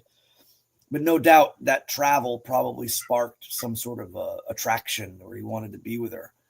And Thorir welcomed this readily, saying that he would be his pleader in the suit. Soon after, Thorolf went north to Son with a goodly company. He came to Bjorn's house and was well received there, and Bjorn bade him be with him as long as he would want. And Thorolf speedily opened to Bjorn his errand and said his offer, asking Bjorn's daughters Ausgerder to wife. This proposal Bjorn took well. His consent was easily won, and it was settled that the betrothal should be there. And a day was fixed for the wedding, and the feast was to be at Bjorn's in the autumn. Then Thorolf went back to Thorir and told him all that had gone in his journey. Thorir was glad that the match was to be made, but when the time came that Thorolf should go to the feast, he bade men go with him. First bade he Thorir and Arnbjorn and his housecarls and some rich yeomen for the journey. there was a large, goodly company. But then, appointed day, when it was near at hand they should leave, the bridesmen were now to come. Then Egill fell sick. He couldn't go. So Thorolf and his company had a large long ship, well equipped, and they went on their way to the feast as agreed. And Egill remains at Thorir's farm or homestead. Now there was a man named Olvir. He was the housecarl of Thorir, who was a manager and a bailiff over his estates. He had the getting in of debts and was a treasurer. Olvir was past his youth. Let's see. But was still quite a hale and hearty man. It so happened that Olvir had to leave home to get in some rents of Thorir that had stood over from the spring. He had a rowboat on board which went 12 of Thorir's housecarls. Just then, Egill began to recover from his sickness and rose from his bed. He thought it was dull work at home when everybody was gone away, so he spoke to Olvir and said he would like to go with him about this business, but Olvir thought one good comrade would not overload them, as there was enough room. So he said yes, and Egill prepared to go. He had his weapons, his sword, his halberd, and his buckler.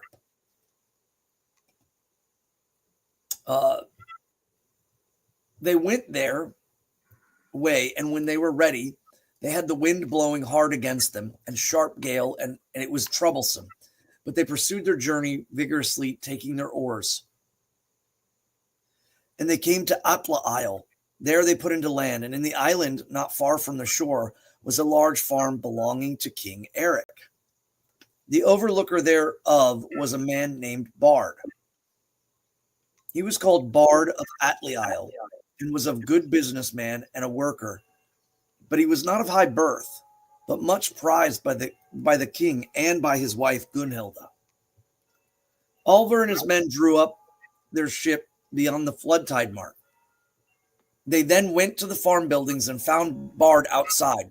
They told him of their journey, and withal that they would fain be there for the night. Bard saw that they were very wet and led them to the fire hall that stood apart from the other buildings. There they had a large fire made, at which their clothes were dried. When they had put them on again, Bard came in. "Now will we," said he, "set you a table here. I know you will be glad to sleep.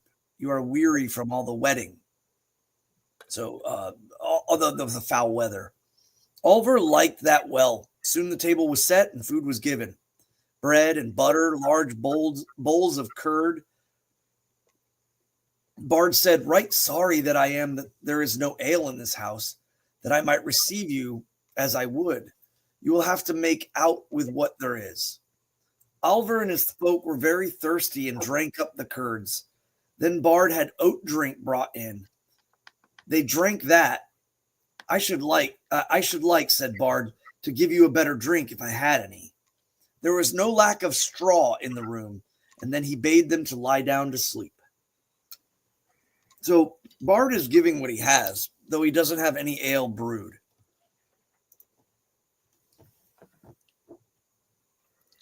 Chapter 44, The Slaying of Bard. King Eric and Queen Gunhilda came that same evening to Atli Isle, and Bard had prepared their banquet for the king. And there was to be a sacrifice, a disablot, says in Old Norse, because it says here, a sacrifice to the guardian spirits. So they're there for disablot. Sumptuous was the banquet, great was the drinking. "Where is Bard?" asked the king. "I see him not." "Oh, Bard is outside supplying his guests in the fire hall." "Who are these guests?" said the king, "that he deemeth this more a duty than to be here waiting on his king?" The man said that some housecarls of Lord Thorir had come. And Eric said, "Go out there after them once, call them in hither." And so it was done with the message that the king would fain to see them. Whereupon they came, the king received Oliver well and bade him to sit in the high seat facing himself, and his comrades outside him. And they did so. Egill sitting next to Oliver. Ale was then served to them to drink. Many toasts went round, and a horn should be drunk to each toast. So they begin to hold sumble and give standing toasts with the horn.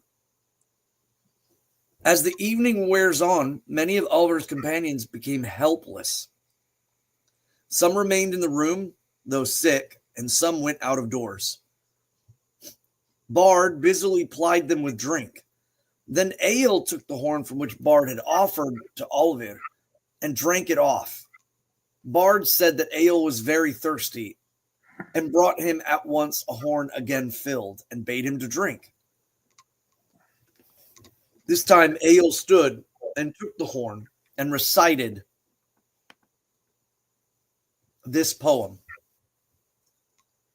Wizard worshipper of cairns, want of ale thou couldst allege here at Spirit's holy feast at Dieserblot.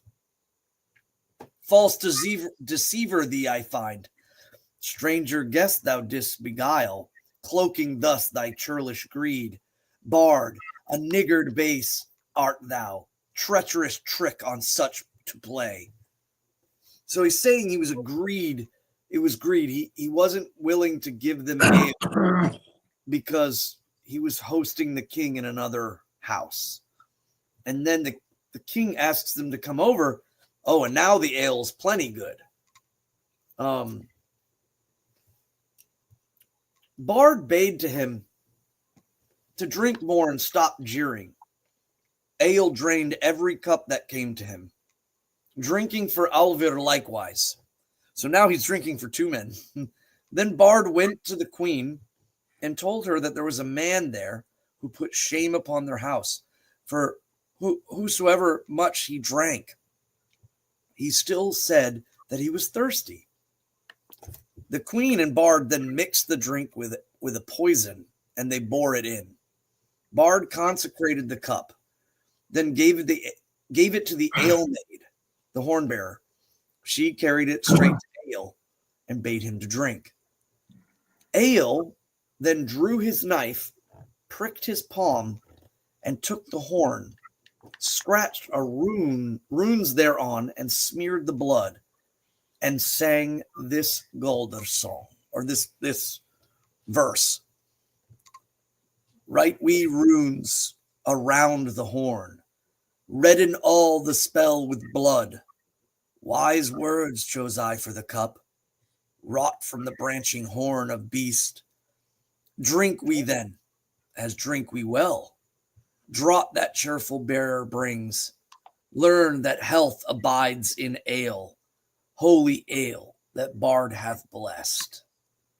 And the horn then burst asunder in the midst. The drink spilled on the straw below. Oliver began to faint. So Egill stood up and took Oliver by hand and led him to the door. Egill shifted his cloak to his left side and under the mantle held his sword. And when they came to the door, then came Bard after them with a full horn and bade them drink a farewell cup. Egill stood in the door and he took the horn and drank it off and recited, Ale is born to me for ale. Oliver now maketh pale. From oxhorn I let pour, twixt my lips the shower, but blind thy fate to see. Blows thou now bringest on thee, full soon from Odin's thane, feelest thou deadly rain. So he leaves with an ominous threat that he is blind to see. And this is mainly directed towards the house and towards Oliver. With that, Egill threw down the horn, but gripped his sword and drew it. It was dark in the room. He was directing this towards Bard. He thrust Bard right through the middle with his sword, so that the point came sticking out of his back. Bard fell dead, blood welling from his wound. Oliver, who was drunk, fell, too, vomiting. Then Egill dashed out of the room and into the darkness outside. Egill at once ran off from the buildings, but in the entrance room it was now seen that Bard and Alver were fallen. Then came the king, Eric, and bade them bright light, where they saw what had happened. Alver lay there senseless and drunk, but Bard was dead, and the floor was streaming with blood. Then the king asked where was the big man who had drunk the most the evening. The men said that he had gone out, and the king said, "Seek him and bring him to me." Search was made for him on the premises, but no one was he found. When they came to the detached fire hall where Alver's comrades lay, the king's men asked if Egill had come by there. They had all said that he had run in, taken his weapons, and ran back out again. This was told to the king, and the king bade his men go with speed and seize every ship or boat on the island. But in the morning, when it is light, we will search the island and slay this man. The flight of Egill, chapter 45. Egill went in the night and sought the places where the boats were, but wheresoever he came to the strand or the beach, men were already there before him. He went thus the whole night and found never a boat. But when day dawned, he was standing on a certain ness. He saw then another island, and between him and it lay a very wide sound. This was then his counsel. He took helmet, sword, spear, breaking off the spear haft and casting it out into the ocean. But the weapons he wrapped around in his cloak and made therefore a bundle, which he bound on his back, and he plunged into the water. Nor stayed his swimming till he came to the island. It was called Shepi. It was an island of no great size and only covered with brushwood. There were cattle on it, both sheep and oxen, belonging to Atla Isle. But when he came to the island, he wrung his clothes dry. By this time, it was broad daylight and the sun was rising. King Eric had Atla Island well searched as soon as it was light. This took some time, though, the island being large and Egill was not found. When the king made them row over to the other islands to seek him, it was evening. Finally, 12 men made way for Shepi, the island where Egill was. They were there to look for Egill and had also to bring from thence some cattle for food. Egill saw the boat coming to the island. He then lay down and hid himself in the brushwood before the boat came to land. They left 3 men behind on the boat, but 9 went up into the land. They separated into search parties, with 3 in each. But when a rise in the ground was between them and the boat, then Egill stood up, having before got his weapons ready, and made straight across for the ocean, and then along the shore. They who had guarded the boat were not aware of it until Egill was right upon them. He was at once smote one with a death blow. But another took to his heels and ran, and he had to leap up something of a bank. Egill followed him, and with a mighty blow cut off his foot. The third man leapt out into the boat and pushed it off with a pole. Egill drew the boat to him with the rope that was hanging off of it and leapt onto the boat. A few blows between each other were exchanged ere Egill slew him and pushed him overboard. Then he took the oars and rowed the boat away. He went all that night and day after, nor stayed till he came to Lord Thror's hall. As for Oliver and his comrades, the king let them go in peace. They were guiltless in this matter. He seems more forgiving than his father. But the men who were in Shepi were there for many nights. They killed cattle for food, made a fire, cooked them, piled a large fuel heap on the side of the island looking towards Otley Isle, and then set the fire there to let the folk know that they were stuck on the island. When that was seen, other men rowed out there to them and brought to land those who lived that Egill did not kill. The king was by this time gone away. He went to another banquet. But Alvar was there. But of Alvar there is this to be told, that he reached home before Egill and Thorolf and Thorir had come home even before that. Alvar told of the tidings, the slaying of Bard, and the rest that had there been befallen, but of Egill's going, since he knew nothing. Thorolf was much grieved to hear this. He also was Arnbjorn. They thought about that Egill would return nevermore. The next morning, Egill came home, which when Thorolf knew, he rose up and went out to meet him and asked him in what way he had escaped and what tidings had befallen his journey.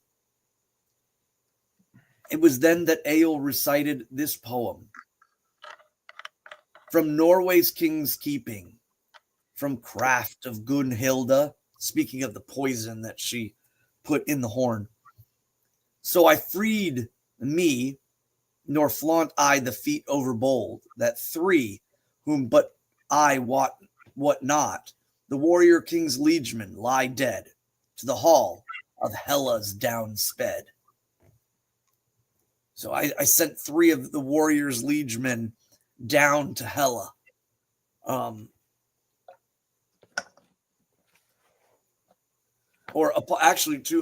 Hell's road, because it says Helgangnir. So down upon her road. Arnbjorn spoke well of this work and said to his father that he would be bound to atone Egill with the king. Thorir said it would be the common verdict that Bard got his desert in being slain, yet hath Egill wrought too much after the way of his kin, in looking little before him and braving a king's wrath, which most men find heavy burden. However, I will atone you, Egill, with the king for this in time. So in essence, Egill is stating that Bard tried to poison him, and that's why he slayed him. And that's pretty much his defense. Problem is that the person that put the poison in the horn was Eric's wife.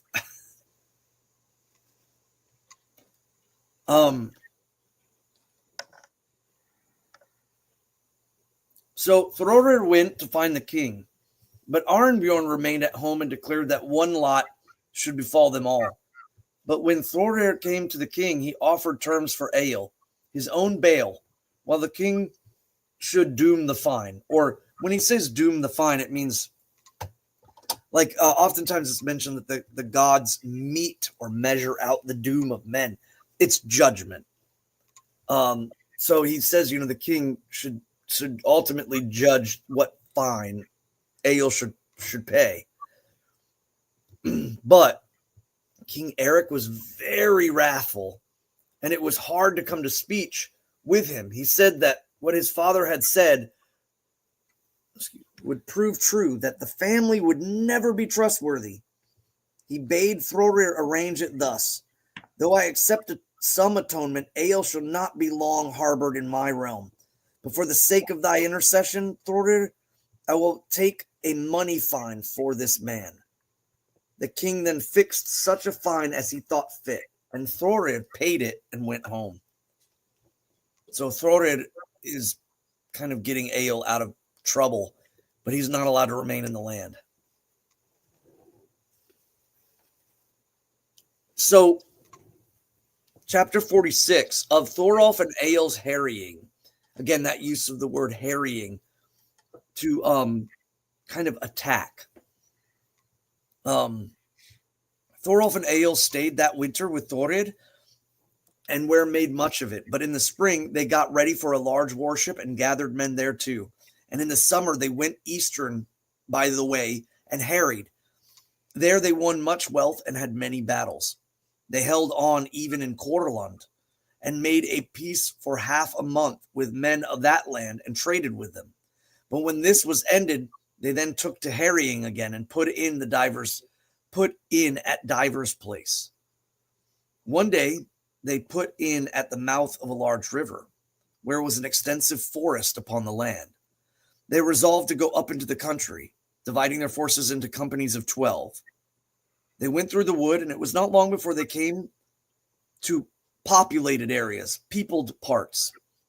There they plundered and slew men, but the people fled till at least there was no resistance. But as the day wore on, Thorolf had the horn sounded to recall his men. Then each turned back where they were in the wood. But when Thorolf mustered his force, Egill and his company had not come back, and the darkness of night was closing in. So they could not, as they thought, really go and look for him. Now Egill and his 12 men had gone through the wood, and they saw a wide plains and a tillage. Hard by them stood a house. For this they made, and when they came there, they ran into the house, but could see that no one was there. They took all the loose chattel that they came upon. There were many rooms to this, and it took them a long while, but when they came out and away from the house, an armed force was there between them and the woods that they had come from, and they attacked. High palings ran from the house to the wood. To these, Egill bade them to keep close to the banks of these little furrows, and that they might not come at them from all sides if they could use this land feature to their benefit. And they did so. Egill went first, then the rest, one behind the other, so near that none could come between them. The Korlanders attacked them vigorously, but mostly with spears and javelins. They did not come into close quarters. Egill's party, going forward along the fence, did not find out till it was too late that another line of palings ran along the other side, the space between narrowing till it was a bend, and all progress was stopped.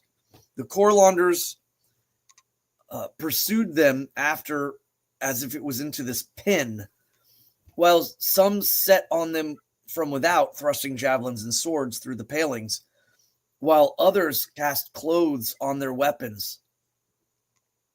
Egill's party was wounded, and after that taken, and all bound, and so brought home to the farmhouse. So the berm fencing that they used to try to maneuver ended up being a corral, probably for cattle, and then they were surrounded. The fence was used as kind of a defensive measure, and they eventually had to surrender, and they were bound up and taken. The owner of that farm was a wealthy man and powerful. He had a son grown up. Now they debated what they would do with their prisoners.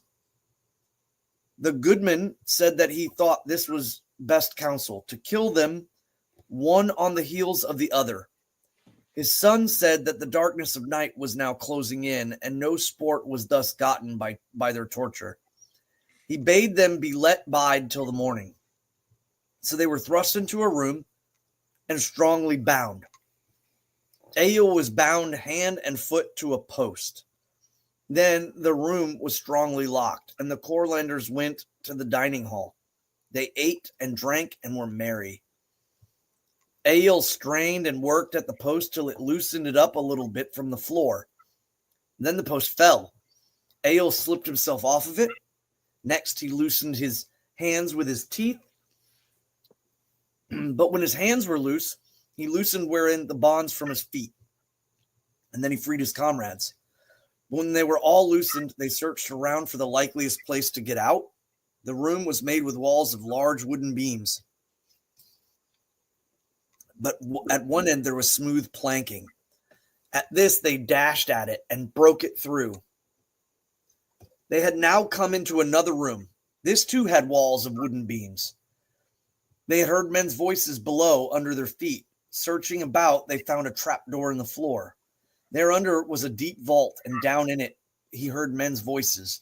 Then asked Egill what men were these, who answered that named himself as Aki. Would he like to come up? Asked Egill, and Aki answered that he would very much like to come up. Then Egill and his comrades lowered into the vault a rope which they had been bound, and drew up 3 men. Aki said that these were his 2 sons, and that they were Danes who had been made prisoners as of last summer. I was, he said, well treated through the winter, and had the chief care of the goodman's property, but the lads were enslaved and a hard lot, and in spring we made up our minds to run away. Then we were cast into this, the vault. You must know all about the plan of this house, said Egill. Where have the best hope to get out? Aki said that there was another plank partition. Break you up that. Then you will come to the corn store, where out you may go as will. Egill's men did so, and they broke up the planking and came to the granary and thence out. It was pitch dark. Then said Egill's comrades that they should hasten to the wood, but Egill said to Aki, if you know the house here, you can show us the way to some plunder. Aki said that there was no lack of chattel here. Here is a large loft where the goodman sleeps. Therein is no stint of weapons. Egill bade them to get to the loft, and when they did, they got to the staircase head. They saw that the loft was open. A light was inside. Servants were making their beds. Egill bade some stay outside and watch, make sure no one came out. Egill ran into the loft, seized weapons for which there was no lack. They slew all of the servants that were therein, and they armed themselves fully. Aki went to the trapdoor in the floor and opened it, telling them they should go down into the storeroom below. They got a light and went thither. It was the goodman's treasury. There were many costly things and much silver. There the men took from them each a load and carried it out. Egill took under his arm a large mead cask. But when they came to the wood, then Egill stopped and said, this, our going, is all wrong and not warlike. We have stolen the goodman's property without his knowing thereof. Never ought the shame to be ours.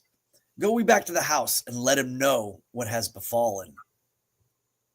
They all spoke against it, saying that they should make for the ship now. But Egill set down the mead cask and ran back to the house. But when he came there, he saw that the serving lads were coming out of the kitchen with dishes, bearing them from the dining hall. In the kitchen he saw was a large fire and kettles. Thither he went. Great beams had been brought home and lighted, and was the custom there by setting a fire to the beam at the end, so the burning it lengthwise. Egill seized that beam, carried it to the dining hall, and thrust the burning end under the eaves, so that the birch bark of the roof, which soon caught fire. Some faggot wood lay hard by. This Egill brought and piled before the hall door. This quickly caught on fire. But those who sate drinking within did not find out till the flame burst in the round of the roof. They rushed for the door, but there was no easy way out, both by reason of the faggot wood that was piled there, and because Egill kept the door and slew most who strove past out either the doorway or outside. The goodman asked who had care of the fire, and Egill answered, he has now the care of the fire, from whom yester evening had thought least likely. Nor will you wish to bake you hotter than I shall kindle. Each will have soft bath before soft bed, such as you meant to give to me and my comrades. Here now is that same Egill, whom you bound hand to foot to post in that room you shut so carefully, and I repay you your hospitality as you deserve. At this, the goodman thought to steal out into the dark, but Egill was near and dealt him a death blow, as he did to many others. Brief moment was it ere the hall so burned that it fell in. Most of those who were there within perished. But Egill went back to the woods, whereupon he found his comrades, picked up his mead cask, and went back to the ship. Egill said he would have the mead cask which he carried as his own special prize, and it proved to be not a mead cask, but full of silver. Thorolf and his men were overjoyed when Egill came back. They put out from land as soon as day dawned. Aki and his sons were with Egill's following. They sailed in the summer, now far spent, to Denmark, where they lay in wait for merchant ships and plundered them when they got a chance. And I think that is the end for this evening of our 5.5 hour show. And you've used a couple of terms tonight, Svan, that make sense in a early 20th century translation of text, but are now sensitive terms that has caused chuckling amongst the audience, myself included. We got just a couple of questions to hit before we leave, but I hope everybody's enjoying it. This is a really cool story, and all that much more so that, you know, when you take into account these are real people on these fantastic adventures. He's like, man, we snuck out of there. We snuck away with dude's mead. That's not honorable enough. We need to roll into town, because it was the custom at the time. It's murder if you kill people in the middle of the night and then you disappear. It can be a justified killing if you go into town and hey, I killed so-and-so. This is why. Has anybody got anything to say about it? All right. And you're taking responsibility, and you're not doing it in the dead of night. You're hey, this is what I did. What? So he just goes into town hey, guys, I killed so-and-so, and then burns their house down with them in it. And then takes his jug of mead and goes about his business. Yeah, it's really exciting. I appreciate all of your reading and all of your work on this one, Svan. I know this one is a thank you, Svan intensive effort. Do you have thoughts on Victor Rydberg and his works? I mean, I think scholastically, he's, quite pronounced and worth absolutely reading. Do I think that he was some sort of Asatru prophet or anything of that nature? No. And I do think that again, he took scholarly, not advantage, but leeway in a lot of things. And I certainly think he was possessed with the spirit of wanting our folk to return to an age of heroes and not martyrdom and slaves. But there's so many that could fall in line in these same places. Boog, Bugge, is another person, I think, translation wise and scholarly wise, is very much worth note to look at. But outside of that, that's about the run of it. I think it's, again, he's just as worth as looking at as many others. There are some theories that kind of came later that I wonder about. And of course, I don't agree with a lot of the cosmological shifting of things, but a lot of people were trying to make sense of the stories, not understanding, or they were also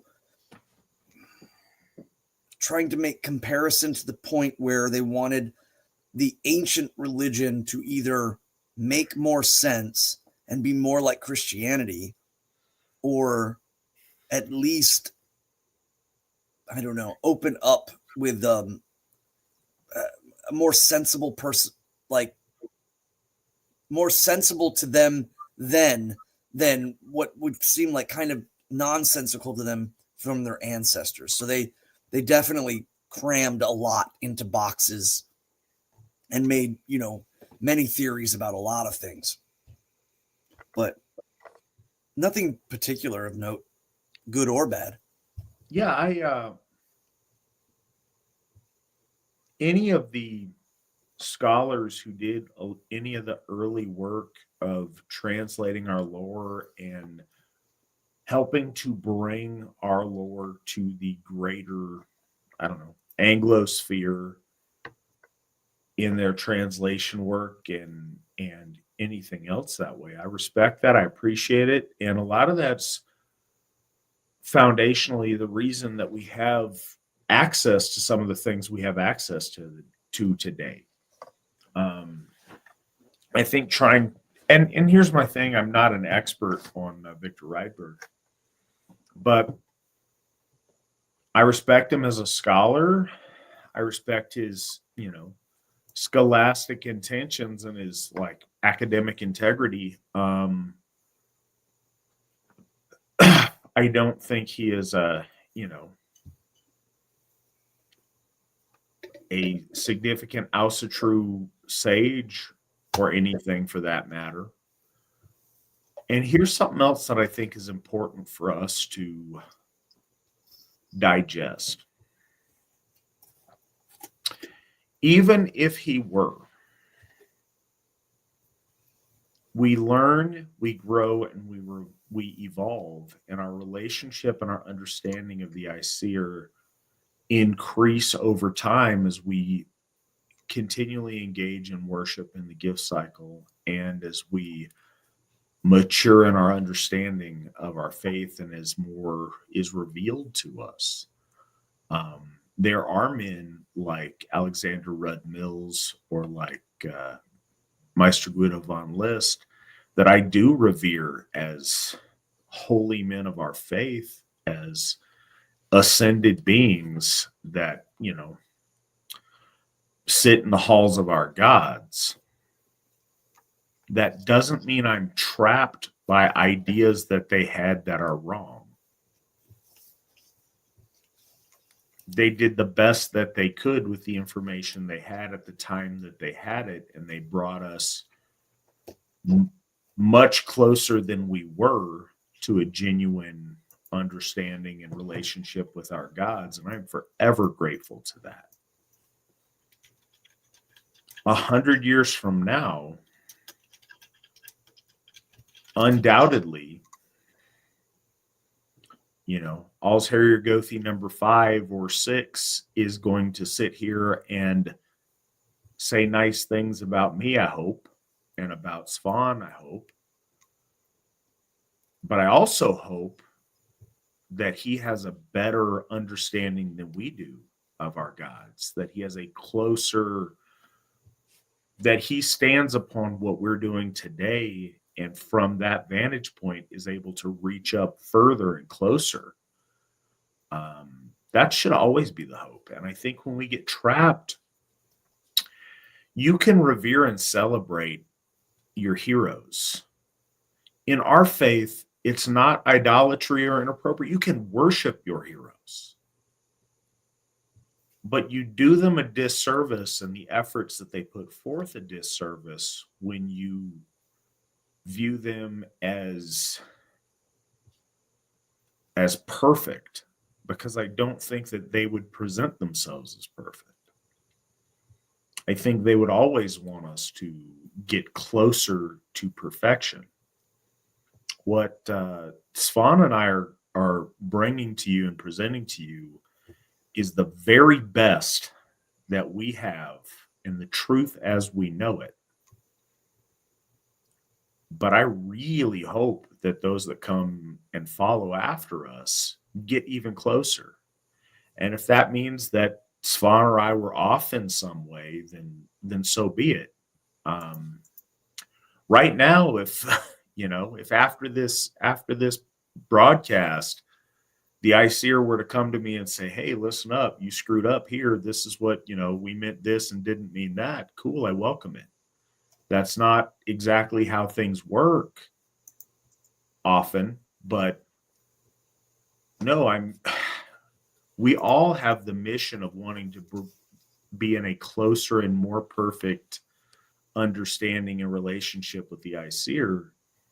And none of us should be married to theories or ideas that we have, but we should be to the principle and to the goal of what we're trying to achieve. I think it's important to realize that, because very often you get people that are completely and totally loyal to someone in the past and want to cling to every word that they say as if it is the perfect truth. And they do that often at the expense of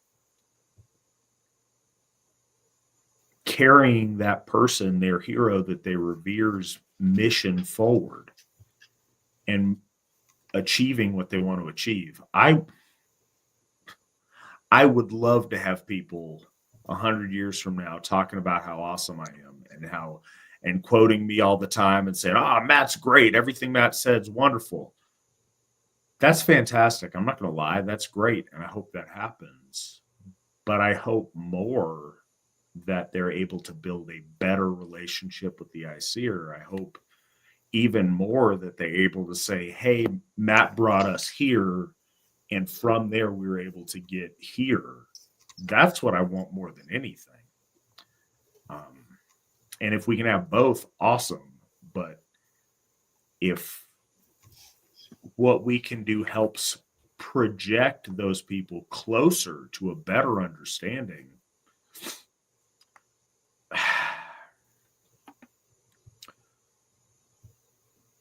yeah, that's the goal. The mission's got to come first, and our heroes are in service of that mission.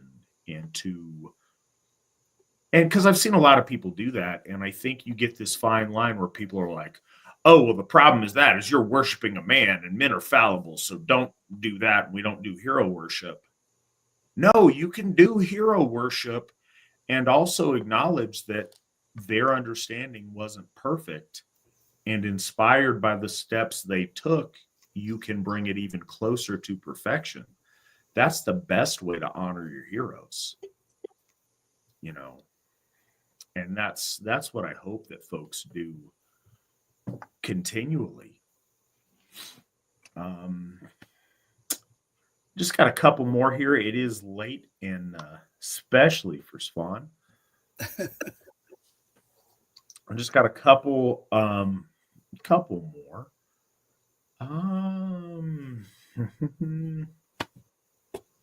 Matt, what was your experience like as Jehovah's Witness? Did you go door to door? Did you have a strong faith at the time? Or were you already doubting your faith?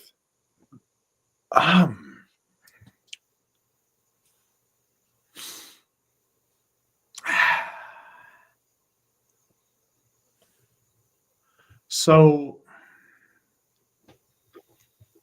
the Christianity that I'd grown up with was this lukewarm, flaccid,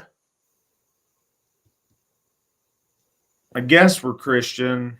You can't see, I'm throwing my hands up. I guess we're Christian, whatever thing, which was wholly unsatisfying. Jehovah's Witnessism, I don't know what you would call that. Internally, they would call that being in the truth, even though I don't think that's the facts of it.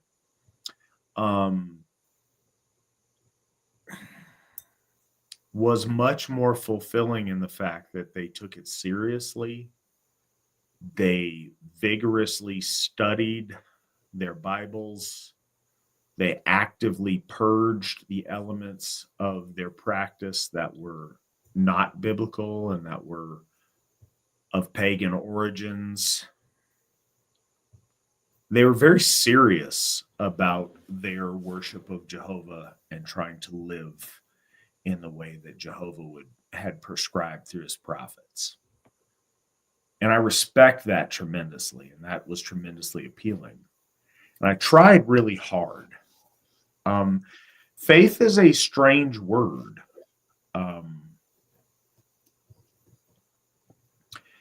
With me, it was never a question of belief. It's a question of loyalty.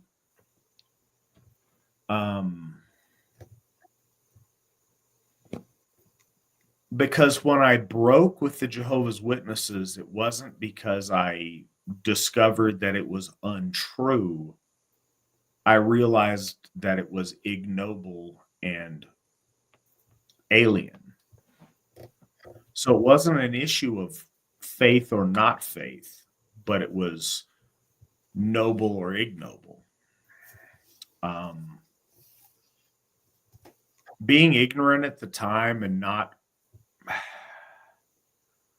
understanding that there were multiple divinities and multiple options that way, I tried very hard to serve Jehovah as best as I could and to strengthen my understanding, because if he was on one side and I was on the other, then, clearly I'm wrong and he's right and I'm just not getting it. So I tried really hard to do that. And it wasn't an issue of faith. When I left, I had faith in Jehovah being the divinity. And if this makes sense, and these aren't the right words to describe it, but he was a bad person. And I wasn't going to live my life in a dishonorable way to serve someone who was so petty as Jehovah. And so I parted ways under that assumption, which was terrifying.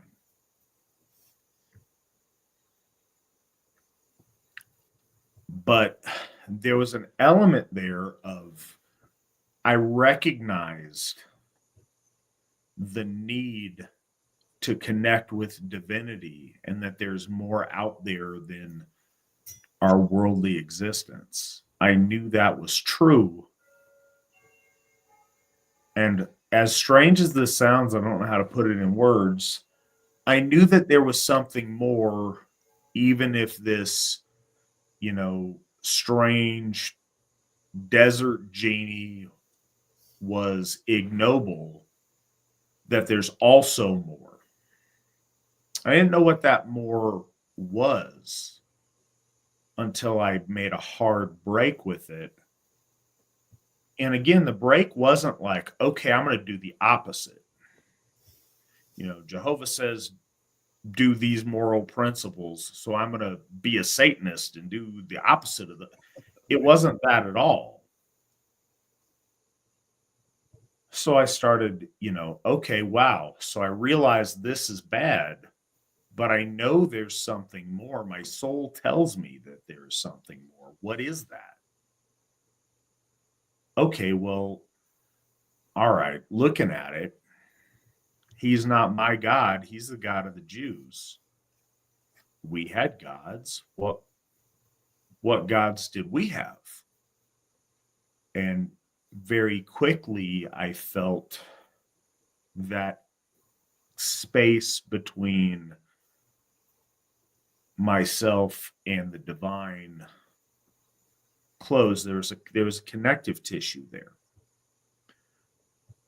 Building on that connection and working amongst that connection was a little bit of a process, but that was the thing. So it wasn't really it wasn't an issue of faith. It was an issue of principle. And so that's a little bit different than I think some other people's spiritual journey, as it were. Yeah, I did go out in service, as they'd call it. I went out door to door several times. I did, I was active. I did talks in the Kingdom Hall when I was, able to, as part of the theocratic ministry school. I man, what was it called? There was the elders, and that was a thing, but below that there was ministerial servants, I think it was called. And I wasn't that, but I was like trying to get to that or work towards that, because that's the thing. I'm if it's worth doing, it's worth doing right. And if you're gonna do it, go all in. I don't believe in weak sauce commitment to stuff. If you're gonna do something, do it. And if it's not worth, because that was the thing at the time. Part of my break with Jehovah's Witnessism was notice, or that's not a word, but I don't know what the word is. They would call it part of my breaking from the truth. And I reject that label. Was recognizing hypocrisy. That is they demand that you be a loser. And if you're not, then you have to pretend that you are. And so a lot of people pretended that they were. One of my first steps away from it was actually out of respect to Jehovah and saying, hey, if you're all knowing, I'm not going to sit here and, lie to you about things and be dishonest and live a parallel life. That's not right to do. So if I'm not going to serve you wholeheartedly and in a forthright way, then I need to make a hard break, because I'm not going to tell you that I'm loyally serving you and then not. That's wrong. And so that was a big part of that. So it really wasn't an issue of faith at all. It was an issue of right and wrong and noble and ignoble. And from there, and that's what made it so scary. If I just didn't believe, that's a much easier thing to walk away from. When you believe and you're willing to risk hellfire and annihilation, and that under an actual belief, that was very scary for me. And that's why I have always been so inspired by the story of King Radbod. Because he got to a point, it wasn't about faith in the Aesir anymore. It was about, cool, where are my ancestors? Because I believe in, the desert magic that you're telling me is what's going on. So cool, where are my ancestors? Oh, your ancestors are burning in hell. Okay, these are my options. Going to your, let's play harps and tell Jehovah how awesome he is, or literally burning in hellfire. But in the one case, I'm with weak, beggars of men. And in the other place, I'm burning alongside heroes and alongside my fathers and my grandfathers. Okay, I'm going to choose number 2. And I've always respected that very deeply for that reason. And then looks like last question of the evening. Matt the Virtuous and Svan the Pious. Has any of our gods ever come to you in a dream or a vision? And how was that experience? Svan, do you have anything that you want to share? I spoke about it once on VNS before, but I'll just keep it super brief. When I was younger, teenager, I had a dream in which I was a child. I remember looking down and seeing where I was wearing a shirt from when I was a young child, and I was standing before a row of trees on either side that had coalesced at the zenith of their branches together to form like a hallway. And there was an old, long-bearded, gray, swathed man at the time. I was just it was an older kind of like Gandalf, but not because I at that time I wasn't even really into Lord of the Rings or anything of that nature. And I was a young child in the dream, and I didn't see his mouth move, and I couldn't see the top of his face. And he said, "Are you ready?" Even though his mouth didn't move. And I said, "I am." And I went to go grab his hand, and he said, "No, you got to go. You have to walk." And then I woke up. So that was the one that really is the one that sticks to me to this day. The only other thing I could think of, because I saw the question up here, is that there was once a time in which I feel like I heard Lord Odin say that the strength of the forest is not the singular tree. And that started me on a path of holding devotionals to all of the gods, and then asking the question, how many gods are there? Who are the gods? And holding those devotionals. But I did not see or have a dream. It was more of like a meditative trance-like state. I was actually outside in the woods for 2 days, and I had snuck out of my home and told my mother that I was sleeping over at someone's house, but I was actually sitting next to a small fire in the middle of the woods, being a strange kid as I was when I was 13, 14. And I remember that also very, very vividly. But the only dream was that one when I was 14, but looked like I was 5 or 6 in the dream. It still sticks with me today. I can picture it almost as if I'm having it again. I was wearing a Mickey Mouse shirt, white with red sleeves, and it was like a softball style shirt. Still remember that. Was that the shirt you were sleeping in, or was that what Lil Swan, Smouse Svan was yeah, in the dream?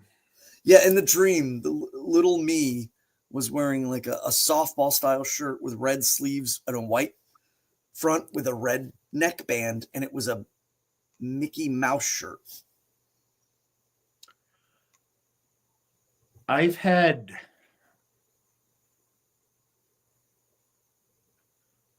numerous times where I was doing bloat or where I was in one of the hofs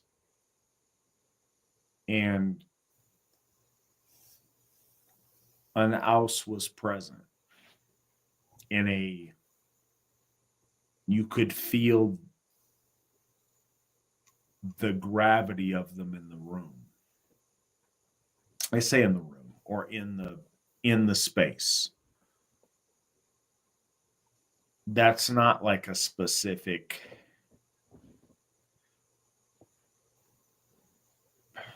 it's not a specific thing that I think you're asking, but it's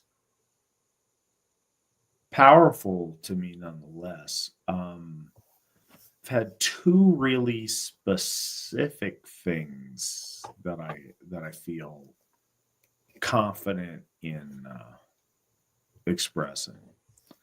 One, when I was first coming home to Asatru and I was making offerings to try to open that door towards relationship with the Aesir. And I've told this story because it was such a silly kind of offering, but it was also cool. And I think I no shame in it. I'm proud of it and think it was kind of cool. But all I knew, Freya liked gold. She's got cats. So I made this offering of some fancy feast and a shot glass of Goldschlager. Goldschlager's good. I wish I had some right now. So anyways, I did that. And again, the process was basically, because I was ignorant, I didn't know much at that point, was, hey, I'm here. I hope that you like this. I want to know you better. I'm here and I'm listening, and I'm reaching a hand out, so I hope you accept this. And then sitting back and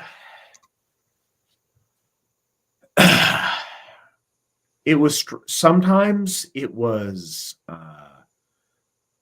meditating, and other times it was meditating / falling asleep, which is easy to do. You want to get in a comfortable posture and trying to sit lotus style or Indian style, as I said in my day. That's not comfortable. But part of the meditative process at the time, the instruction I was getting from, reading and talking to people was like, lay down and try to like start with your toes and like stop feeling them and quiet them, and then your feet, and then your legs, and then your torso, and then your whatever. So all of this is very conducive to just falling asleep. So I do this meditation, and sometimes it meant I'm sleeping on the floor in front of my altar. And this is one of those occasions, and I have just a super vivid dream of, this is stupid, and this is how dreams work. Please don't find it silly. I'm just being honest. The staircase in the Charles in Charge house, and it was like, see, Svan knows what I'm talking about. So that brought me back immediately. Oh. I'm saying, so this is the thing, these are cultural touchstones. And again, I'll put this on Freya. This was the thing, but this girl with purple hair walking up the stairs, like angrily shouting at me, like she doesn't even know you love her. And that's what I got from it. But it's meant a lot to me, and it wasn't romantic. Like, that's not what I took from it, not what I felt from it. But it was more like the women in my life, like my grandma and like my mom, not like a romantic interest. I had not sufficiently expressed how much I love them and how much they mean to me. And that really stuck with me and still does. And it was so strange. I mean, it was stupid like any other dream, but I remember every image of it viscerally, quarter of a century later. And I really feel that was a communication. And the other, and I've talked about it on here before, was Ostara in the South 2017.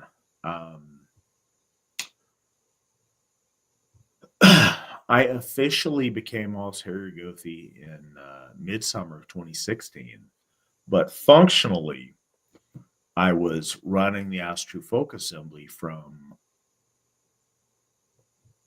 pretty much exactly Ostara of 2016, and this was 1 year into it.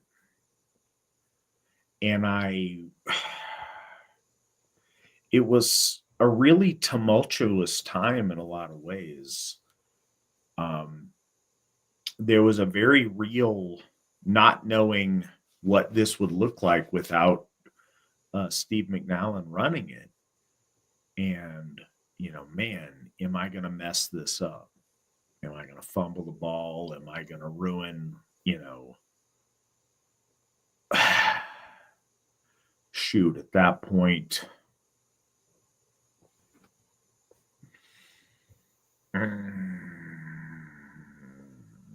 like, I'm not gonna math. What, like 48 years of modern Asatru? Was I gonna mess it all up? there was a lot of weight on my shoulders, and I had just gotten a haircut from the gentleman co-hosting the show with me this evening, and I went out to do bloat that night. And it's not like I was having this moment of crisis. I wasn't. I was confident in what I was doing, but there was a lot of just wanting so hard to do this right.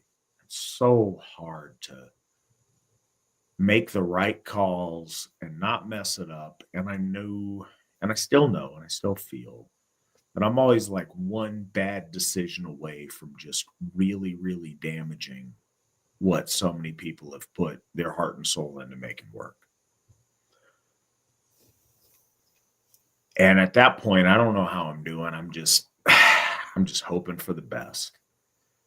And I got up to bless the horn and do the first toast and kind of open sumble. And someone put a reassuring hand on my shoulder. I mentioned earlier in the broadcast about sometimes you convey communication non-physically in a really visceral way that cuts through trying to figure something out or trying to comprehend what someone's saying to you, and is just touches you to the soul because it's physical, and you know what that means. And there's this thing when someone who is brotherly or fatherly or whatever puts their hand on your shoulder and, gives it kind of a squeeze and, gives you kind of an attaboy that way. And we all, at least the men of us, I don't know, maybe it's different with ladies, but we all know what that feels like. And there was any number of men there that could have done that. So I'm okay, cool. And I was trying to look behind me to, give a nod of appreciation for that, because it was a really, really poignant gesture at a time that it was really significant to me. And I thought in my head, I assumed it was Alan. There's nobody behind me. Like there was nobody within the time of, hey, putting that hand on my shoulder and sitting back down. I mean, even if they scurried and made a bunch of noise trying to sit back down and pretend it wasn't them, there wasn't that. And at that moment, I feel very much that the Allfather put his hand on my shoulder to, I don't know, acknowledge me in my position as Allsherry Gothi. I feel very self-conscious saying that out loud, but that's the truth, and I believe that with all my heart, and it is really important to me. But yeah, that's what that feeling was like, and when I say that, it was, I don't mean I felt like something was on my shoulder, or it was as if there was a hand on my shoulder.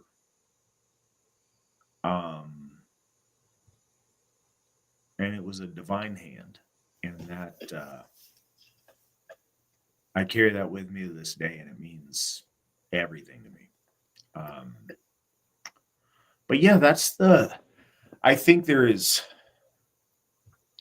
countless other small ways that I think we perceive and that we appreciate. Those are the two specific things that I know or that I have to, share right now for what it's worth. 6 hours in, I regret zero of it. It was a really, really nice show.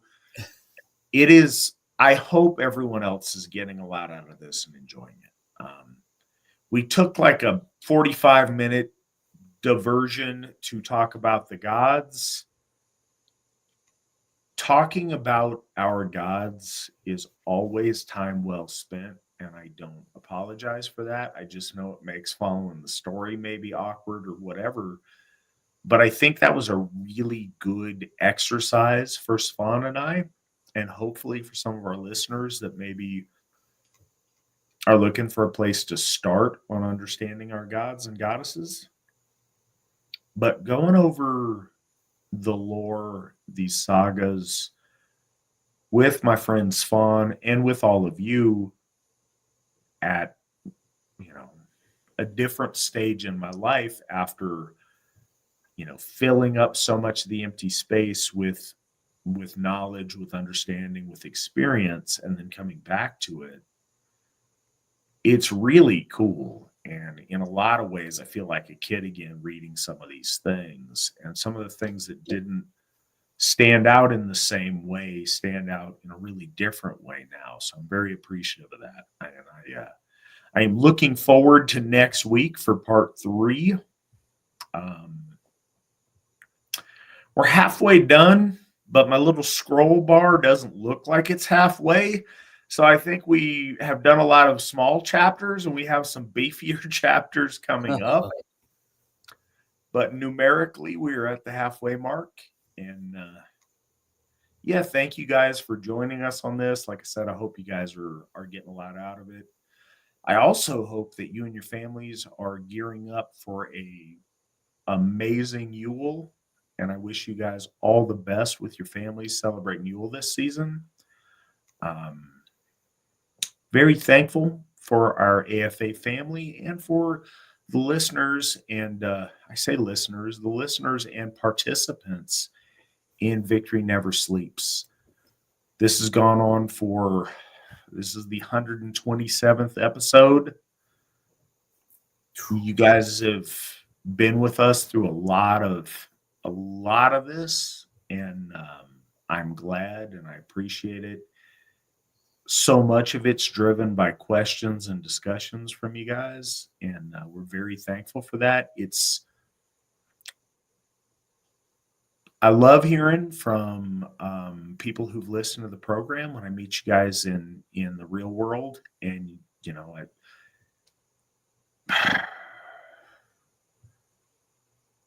pretty often I have people either at the Hoff or at a national event I go up to shake my hand and say, hey, they feel like they know me because they've heard us on Victory Never Sleeps, or they always watch, or they watch with their kids or their families.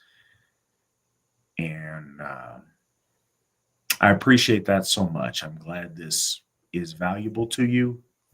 If any of you guys ever have questions, VNS@runestone.org. Put the questions there. Nick will load them up front, and we will absolutely get to them. If I ever miss one of your questions, it's because we're talking and reading and drinking, and maybe I miss them, but I'm never ducking them. So if I do miss them, please let me know, and I will absolutely get back to them. Earlier in the broadcast, there was one I know that I missed now. You asked who the god was, or the gods were that inspired this rebirth of Asatru. That's absolutely the All-Father himself. I think the other Aesir in many ways helped to facilitate that, but very specifically in 1968, Odin reached out and touched Steve McNallen and built a bond and a relationship that has brought us to where we are today. And I think that's an easy enough one to answer, but I wasn't trying to duck it. I just forgot it until right now.